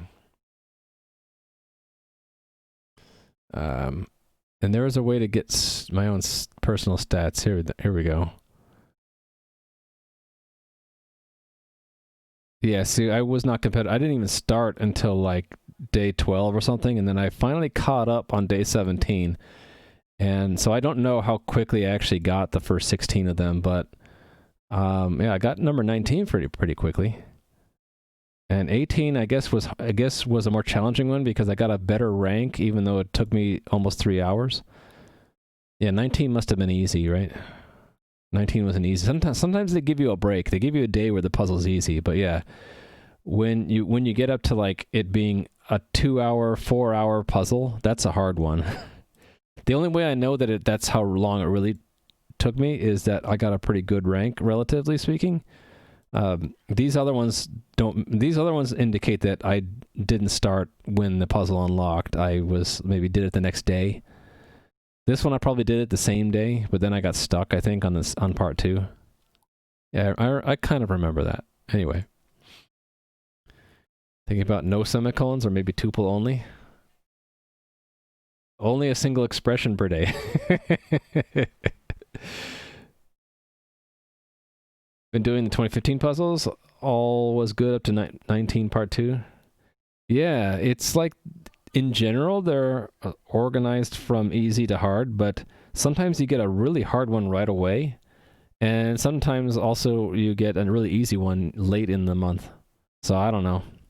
Maybe they just kind of figure, hey, we'll throw in a screwball here and see if it catches people off guard. And then near the end, they're like, people are probably getting tired. Let's give them an easy one.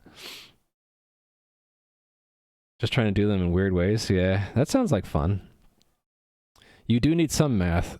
I think mostly it's the kind of problem-solving math, like intuition about what functions you might need, what kind of sorting you need. An approach to a problem that you would be more apt you'd be more apt to know or get to if you have had some math background. Yeah, they're math and CS problems disguised as a story, so you don't necessarily need it, but it would really help to have that background. That's why I struggled on some of them. I just couldn't. I didn't have the intuition, the deep intuition that someone better at math would have. Traveling salesman problems, yeah. That's the thing. A lot of them you can solve with brute force, but it takes so long that you just...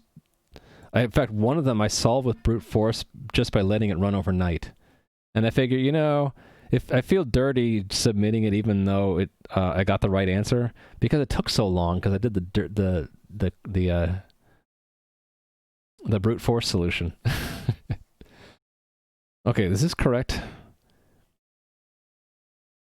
This is temporary. We're going to await exactly one timer registration, make sure there are no more.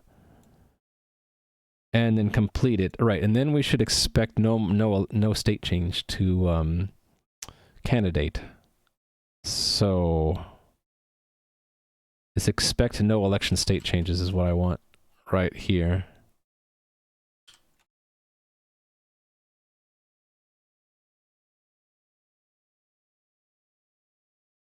Problem though is that there's another race condition here, right? There's no way we can know when they receive and complete that future.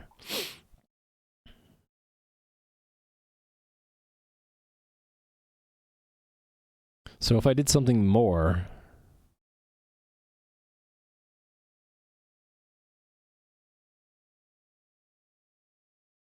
what would it be? What if we send them some extra votes? That would guarantee they get through processing that vote, right? And if they did turn into a candidate, they would switch to be a leader. Yeah, let's do that. Let's cast an extra series of votes. Right? If it was still a candidate, it would become leader again at that point. Yeah, okay. So, and that we need to increment the term, right? And the sequence numbers would have incremented too. Right, okay. So this, let's see if this should fail, right? Because we didn't return the right thing. No, it passes. How does that work?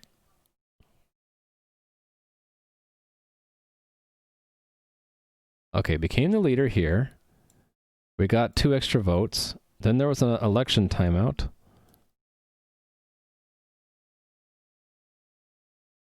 Oh, I must already have a check for that. Okay, so it's masked by another problem where I think election timeout checks to make sure we're in the correct state. Yeah, I think I did do that. Let me find that. It's when election timeout happens, right? Yeah, if we're not the leader, we become a candidate. So that's why it was masked. Okay, so how am I going to detect this at all? Technically I don't need this, right? Well, no, this protects against the race where an election timeout happens right when we get a vote. We would ignore the election timeout even though it happened. Okay, I think I just have to fix it and look at the side effect of that. We should not see this message. We should only see the initial timeout. We should not see a second timeout. Unless I were to do something like count the number of election timeouts and then provide that to the test fixture. Would that be bad? Like a test configuration only thing?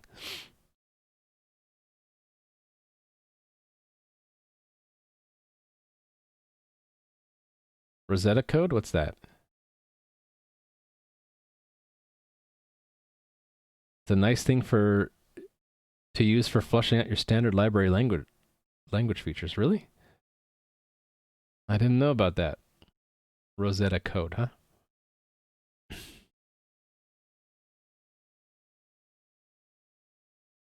Project Euler isn't programming problems, it's math problems that require a computer. I see. Rosetta Stone, but for programming languages. Oh, okay. I didn't know about that.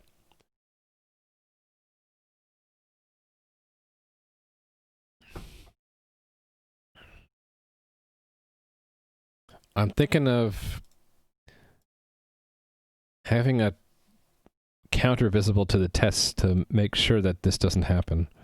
Either that or I need a way to know when a timer is canceled. There's nothing built in though that I can think of. That. Self-hosting compiler running. Ew.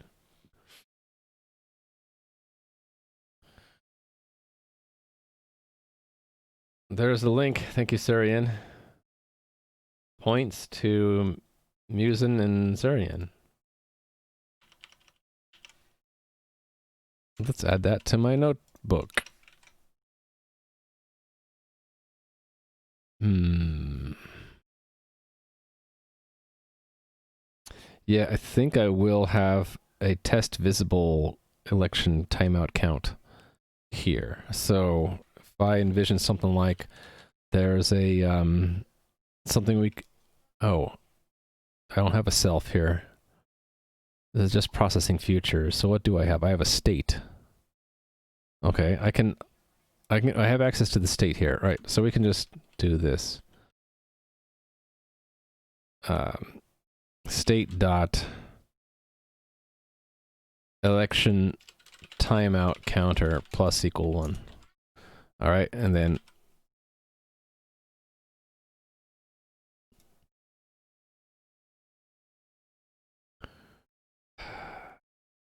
hoping to control click and get there, but it's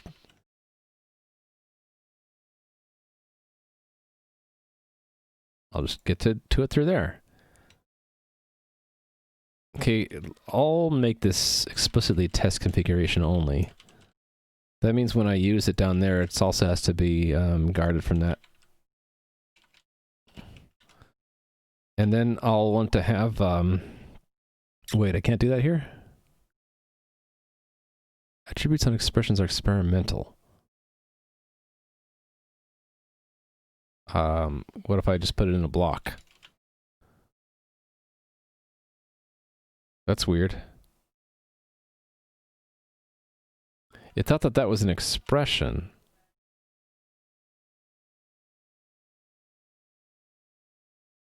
Now it's really confused. What's going on here? Syntax error.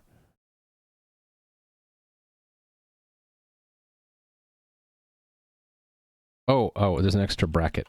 Yeah. It thinks that...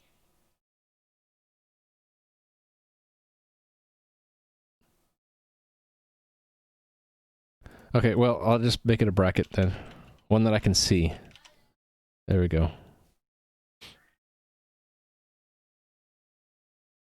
Whoa. Better link.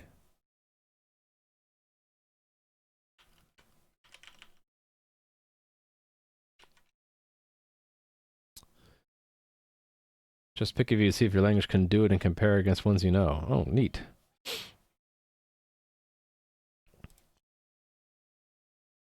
Doesn't that take the fun out of implementation, though? You're just mixing and matching recipes at that point. Okay, oh, I have an error. Oh, right, because, we have to actually fill it with something.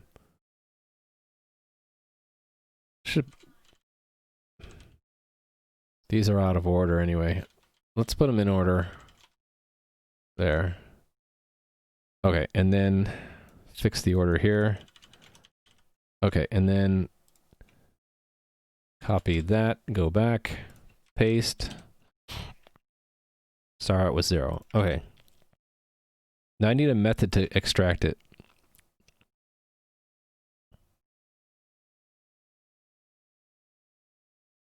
Oh, how am I going to get that state? That state is not even available through the server. I'll have to do it with a command. Yeah. Like, yeah, config test fetch election state count. Is that what I called it?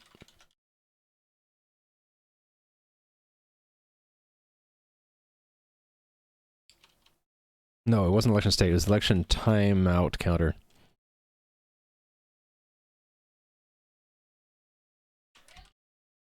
Okay, so I need a one-shot sender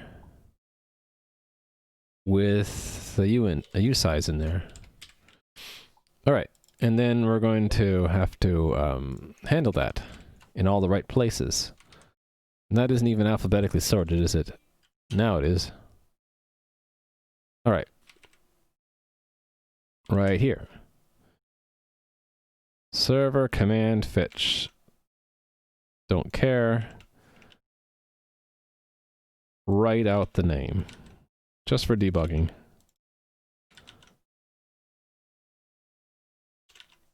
There we go.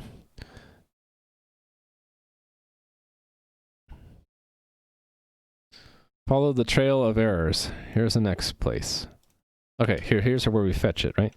So, in response to that,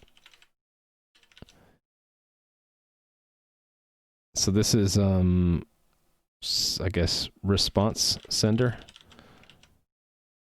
We're going to not change state, and we're just going to say response sender send state dot election timeout counter.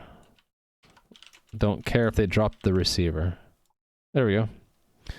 Now I can do this in the test. So when we get to here, I can make sure that there should only have been one timer, right? No, hold on. There should be multiples. Mobilize the server. Yeah, this... We should have 2 cancellations, and then a third one which actually fires. So this should be 3. Fixture, server... send...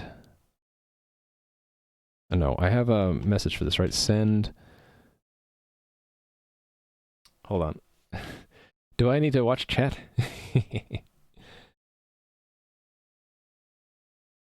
You wouldn't really consider NL that novel? Are you talking about non-lexical lifetimes? Okay.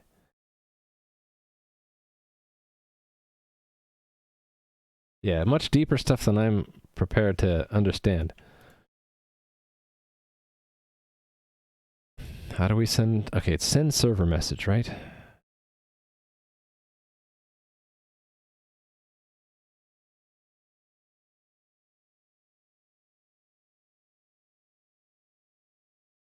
Oh, wait, no. I need another method.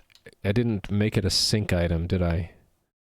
I didn't want it to be a sync item because this is just for testing. I need to make a test method.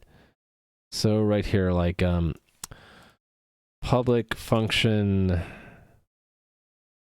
Well, I guess it could be async. Function election timeout count self. Yeah, exactly like that. Only we send a fetch election timeout counter sender dropped election, well, fetch election timeout counter result sender. And then we return a counter, so drop the semicolon. And what's wrong with this? No, oh, right, because, wait a minute, no, this should be fine. Didn't I get that right? Yeah, oh, it's test configuration only. Yes, this whole thing is test configuration only. Alright, now that's fine. Now I can just use that. Assert equal 3 for server.election timeout count.await. Alright, so let's just run that. It'll fail because it'll be 4 instead of 3, right? Wait, did it end early? Oh, it was 2 and not 3. Oh, this is number of timeouts, not number of registrations. Yeah, so this should be only 1. We're not counting the 2 that were canceled. So yeah, it should be 1, but it's 2 because we did a state change. So the fix to that all of that just to detect the problem that happens when we become leader, right? Right up. Where's assume leadership? Right here, that this should be a true. Meaning that there was a state change which should cause us to cancel our timer and it not fire.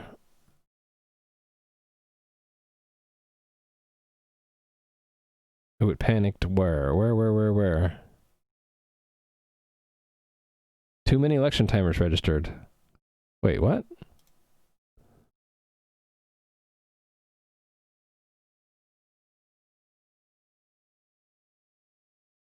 Here's the state change because we became leader. Handling state change. Okay, we should not be doing that. That's a problem. So that's the other problem. We shouldn't set up a timer if we're the leader. So where am I doing that?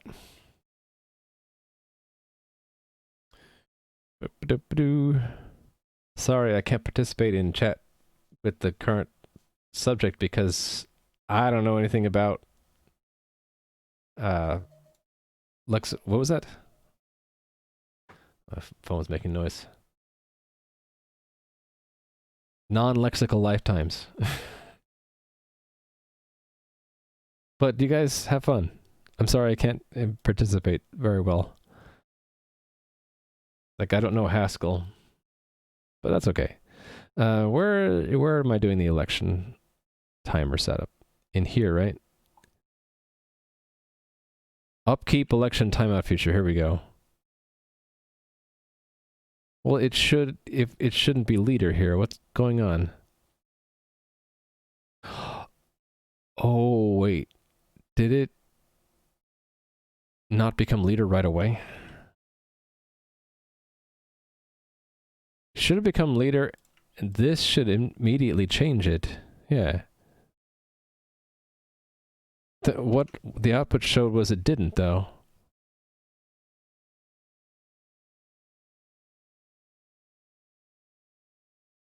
Oh, wait. It did a state change from the first vote. Okay, that's wrong. This should be true, else false. There we go. Now it should work. Yes? No. Server dropped election timeout feature. Why did it do... Oh yeah, that's what it should do. Where is that happening? Where is my cursor? I don't even see where my cursor is. 953, there. Oh, actually, yeah, we do expect it to drop it, don't we? That's how we detect that it was dropped, that it was canceled. If the send fails. Yeah. Okay, so then I should expect an error. Expect error, server did not cancel last election timeout.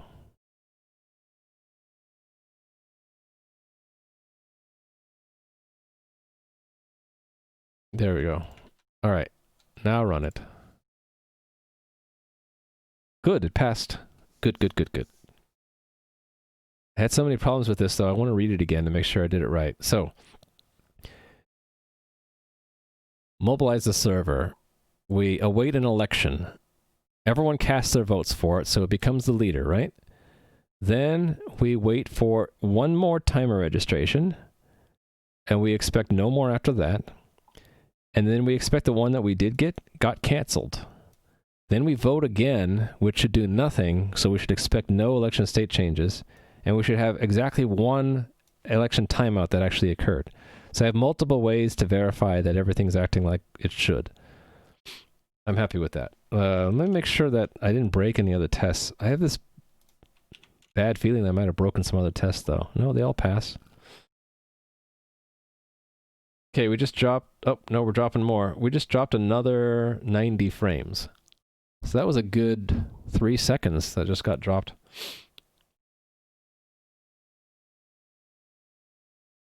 Now it should work. Famous last words. Exactly, Clayman. That's why we have these emotes. When it doesn't work, you can always say fail. And when it does work, you can say pass again. Feel free to use those emotes. You can use them with channel points even for a day, right? Redeem them with channel points, and then you can use them everywhere. All right. Another incremental progress, right? So what did we do? We made sure, so ensure, well, this is, I don't know how to write a summary yet, so we'll just write the longhand version. Ensure a newly elected leader cancels their election timer and does not request, well, does not react to more votes, cancels their election timer, does not react to more votes, and does not change its election state in response to those extra votes. Well, cancels their election timer, does not register any new election timer, does not, okay, all these things, right? So summary of that is ensure leader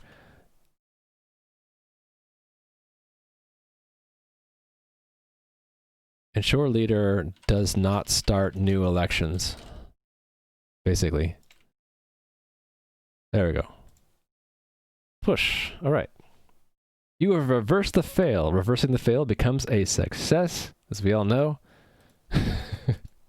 So you read that laugh as pass. Like in Haskell, you can have a foo AB, which can say that A is a foo over B. In Rust, a trait would be something like trait iterator type item, but item isn't part of the identity of the trait. It's not generic over it. So it's not generic over item, but it's being an associated type, it kind of forms a constraint, right? In order to implement the iterator trait, you have to specify the associated type. So it's a kind of constraint, right? So it's similar to a generic type constraint, but it's different. Right. They're a constraint, but they aren't part of the generated type. See, I'm glad that I'm always happy when Musen says I'm almost correct, but I'm not flat out wrong. When it goes to do code generation, that's when it has to resolve those constraints, right? All right. This test is already complicated enough. We're probably not going to touch it anymore. Okay, what else do I need to check here? Because I have a comment here, can I write this in a way that's more obvious? I don't think so, because we're just going to have to add one way or another. Okay, so this will guarantee that we'll start an election when the election timer happens. If we're a candidate, we'll respond, we'll send out votes, we'll retransmit them if we don't get responses. We'll cancel the retransmission timer if we receive a correct response. We count the votes. If we become a leader, if we get enough votes, we become a leader. If we don't get enough votes, we stay a candidate with another election timeout. Okay, so maybe a test I should have is, let's say a failed election followed by a new election in which it succeeds. Yeah, let's do that. Let's do that one. This should already work, but it's nice to have a test for it. So I would want to have that it's not elected leader at first, but then it becomes a leader afterwards.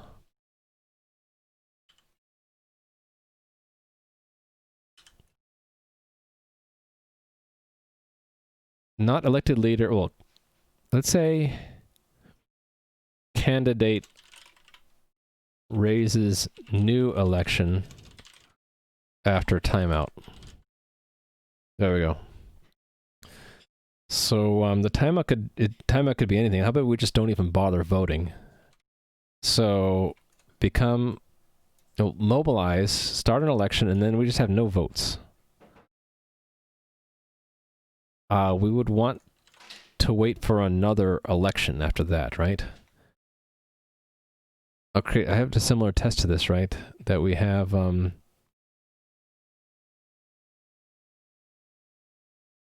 a call to await election again.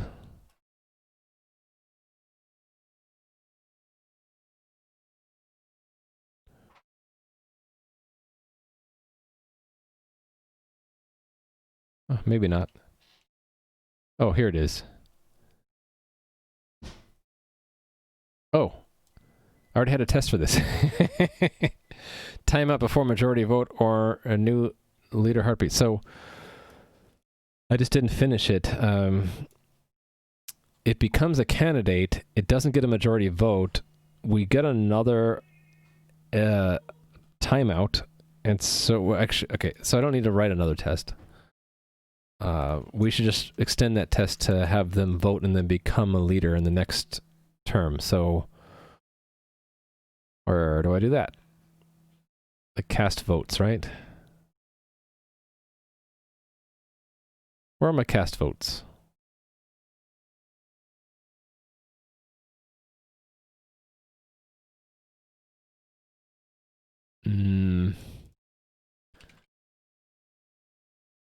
Right here. Yes. So, oh, what's this? Gadam, just resubscribed for 10 months in a row? Oh my goodness. Gadam, how are you doing today? Hope you're doing excellent. Alright. So, we'll just add on to this test that it starts an election, we cast votes in term 2 this time, and that should result in me becoming leader. Everything's going all right for me. I had to extricate myself from the World of Warcraft, where I was trapped for a week, because the new expansion came out to that, and I was like addicted to that for about a week. Well, mostly that I wanted to get to the max level so that I don't fall behind when I have to or when I would like to help out my friends when they want to do raid content. So I want to make sure I was at least capable of joining them to help out. Okay, so this is it, right? Oh, this right here. Assume leadership. Is that all I need? It should be assume leadership in term 2. Assume leadership term 2. Yeah, that's all we need. And it works. Great. Let's look at the log. This is going to be a longer one, right? So after setup, we have an election timeout. It becomes a candidate in term 1. We receive a vote from we receive a no vote from 6, a no vote for 7, a yes vote from 11. So that's 2 out of 5, and not enough to win. So we have another timeout. We go from candidate to candidate, which is permissible. That means we're remaining a candidate, but we're in a new term now. We set another election timeout, which never happens, but we receive 2 true votes is enough. We become leader in term 2. It's a state change. We cancel our futures. We get some extra votes, but that's okay. And we're done. Yeah, excellent. Cola. So this is ensure candidate can be elected after a second timeout. Commit that.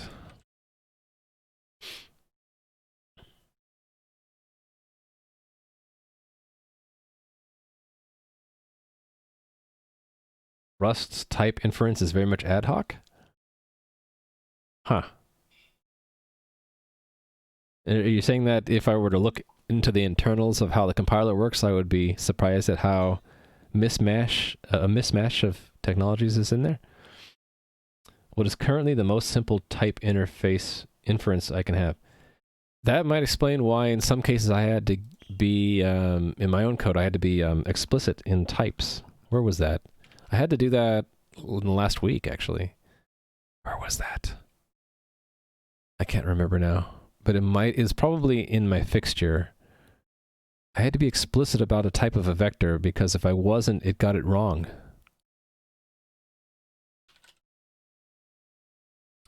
This is the string I would look for, though. No, not these places. No.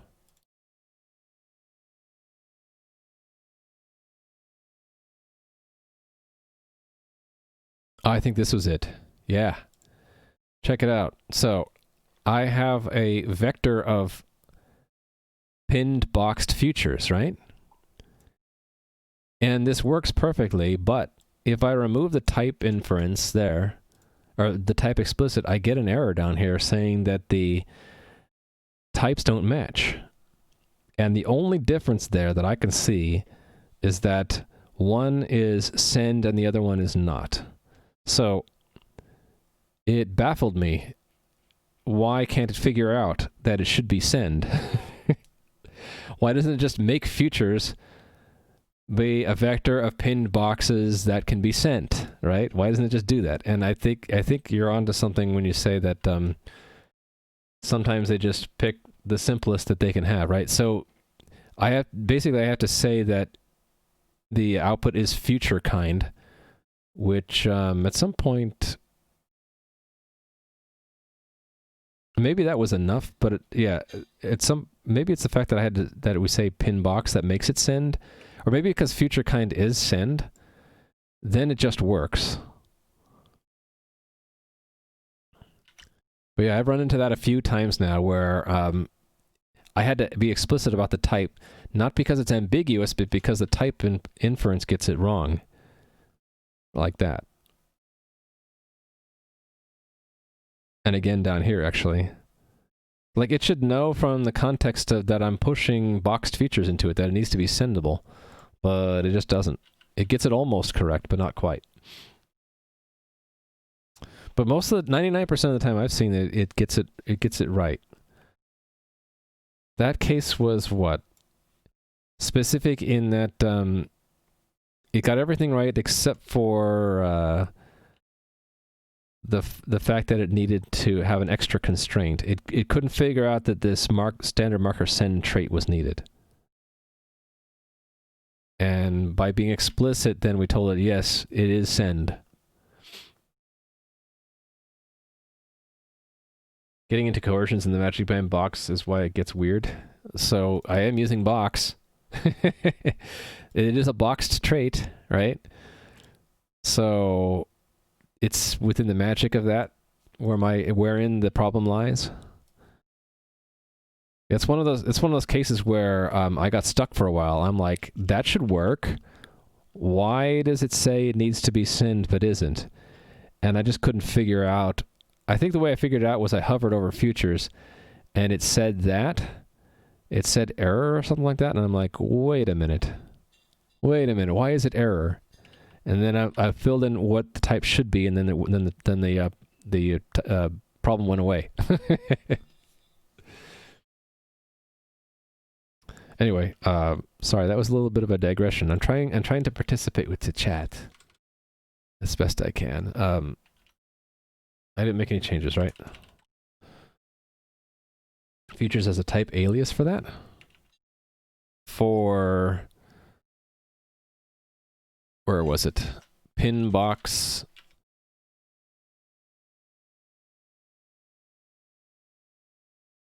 For a vector of pin boxed feature traits? Pin box dyne feature. Oh, there's a type for that? Oh, that'd be great to know. Should I just look for it? All right, let's look for it. You're saying it should be in here, so I guess I can go to the root of this crate and find it in the modules. Local box feature. Okay, you're gonna give me the answer, right? So I don't have to search for it. Local box feature. Pin box dyne feature output T plus A global. Oh, so we need box feature then. Okay, so that's an alias for exactly what I had, right? So I could have used... what's global mean? Global memory allocator, what? Is that some kind of box magic again? Because that's inside the box, isn't it? Oh, is it because I'm looking at the tip? All right, that's something I need to learn in upcoming allocator support. All right. Okay, so if you're saying that I wherever I have this pin box dying, I could shorten it. How many times do I do that? Actually, I've used it quite a lot. Let's just stick to Raft though. Okay, so you're saying I could just simplify this down to say it returns a box feature on that, correct? So I could say use features future box feature and get rid of that. Sure enough, you're correct, and I don't need to import pin anymore. Look at that. I like it. I'm going to give you another point. Learning so much today. That'll also be showing in the vec now too. I didn't need to give it a lifetime. I guess the lifetime was implied.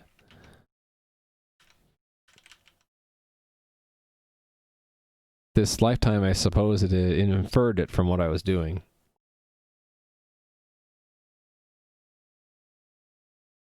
Vec-t global.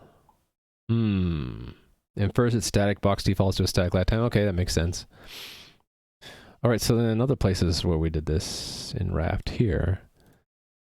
So again, I could, this is exactly the same thing, right? Box feature with no output, with a unit output. And then I just need to import that, right? Import it, please. Yep. All right. And then, wow, I've used it in more places than I thought I had. So this is a box feature of future kind. I like that I can get rid of a lot of those syntax markers. Okay, didn't quite like that one. Missing lifetime specifier. Okay, I need a lifetime specifier in this one. What did I have before?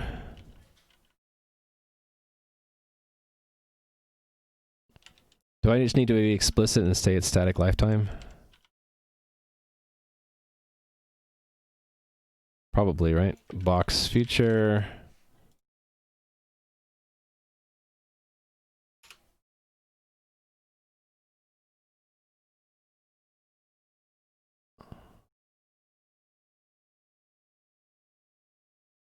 Static? Alright. I have another error, though. Mismatched types. Expected a pin box send. Found a different one. What?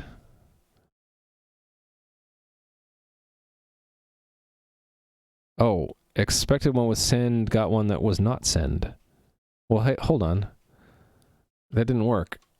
It gave me one that wasn't sendable. A future isn't send.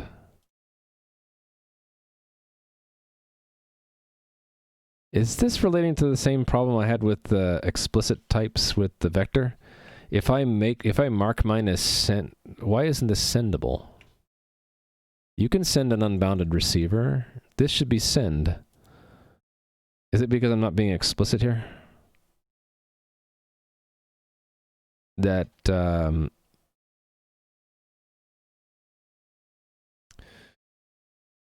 oh, how to be explicit? Okay, I don't know how to do that one yet.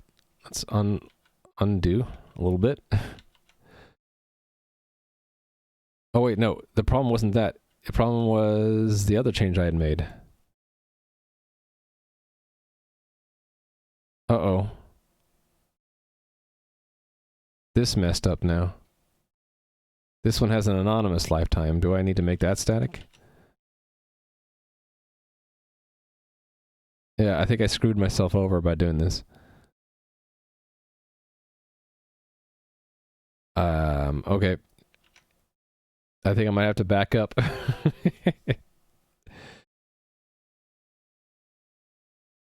Okay, let me back up a little bit.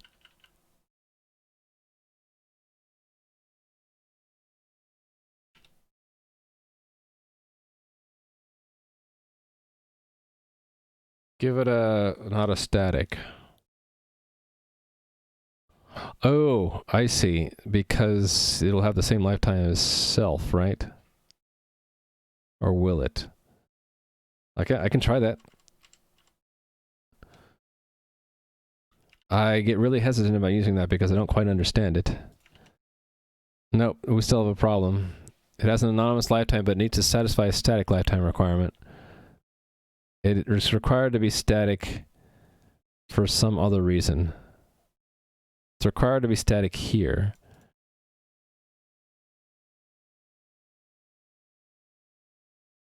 Maybe what it is if one changes, they all have to change. I guess I can try that. This becomes box feature that.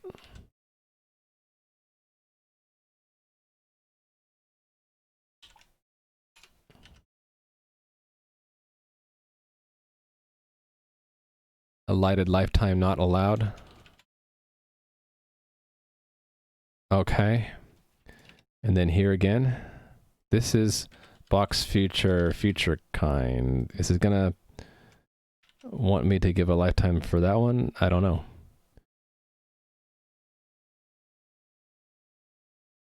And again here.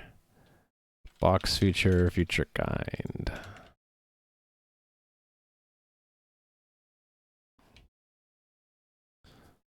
Can't do that there, so what do I put here?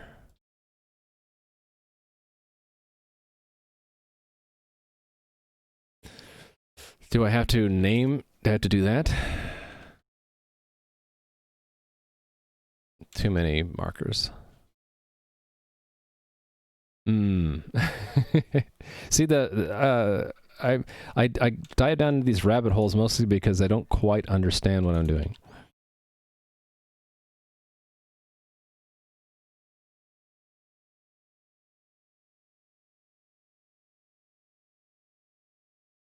Yeah, it's like we're going to be we're going down the rabbit hole here by adding more bounds to things. Right? Because that has a bound, this has to have a bound. And this has to have one.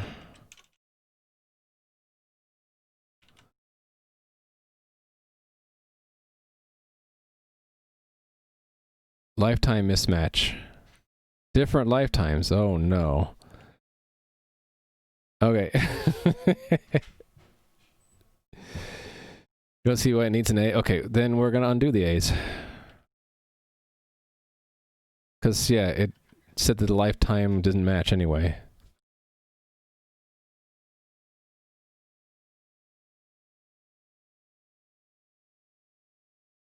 Static it is.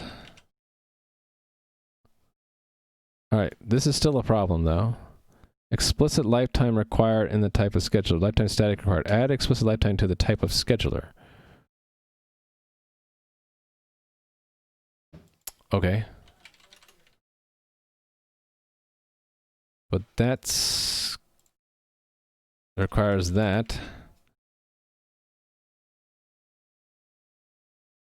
Which requires that.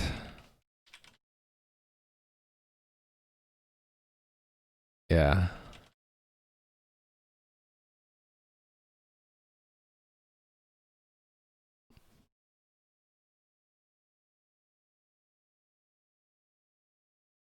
Hidden type for a trait captures lifetime that does not appear in bounds.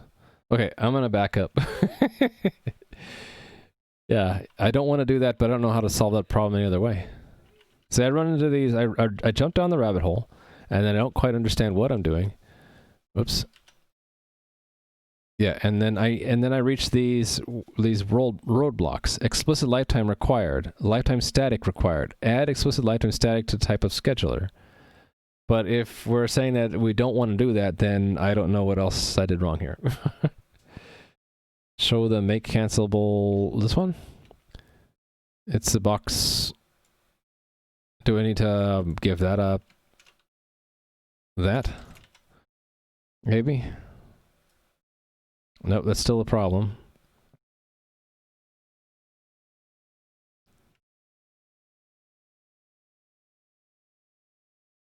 Yeah. I don't know.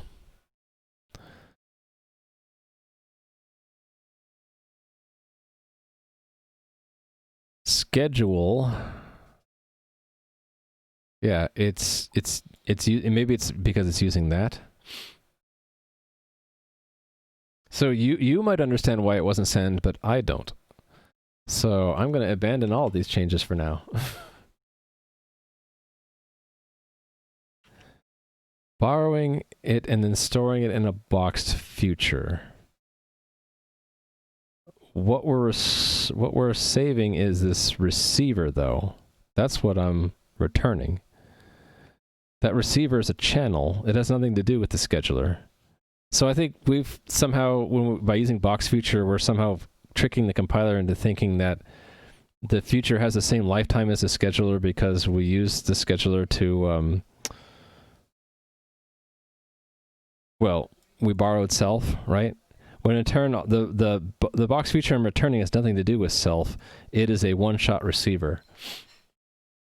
You're storing the reference in the box future? I didn't think I was.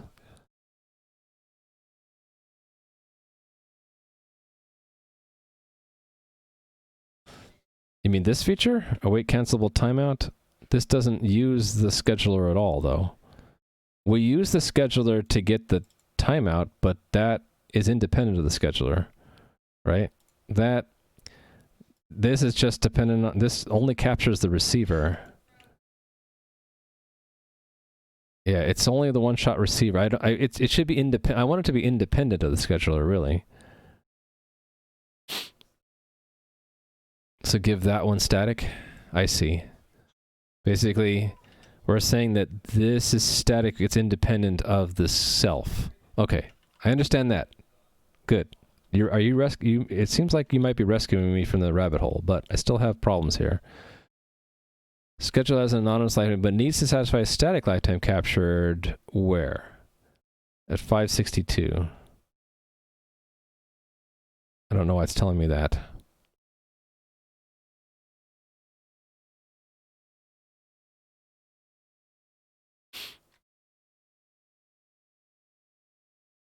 And also on the make one? Oh, yeah, you're right. Yeah. Okay. And probably on this one too.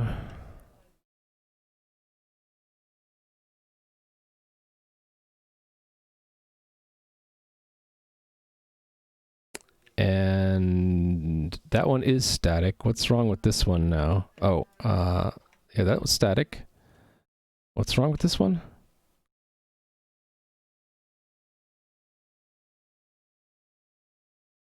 Wait. What? Tell me your type. Static. Why does it say this one is required?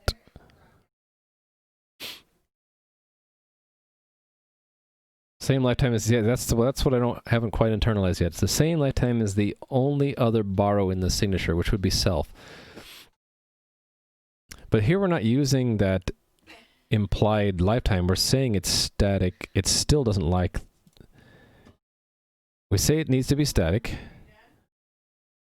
We got one that should be static. It still says that the scheduler needs to be static for some reason. Why? Why does scheduler need to be static? It should be divorced. The scheduler only appears here. It should be divorced from this because this is static lifetime. Oh, I think I might know why. Because I have two implementations of scheduler. Okay, I need to... Yeah, I've run into this problem before. I have the mock scheduler and then I have the real scheduler. This one has to have static. Right? That was it. All right. Thank you, Musin. You've led me through the rabbit hole and out to the other side. Okay, so we can use boxed future, but we have to be careful about the lifetime. If the boxed future outlives the reference that we borrowed to make it, we need to mark it static. Or some other, or tie it to some other borrow lifetime. But if it is tied, then we can use... So did I end up actually using box future implied at all? No, I didn't. So all my box futures are static lifetimes, right? Yes. Okay, so let me go back to cleaning up the others I had here. So this was another box future static future kind. 1, 2, 2. All right, and then one more, right? There. Box future static. So now I have a more solid understanding of why that lifetime matters. It's basically saying how long does the future last? If it's static, it lasts until we drop it. If it's implied, then it's tied to the borrow that we have or we got it from. Box future makes it correct, which will make the future send. That's how long the future will last until 2021, huh? Well, that's only a month, but maybe that's long enough for me to learn better. I'll have to come back and use box future on these other projects. So maybe make a note for myself. To do, use box future in HTTP server, pantry, and WebSockets projects. All right. Now we've learned another thing today. The box future. Borrowed T is only send if T is sync. Yeah, that I've read that many times, Musin, but I have no idea how to think of that. What associations in my brain I should form from that. I need to delve into that separately, I think. You're also taking box future as an argument that could totally be generic over any feature. Also, why are you returning box features from those functions? I need to send them to through a channel at some point, don't I? I thought I had to send it through a channel. Maybe I don't. I might be just boxing it to avoid a problem. Okay, well, here's an example where I have to store it somewhere and use it somewhere else. It could be from a different, yeah, because this is shared. This peer state is shared between two different tasks, and so it might go between threads.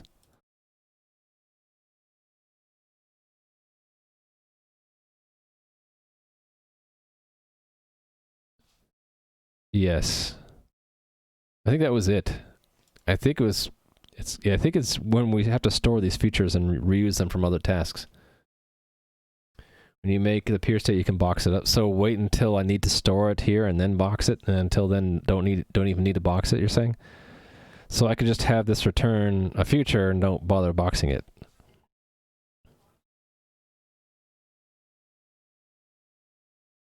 Yes. Let me, my brain is starting to hurt, so let me make that a to-do.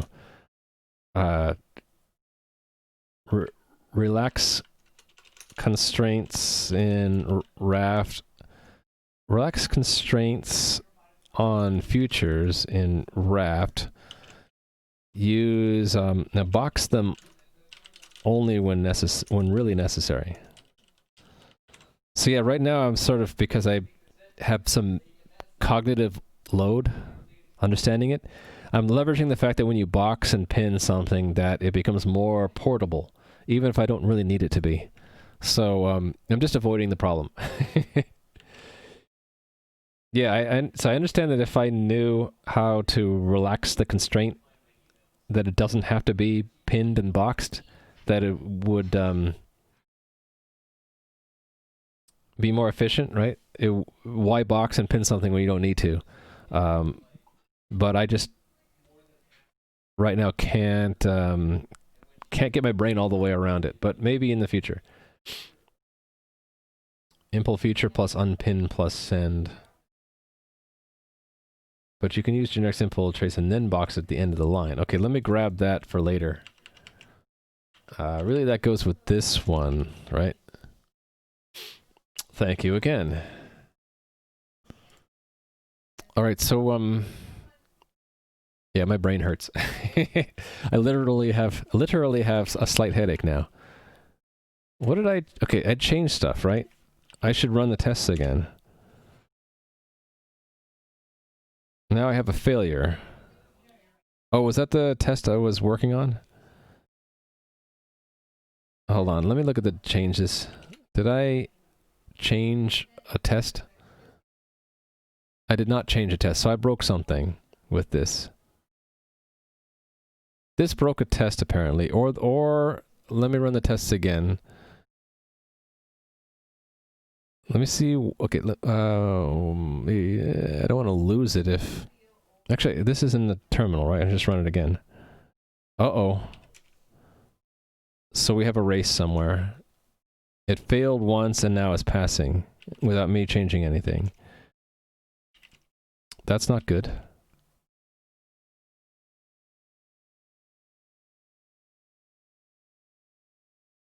Now I'm trying to get it to fail again, and it's not going to. That's the law of bugs. The law of race conditions is that you only ever see it fail once, and then when you want it to fail again, you won't see it. Oh, there we go.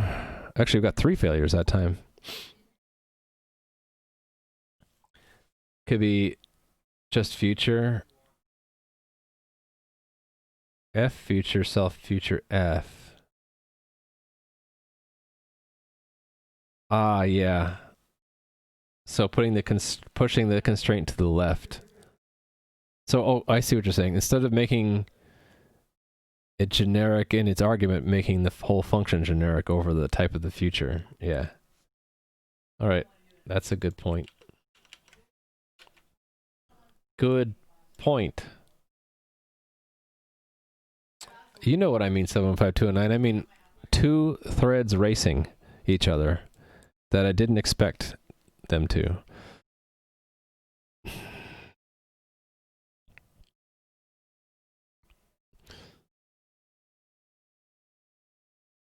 Okay, 2 of them have to do with retransmissions, but I'm not because they're going to be stepping all over each other, I won't be able to see it. What if I just pick one that is the least complexity, one that is failing?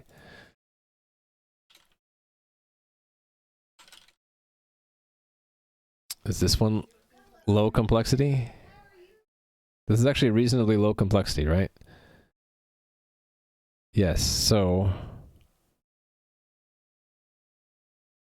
we wait. Okay, so then let me try to run this test until it fails.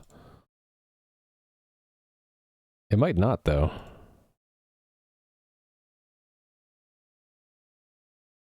If it doesn't, then I'm going to have to reason why it sometimes fails. Oh, you know what it could be? It could be as simple as the timeout is... Oh, no, no. It could be as simple as the timeout is too short. And all the printing I'm doing on the console just makes it take too long.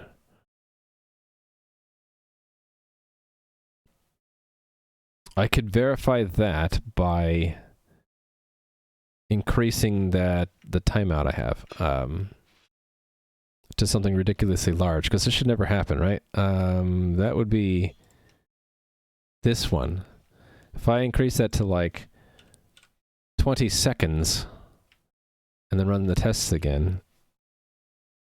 Problem is that how do you get something to fail when it...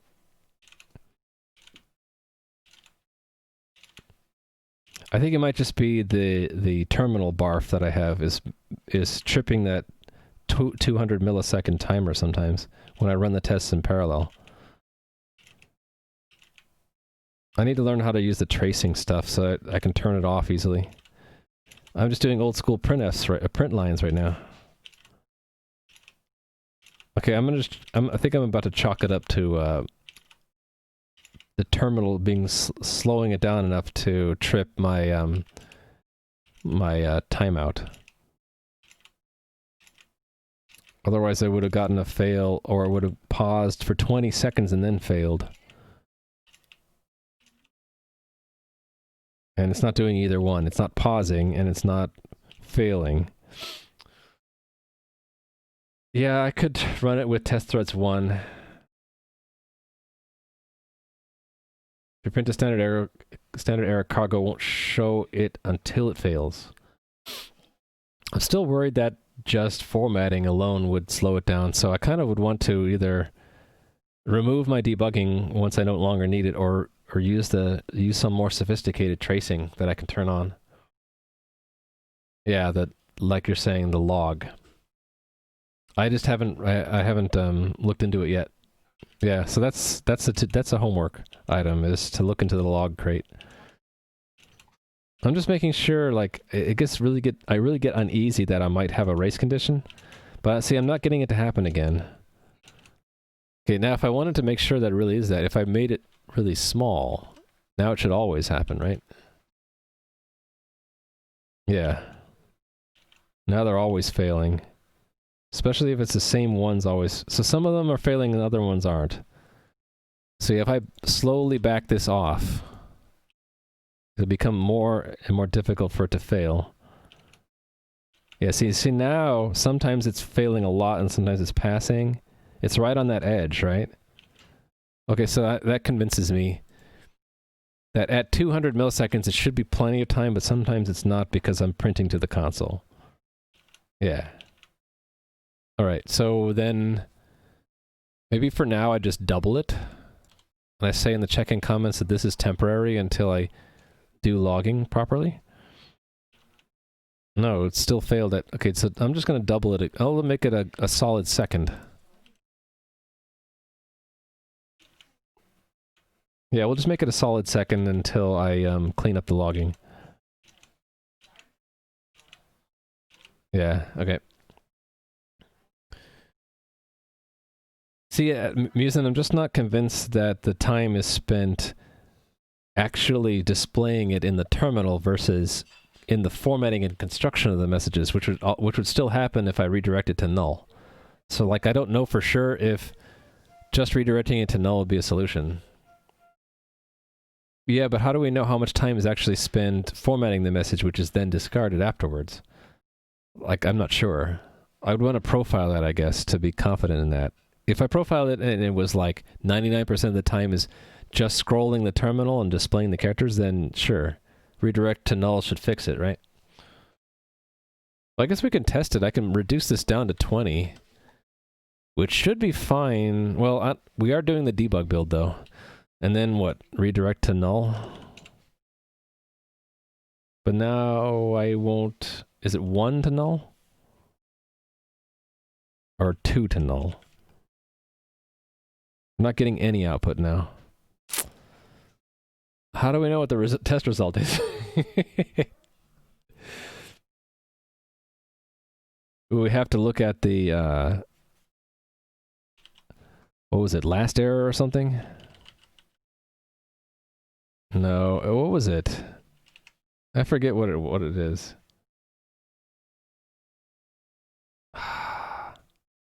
Error level, right? Error level? I can't remember. Is it question mark? It's different between Linux and Windows. Or is it percent error level? Yeah, that's it. Okay, so then I can do it to null.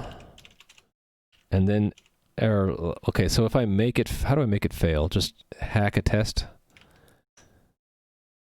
Hack a test here somewhere. How about we expect 42 instead of 0?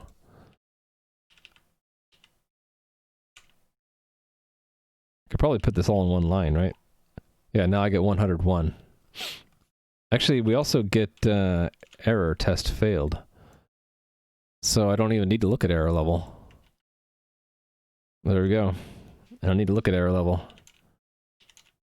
So yeah, see, when you're right. If I just redirect to null, it doesn't fail, even with a very short 20 millisecond. Okay. I've proven wrong again.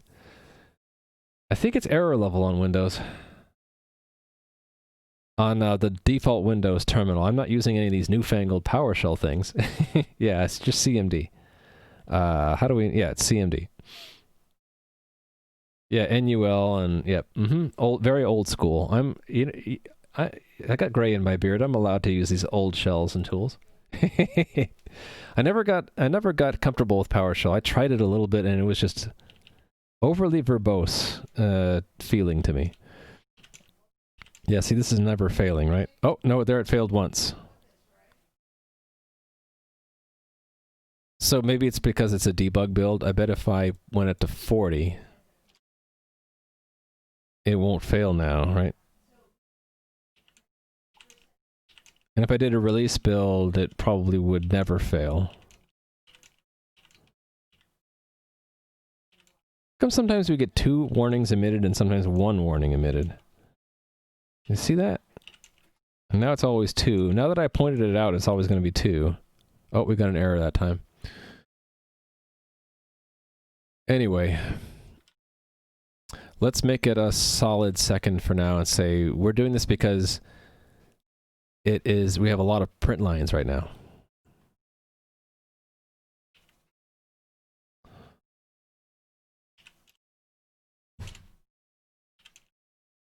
Yeah, all right. That's what I'm going to do for now. Because I don't want those false positives to, like, pop up at me. Ooh, did I lump that in with the other stuff? Okay, so, yes, I did. So let me unstage just that. That was here. Unstage that one. Okay, so what we have staged here was to use box view. Use the magnificent box feature. So that we don't need these clumsy pin box dine feature junk, right? That should be the only difference here. Oh, I should check to see if there are some unused imports now. Oh, yep, there are. We don't need pin. That is because we're not using the log yet. All right, so accepting one more change. Stage. It seems like we have a lot of changes here, but that's because of changing between blocks and non-blocks there. Why did it resort everything?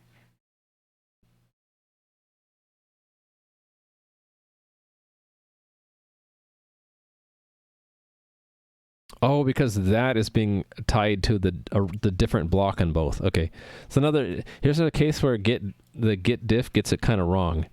This is not that it didn't change; it's that it matched the wrong bracket. Right? Before it matched the beginning of standard. Now it's matching the beginning of futures. So really, it should be a diff. Otherwise, it's misleading. It looks like we're sorting here when we're really not. Okay. Anyway. Enough. I over-explain things. Pulling in box feature. The changes should just be using box feature. Nothing else. Okay, good. Use the magnificent box feature. Then this change is temporarily relax test runtime constraint. So because we're still doing low budget, one of my friend's favorite terms, low budget, old school, debug, print line statements, the timeouts we use in tests need to have a larger limit to prevent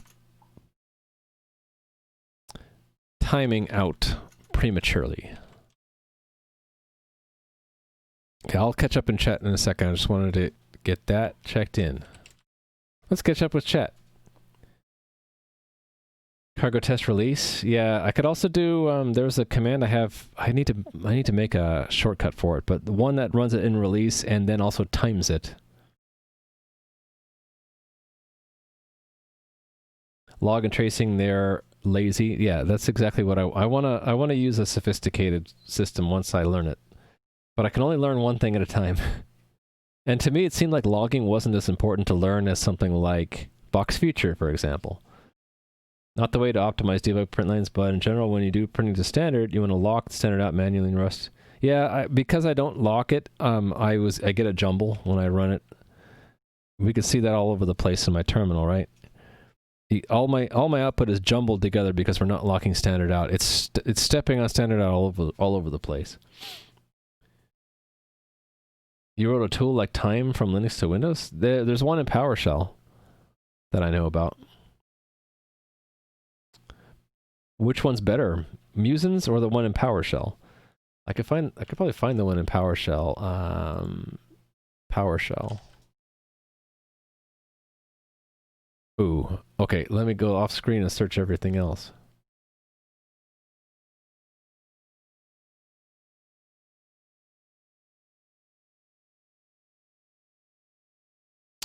Do I not have it in my notebook?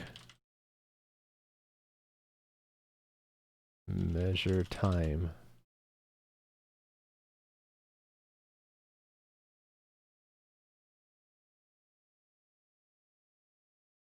Huh. Maybe I don't. Maybe I don't. Oh well. I don't know where I put it then. I'll have to look for it later. But yeah, there's a way to do that in PowerShell too. The PowerShell time is inaccurate? I thought the PowerShell one used the high performance counter. You use a kernel job to measure it. I see. Yeah, I think that it was measure object. It's measure object's not using the high performance counter you're saying, though. That's a bummer. I thought it did. Well then, yours might be better.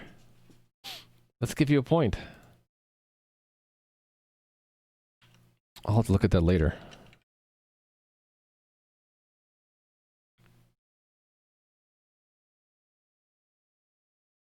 Measures the CLI startup as well. It does? That sucks.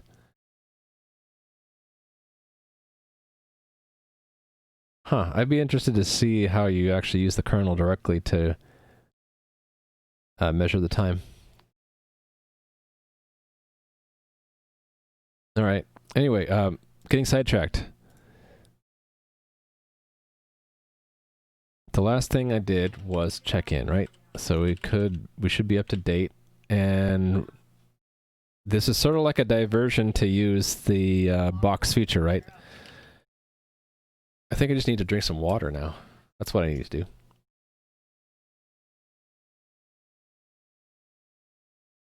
We've been going 5.5 hours. I should probably try to wrap it up in like half an hour so I can eat lunch.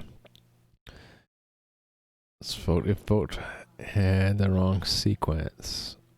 All right, okay, so yeah. The last thing we tested was at the bottom of the test file, right? Make sure that we can actually run again. GitLog will tell me this too, right? Ensure candidate can be elected after a second timeout. Precisely. Okay, so then we've done that.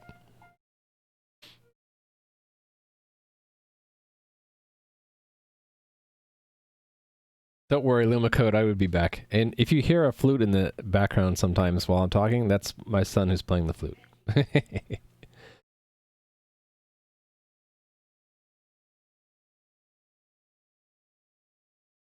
For TLDR, I'll probably read the whole thing, but thank you for the TLDR. Because I'm interested in that stuff. Like the last contract I did was making a Windows driver. So I'm into that stuff. All right. Especially when we're talking about real-time stuff. I really enjoy that stuff. All right. Change election state. Yes, yes. Okay, that was the last thing, right? That we are in the... We do a state transition if we change the leader. Otherwise, we don't. Okay. Here's the sequence. Oh, I know what I was going to do. I was going to do the... that debug check. Where was it?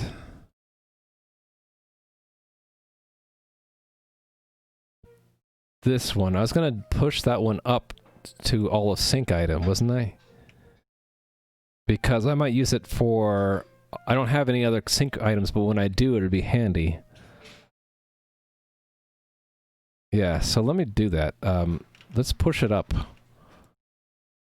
to server... Oh wait, if I push it up, I can't make it an enum. It has to be a struct containing an enum. Okay, never mind.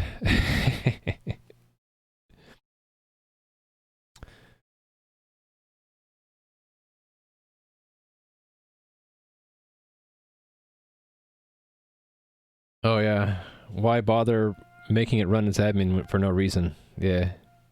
Although I know people who just run everything in admin shell so they can do stuff that normally you'd get a UAC for. Okay, I'm not going to move that receipt thing up. So what's next? Get reoriented here. I think we're done with receiving... We're sending vote requests and receiving vote request responses, so I should probably flip it around now. And I should have tests for when we get asked to vote for someone else. So we have to support receiving a vote... Where is it? We need to have when we receive a request to vote, and then we need to send a request to vote results. I think I need to do that. You just turn UAC off? I don't think I've ever done that. I don't even know how to do that. I know how to turn off signature verification for drivers with the BC edit. That's scary enough. You turn off BitLocker and then turn off secure boot and then turn on test mode. Or with a group policy. That's scary stuff there. Actually, I don't know. Which is scarier, group policy changes or BC edit? To flip the signature verification bit. Alright, I think I need to have a test here. A completely new test, where we're not going to be a leader anymore. We're being rated by Bald Bearded Builder. Hey, Bald Bearded Builder, how are you doing? Raid of 57. I should probably explain what I'm doing. Alright, so, hello, this is Raimu. I have this game that operates on a cluster of servers that use an algorithm called Raft. For fault tolerance and replication. You can read more about it there. I'm doing well, Bald Bearded Builder. Hope you're doing well too. Thank you for the raid. See, I'm using the Raft consensus algorithm. If you click on that link I put in chat, you get to hear, which is, sorry it's not dark mode, but the dark mode makes it hard to see. But it lets you have identical state on numerous nodes of a system, whether they're on the different nodes on a network or just different processes in one computer. And I'm using it for having the game that's you see running, the server end of it has 3 copies on 3 different network endpoints, right? And you were using this algorithm to make sure that one of the servers actually runs the game and the other 2 are essentially backup copies. And I've been in the process of moving my game from C++ to Rust. So what I'm working on today are, this is an example unit test, right, of how a server gets elected. So if I go back to that diagram, and let's say I reload it. So this is what happens when you first start up a cluster where there is no leader. Every server picks a random number for a timer, and the first one to have their timer expire starts an election. I'll pause it right when the election happens. So you have an election timeout, and it immediately says, okay, we were on term 1 before, now bump up to term number 2. I want to be the leader, so it's sending out a request for all the other servers to vote for it. The other servers say, sure, you are the first one to ask for a vote, so we'll vote for you, and we'll bump our term numbers up to 2 as well. Now, once the server gets a majority of votes, see, it didn't even get that last vote. It already knows it should be the leader because it got a majority of votes. So it starts to assert its leadership by sending out a no-op, basically, saying, we are now in term 2, I am the leader. And then they all acknowledge, saying, okay, sure, fine, we'll follow the leader now.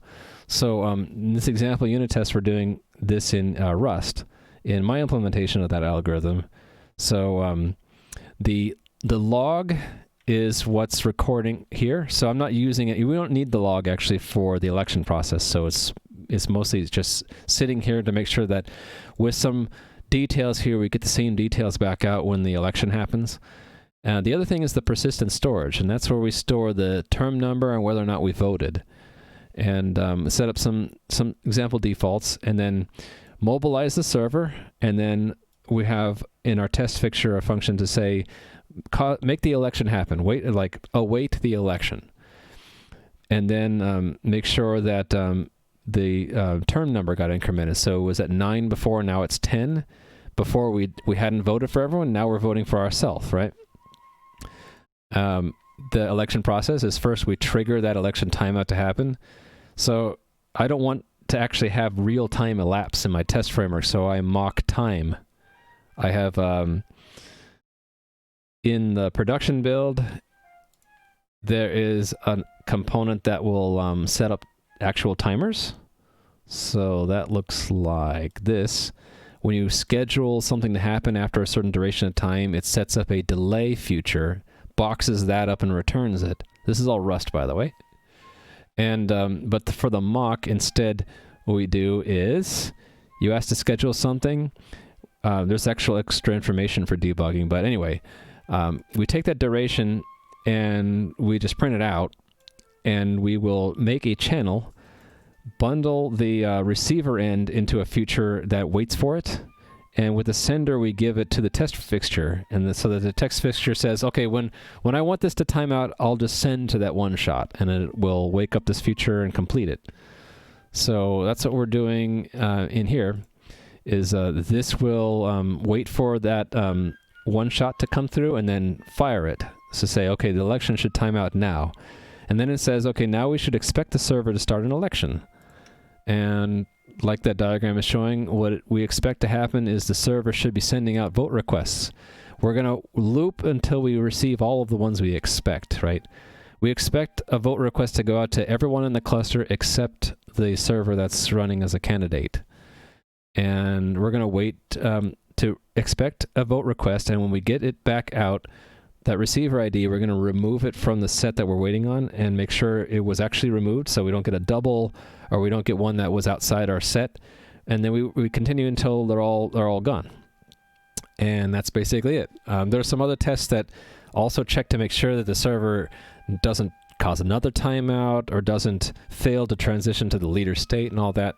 But that's just to give you a taste of what we're doing with that one unit test here, the first one at the top of my file. Anyway, let me catch up with chat. Mr. Balrog accidentally swallowed some Scrabble tiles. Your next trip to the bathroom could spell disaster. What if one of the nodes says it doesn't accept the master being voted to being master? I'll show you. You can play with this to see how that happens, right? So I can reload it, and then let's just time it out, right? And then to get one of these to reject that request, we'll have it time out too. In fact, we'll have it time out twice. Why not, right? So you'll see when it has a negative vote. It says, I'm not voting for you because I'm voting for myself. Meanwhile, he already received 5's vote request from term 3, and he says, okay, I can't be a candidate in term 2 because 3 is bigger than 2. So he immediately reverts to a follower and says, okay, I'll vote for you, right? Now 2 is already voted for, S2 is already voted for S1 here. So let's make it a little bit interesting in that this one is going to be ignored and this one will be accepted. It actually happens pretty quickly. It's very hard to get a situation where they get confused for too long because it's whoever requests for a vote first wins, unless they're in an old term. And so to get a reject, you have to bump up the term of the receiver, and that usually only happens if there's another leader in the cluster already, in which case to become a leader, the algorithm proves that you have to have received a majority of votes, and so the minority that doesn't vote for you or voted for someone else ends up getting overridden anyway by the when the leader takes over. So one way or another, you get one leader at the end. Either you get some followers who didn't agree at first, but then when the leader gets elected by a majority, then they assert their leadership, and then everyone else says, okay, we'll follow you even if we didn't vote for you.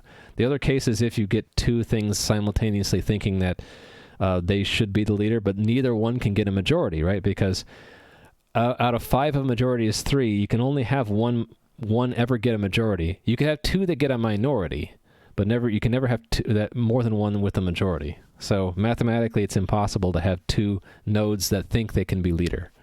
Does that make sense? You can have one node that thinks it can be, that knows it can be leader, and another node that thinks it might be leader, but that so-called candidate will revert back to a follower once the real leader asserts its leadership. So anyway, I hope that makes sense. You can feel free to play around with that diagram again to kind of test out any theories you might have. It's a lot easier to play around with this diagram than it is to read the white paper, that's for sure. Although if you like white papers, there are links to it from their page.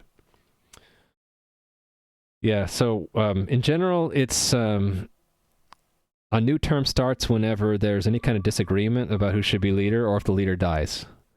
And generally, any new election is started by someone who tries to be leader right away, and 99% of the time, everyone will vote for that server because its first vote requested wins. Can you hear the flute in the background? I don't actually know what the song's name is. But yeah, we have at-home school half the time, so he's playing the flute while on Zoom or something.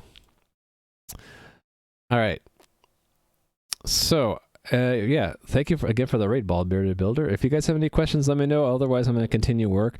So these tests all pretty much test the candidate role during an election. What we haven't tested is the follower role for an election. So what if you receive a request to vote?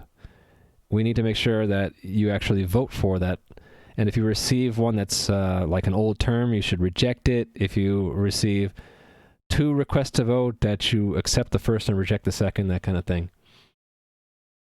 I don't know what that is, Ponzi, but it's the flute. I know that much. Okay, so new test, I think. What do I want to copy? I guess it doesn't matter. I can just copy from this last test. New test. What is this going to be? We want follower votes for first candidate. Sure. So we're not going to await the election. We're going to actually have it we'll make a new helper function called receive vote, I think. And let's do the same thing because we're going to have a bunch of arguments, right? We're going to have a receive vote args. We'll have what? Sender. Why don't I just repeat some of this stuff? We don't need that. Basically, it's that you're requested. Your vote has been requested for server 6 in term 1. Term 1, the sequence number is 1, right? And then we should expect that the server sends a response of yay. So there should be let's think of another helper we could have here, like await. Printing something out? Okay, when it's done, I'll hand it to you. The printer is right next to me.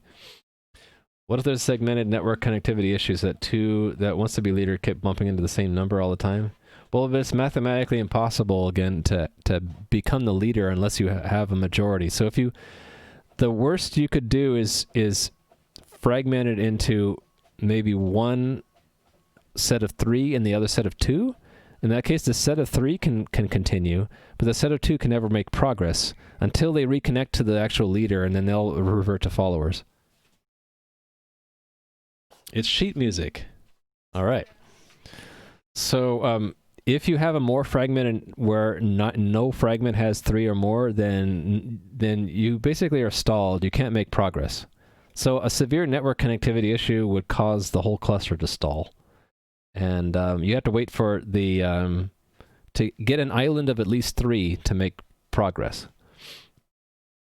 You can't have 2 things using the same term in an election without them competing in the same election, and then it's whichever one wins first. So the term number always increments. What's random is the timeout interval. Anyway, I hope I explained that well enough. So what are we waiting for? We're awaiting a vote. Await vote. Do I need an argument structure here, or can I keep it simple? I think I do want to vote args. Await vote args.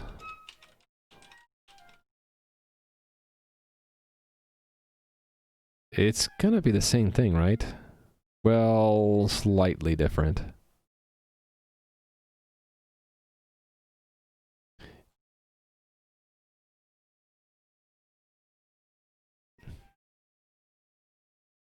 Paxos can handle that kind of fragmentation. It's fast, more complicated. Yeah. What's kind of entertaining is if you go to the white paper, one of the chapters of the white paper is what's wrong with Paxos. So a large majority, or not a large majority, a large piece of his white paper is to talk about how his algorithm is better than Paxos. I think that's kind of funny. Essentially, it was a PhD thesis providing a better alternative to Paxos. All right, so I don't really know exactly what I want here. Shouldn't this be receiver ID 6, sequence 1? Actually, I'm not sure what a vote has in it. Let me look back and see what we had. Oh, it would be in message, wouldn't it? Oh, it's just a granted. Okay. So we don't have a sequence. No, we have to have a sequence number. Sequence number is outside of this. Yes. Oh, we should check these things. Last log index, last log term. Yeah.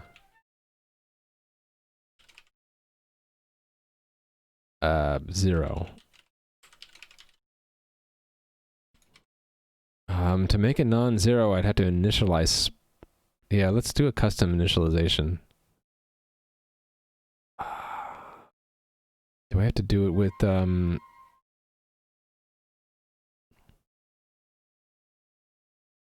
why server with persistent? I don't have that.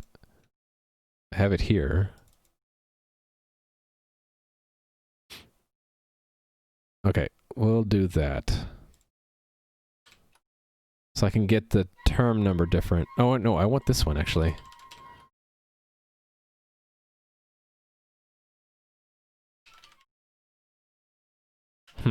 Okay. Yeah, I want something like that. Down here.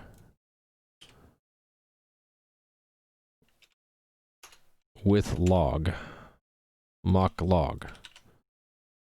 Cool. Then these non-defaults are term and index. So 742. Basically, you have to, whatever the log has should come back out. Oh, wait a minute. That's for a leader, or candidate. This is for a follower. It doesn't matter what I put here, right? Yeah, okay. Never mind. I don't need that.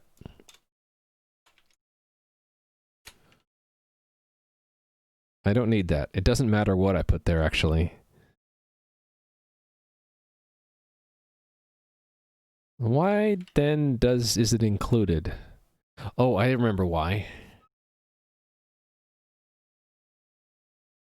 We want to reject anyone who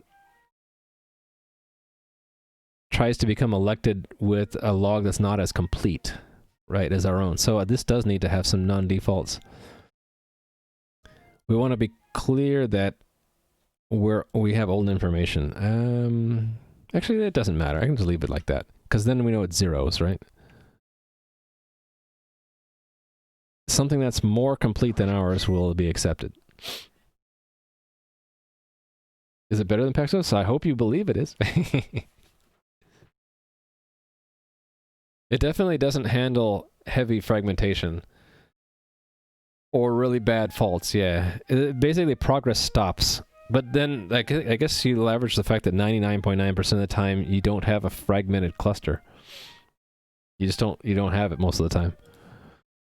You pay for that cost a very small fraction of the time where you do have something really bad happen, I guess.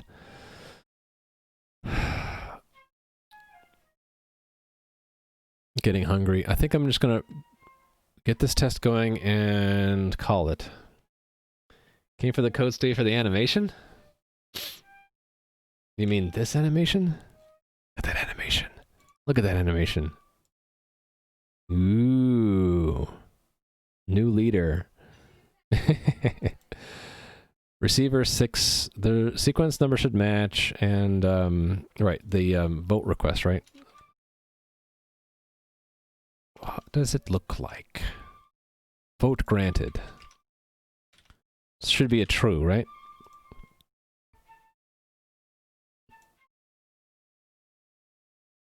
Yeah.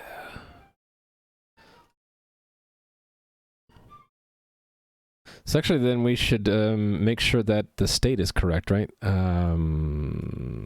Fixture, where is it? It's like expect.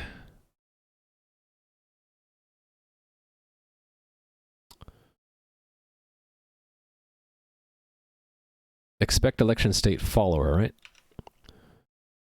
Right here. Exactly.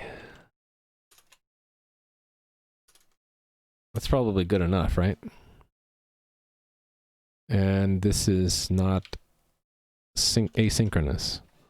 All right, so then we need to make these fixture helpers and these structures. It can list all functions in a module. I know I can do Control Shift O and type something in, but I have to be in. Oh no, I shouldn't have to do that. Expect. Interesting. Do I have to be in the file itself? Yeah, I do. Control P and then hashtag? Ooh, neat. I didn't know that. Thank you. Control P and then expect. Oh, but I had. Oh no, it got it. Just took it a while. Expect more sheet music. That's cool. I didn't know that. All right. Let's make these new structures. C vote struct. Paste.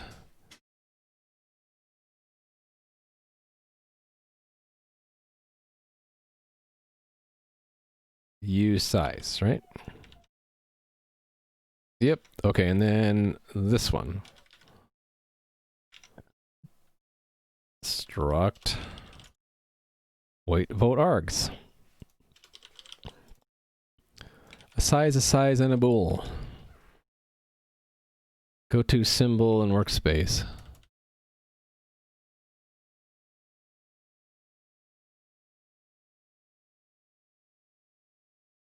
I'm hitting the wrong keys, aren't I?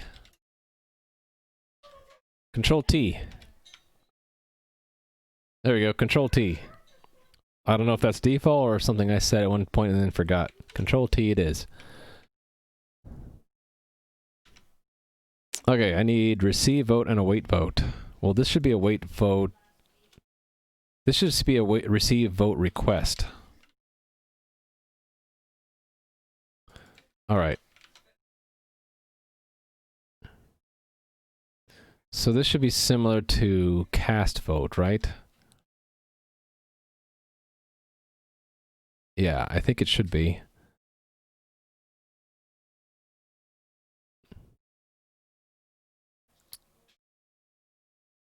So it doesn't need to be in the fixture, actually. Oh, that's right. I remember why I did it this way. I'm trying to leverage this now that I know about it. Okay, so yeah. Hate to put it out of order. I'll put it back in order later. Really, it needs to follow the same signature as that. Only this is receive vote request args.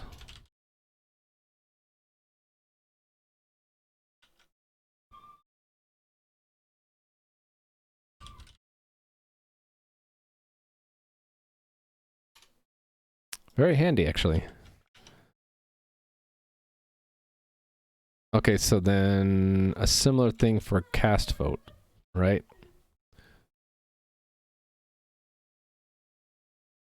Receive vote request. All right, and then this is a one of these, which destructures like this.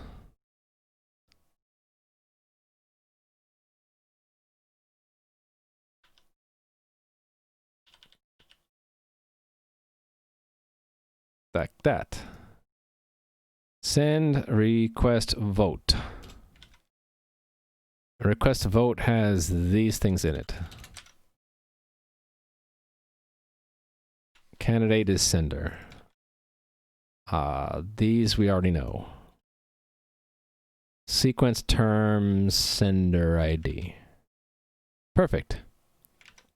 One down. One to go. Await vote. So await vote should be like await vote.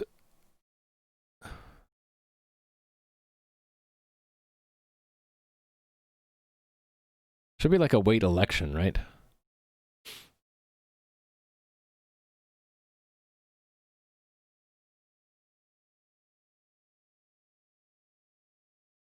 Or one of these maybe. Await assume leadership. No, await a vote should be awaiting a message. Actually, that's what this will be. So it'll be kind of following this format here. Await vote. Await vote args. So reasonable timeout where we're waiting on the server stream. And do we care about election state change? I think we do, yeah, because this should be, if we get an election state change, it needs to be follower, right? If it changes at all in response to a vote request, it should be a follower.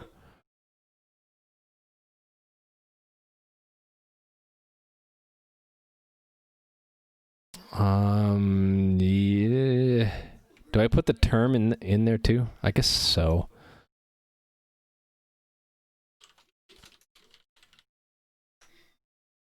So here the term is 1. All right.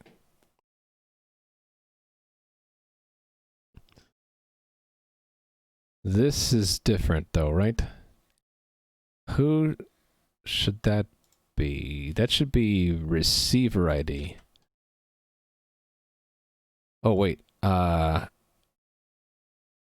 Only if the vote is granted.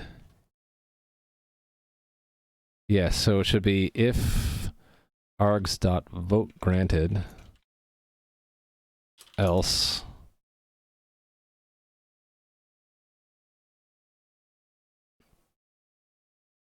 actually if else we don't know who they might have voted for, so I'm not even going to check. So only if the vote granted should we care that it should be some ID if ID is args.receiver. How come it's not showing up?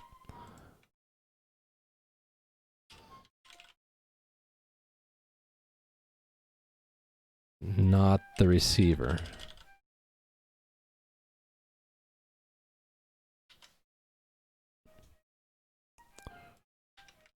Got syntax errors to deal with, I think. Either that, or is it because it's inside of a macro, it doesn't know how to do that? Yeah, it's because it's in the macro. Oh, and it's not formatting anymore. Uh-oh. Rust FMT doesn't want to touch this anymore. It's too complex for Rust FMT. Either that or I got other errors.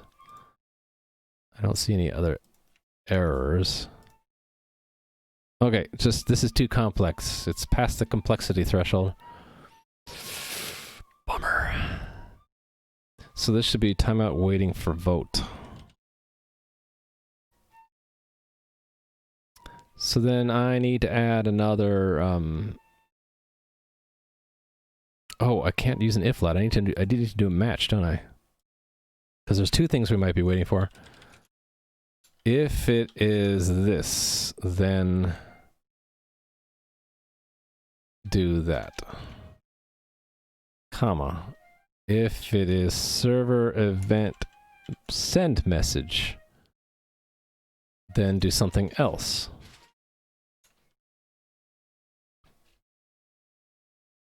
Doesn't need the matches, could be vote for some.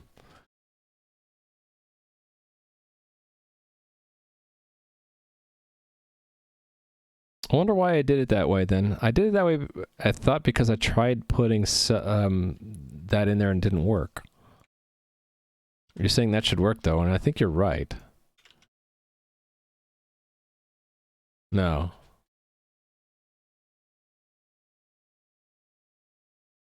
Or I have the wrong number of parentheses.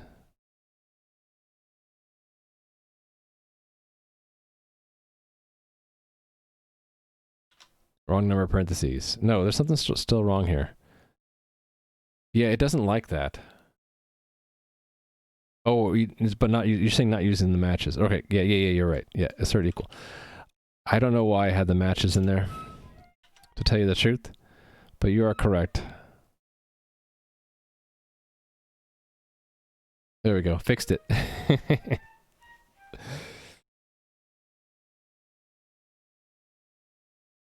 Missing structure. Missing that.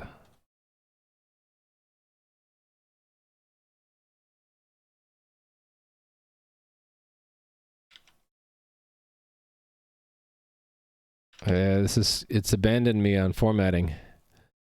It's abandoned me. Oh, I could have done that?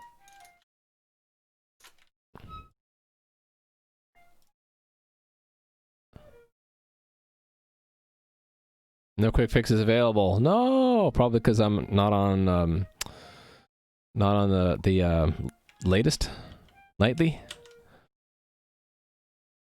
In there, you said.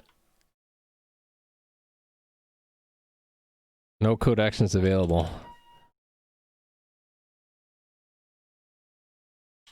Nope. Nope. Not in the tools I have. Unfortunate. And I got rid of my clipboard.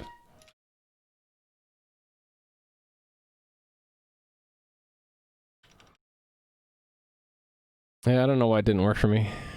But, oh, could it be because the Rust formatter has abandoned me that the autocomplete's abandoning me too?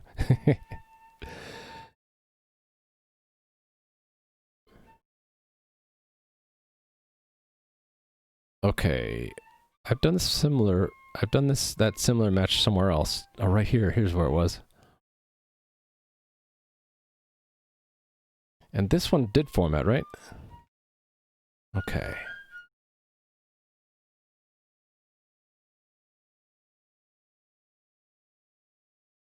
Wonder why it doesn't want to format this one.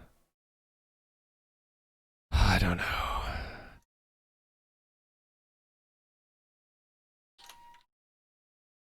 There's no error here. It just doesn't want to do it. Ah. Bookmark that. Whoops, what's happening? Bookmark. There we go. Up here. Where was it? Here.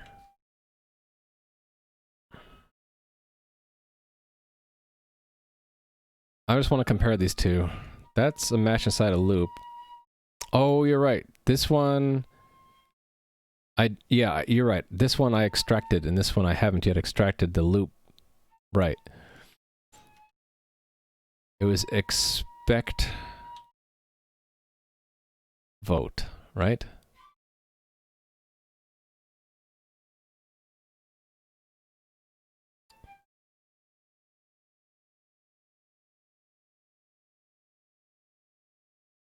Sort of. Okay. Do I just want to do that off the bat here? So async Expect vote. I don't know what arguments I need yet. It's async, yes. So remove that and take the loop out.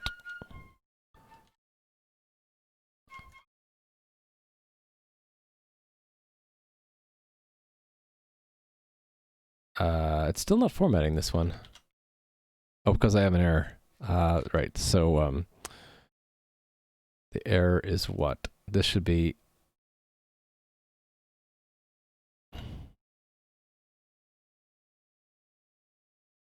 self expect vote.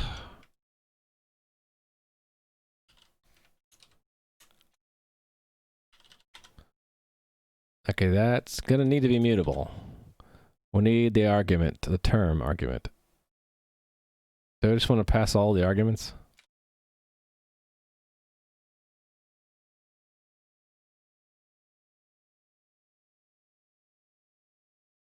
Now it's gonna format it, right? Yay, okay. I think you're right, that being inside the timeout made it, an async block made it confused. Args. All right. Yay, we got our formatting back. Okay, so then, just so I don't have to copy this again. I mean, so I don't have to write it again, let me copy what the other one did. Because it's sort of like the reciprocal, right? Verify vote.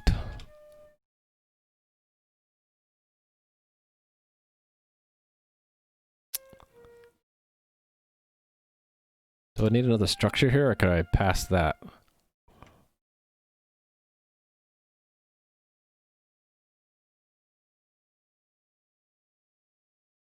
Maybe we can just pass the args.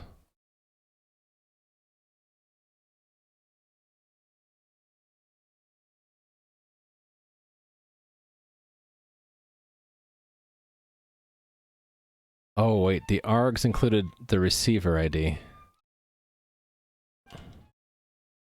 So I do need to check that, right? Yep. So,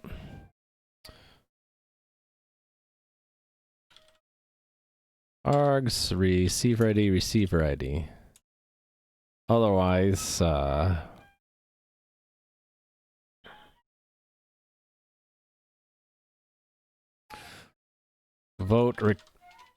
vote sent to wrong receiver. Should be that. Receiver ID, args receiver ID.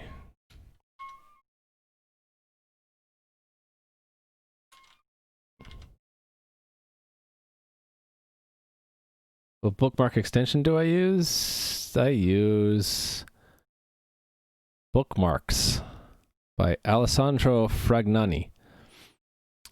I think because someone else was using this, but I'm not sure. It might have just been because I looked up bookmarks and it was very popular. I don't know. Good night, Nui.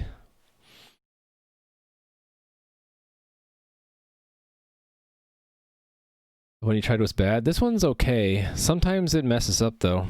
Like a bookmark will get moved when I run the code formatting. Okay, there it didn't, but sometimes the bookmarks move around. It's not perfect. It works okay, yeah. Okay, I need a verify vote. So similar to verify vote request, right?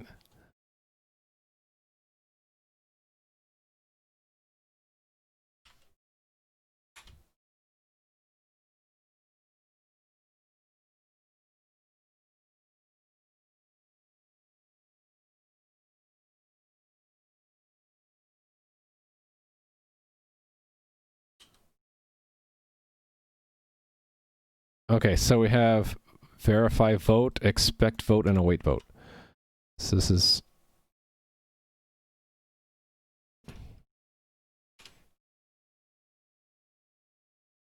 Don't know if we'll still need that, right? This should be a vote response results where the vote granted needs to match, right? Vote granted should match args dot vote granted.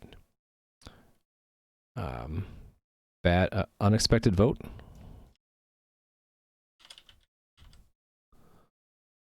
Was that should have been that. These not relevant. And we also want to check that the term is right. Wrong term in vote. And sequence number should be matching. Okay, obviously I need another structure, so this should be like verify vote args.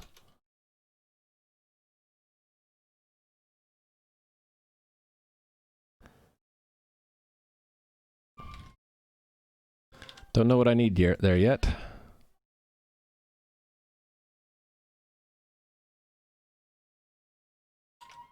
Actually, I do know a little bit. I know I need the message. Oh, right. So need some of those, but not others. Not these two, but I do need an expected vote.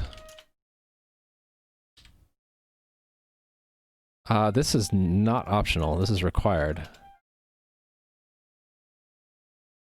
Put in alphabetical order. Alright, so generic over some lifetime. Alright, so I need this down here.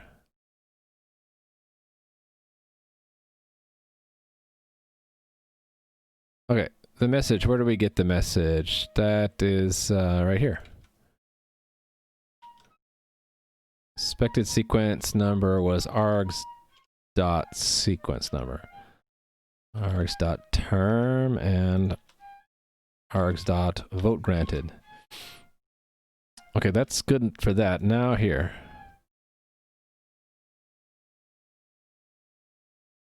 It's like expected vote? Yeah.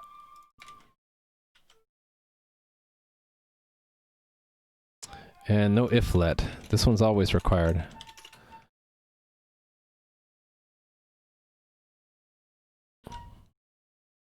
Okay, cool. Yeah. Yeah. Ready to run the test. It's gonna fail though. Because it doesn't respond to votes, right? Ooh, we got a big core dump. Why such a big core dump?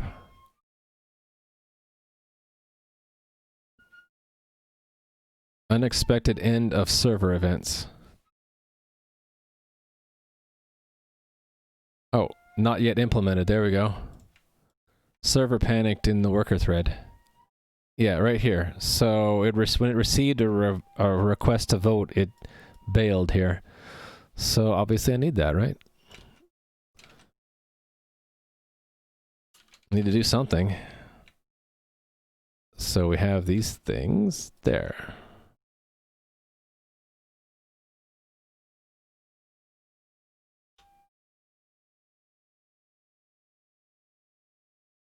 All right, now what do we do if we're asked to vote?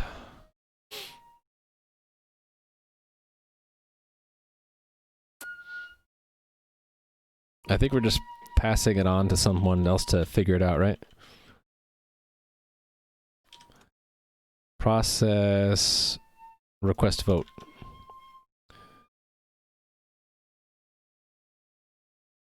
Candidate ID.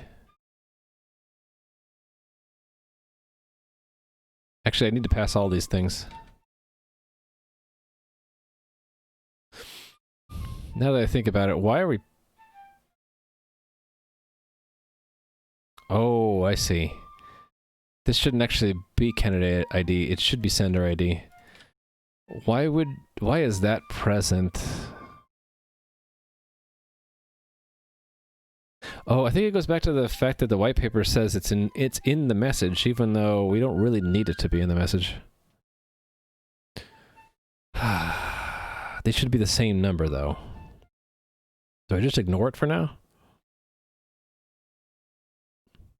There's no reason for us to ever look at it. Maybe what I'll do is I'll do a ... and I'll put a note here. Possibly remove this field because the receiver already should know the ID of the sender. And the only legal value here is the sender ID. Yeah. Right now, we'll just ignore it. Okay, so need a function. Yes. Actually, it would be convenient just to pass the message content to this, and it's just all in there. Does that make more sense? No, because no, it doesn't make sense. We'll just do that. Okay, so then I need this function to exist next to this one, I guess. So we'll put it here.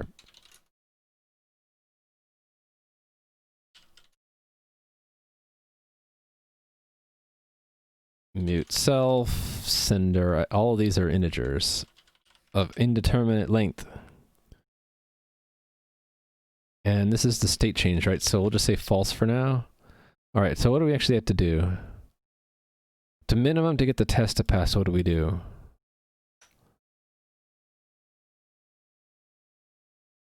I guess for now, to get the minimum to get the test to pass, we always return, well, we always grant a vote, right? So we would just send back a response.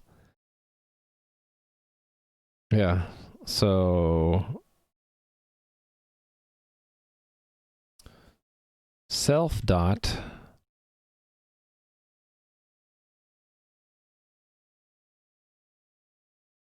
peer states dot get mute sender ID dot what is it, and then peer state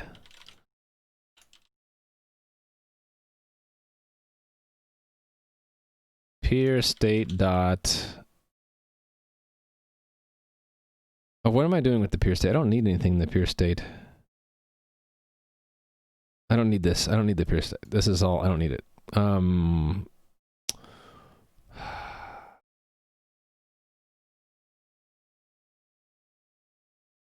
What I actually need is the server event sender, because I need to use that to send the response. Unbounded send? Yes. So, yeah. Pass that along, please.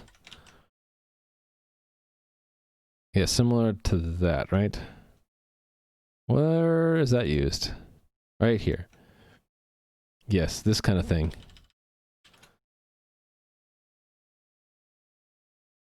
See, why write it from scratch when I can steal it from somewhere else?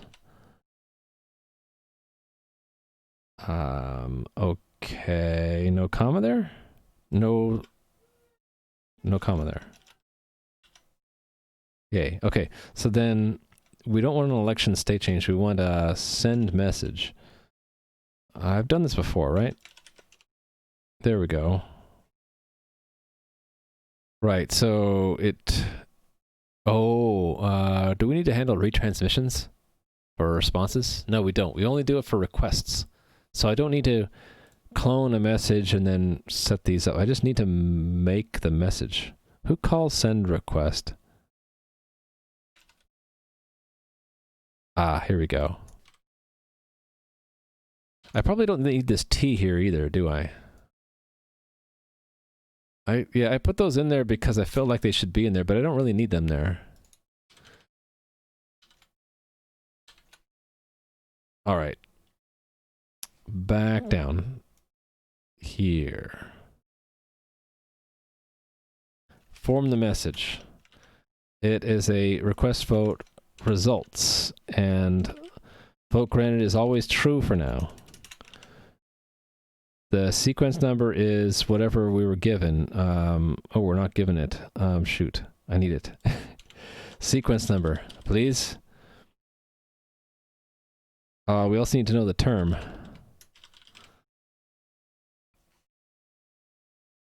That we're in, okay. And then we're just sending that, right? So it's message and what else is in send message? Receiver ID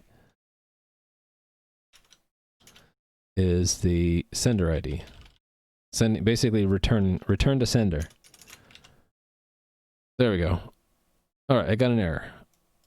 Because this needs more arguments, right? It needs the sequence number and the term. So we get that from the message, don't we? Message dot sequence, message dot term. There we go. Okay, pick some warnings. Yeah.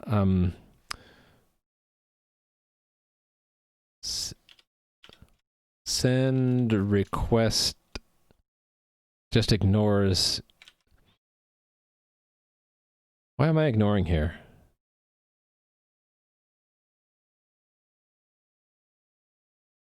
Oh, because the user might have dropped their receiver. We don't want it to panic. We want it to just, if they drop their receiver, they're screwed. They're screwed anyway. So it doesn't really matter. Shoot, where was I? In here? Yeah. So do that. So ignore any failures. That we're going to use later. We're not using them yet. So I'm going to mark that they're unused for now. And yeah, okay. So we're good. Right. Run the test. Ooh. It didn't work. Timeout waiting for vote.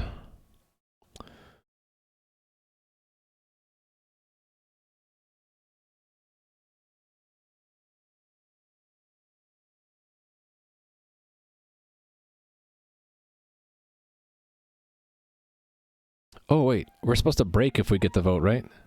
Yeah. So this should do a break.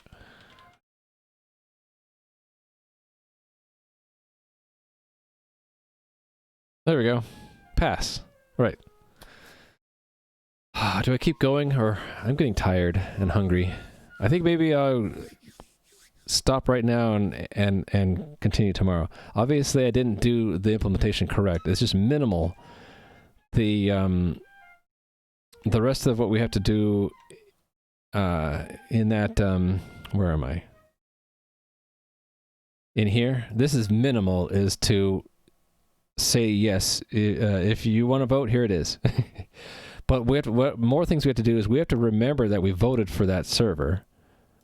We need to remember that, and then if we get another request from a different server, we have to say no. We say false instead of true. And I guess if we get another, since it's idempotent, if we get another vote request from the same server in the same term and everything, we could just say true again.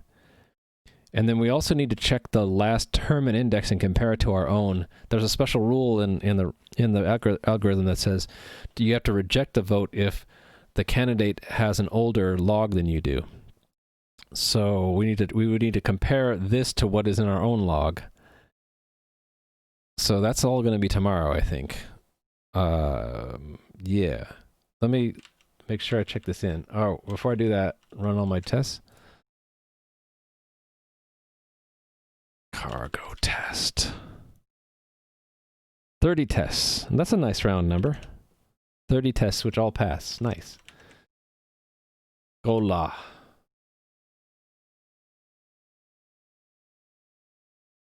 Do I check that in as a note? This is cleanup.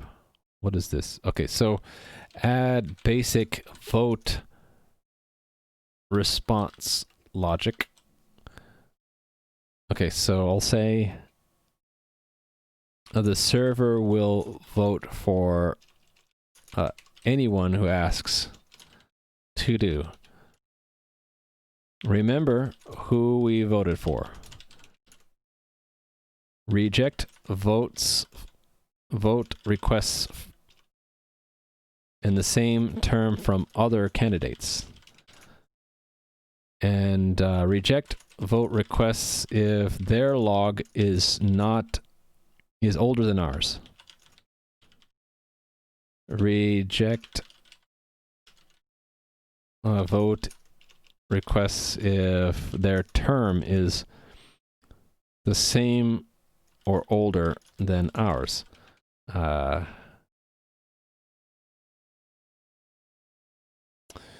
Update our term to match Oh, if we vote for someone, update our term to match theirs. What else do we need to do?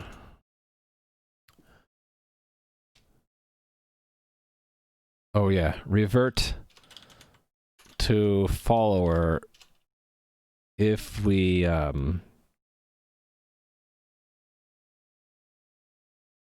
revert to follower status if we vote for someone. Why don't I turn this around? Say if we vote for someone, revert to follower status, follower state. Also, there's another case where we want to reject a vote, right? Reject vote requests in the same term if we're a candidate. If we're a candidate, we don't want to vote for anyone else because we've already voted for ourselves, right? I guess that falls into this. Yeah, so let's just say that includes if we're a candidate. So then I don't need to say that. I'm mostly writing this so that I don't forget anything tomorrow. I'll just look back at the Git log and say, oh yeah, that's what I need to do next. There's probably more cases, but that's good enough for now. Let's see if I need... Yeah, this should all be good, right? Stage that, commit it, push it up to Git. Would you say you're now as productive in Rust as you are in C++? I'm getting there, although I'm still learning a lot from Musin and others. So, oh look, what's going on there? That light? My blue screen is acting up. I would say that I'm not as productive yet, but I'm getting there. I'm still learning, and I'm still taking time to think, and I'm still getting the initial code I write down is not always correct, or not correct as much as it was in the past, and I have to do more iterations of refactoring and fixing things. But the good thing is that once I get things compiling and refactored, most of the time it's just been working, right? So, and the code once it's refactored looks really neat. So pluses and minuses, not as productive, but I think the product is much higher quality than it was in C++. I look back at the C++ version of this, it works, but it's a real mess. Like, it's just pages and pages of like boilerplate-like stuff with diagnostic information. This will be replaced by log stuff, I think. It's just really, really messy. So I'm looking forward to the code being a lot cleaner in Rust. Anyway, I'm going to call it right now for that. So yeah, when I get back at this tomorrow, it's going to be more of voting for other people. So let me find someone else who's streaming right now. Is there anyone in the Rust Stations team going? This is the link, and it looks like I'm the only one. So, but that link should work in the future if you ever want to see someone who's in the team streaming Rust. In the meantime, let me find someone from my following list.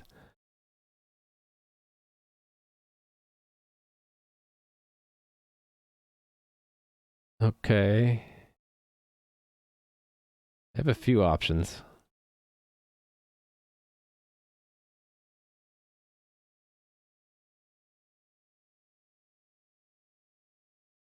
Okay, there's someone prepping for admin of code.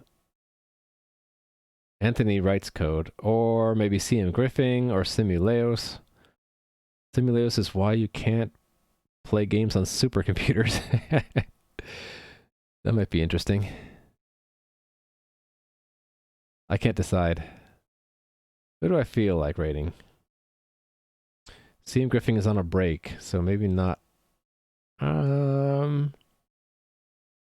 I know we were talking about admin of code earlier. Why don't we rate Anthony writes code then?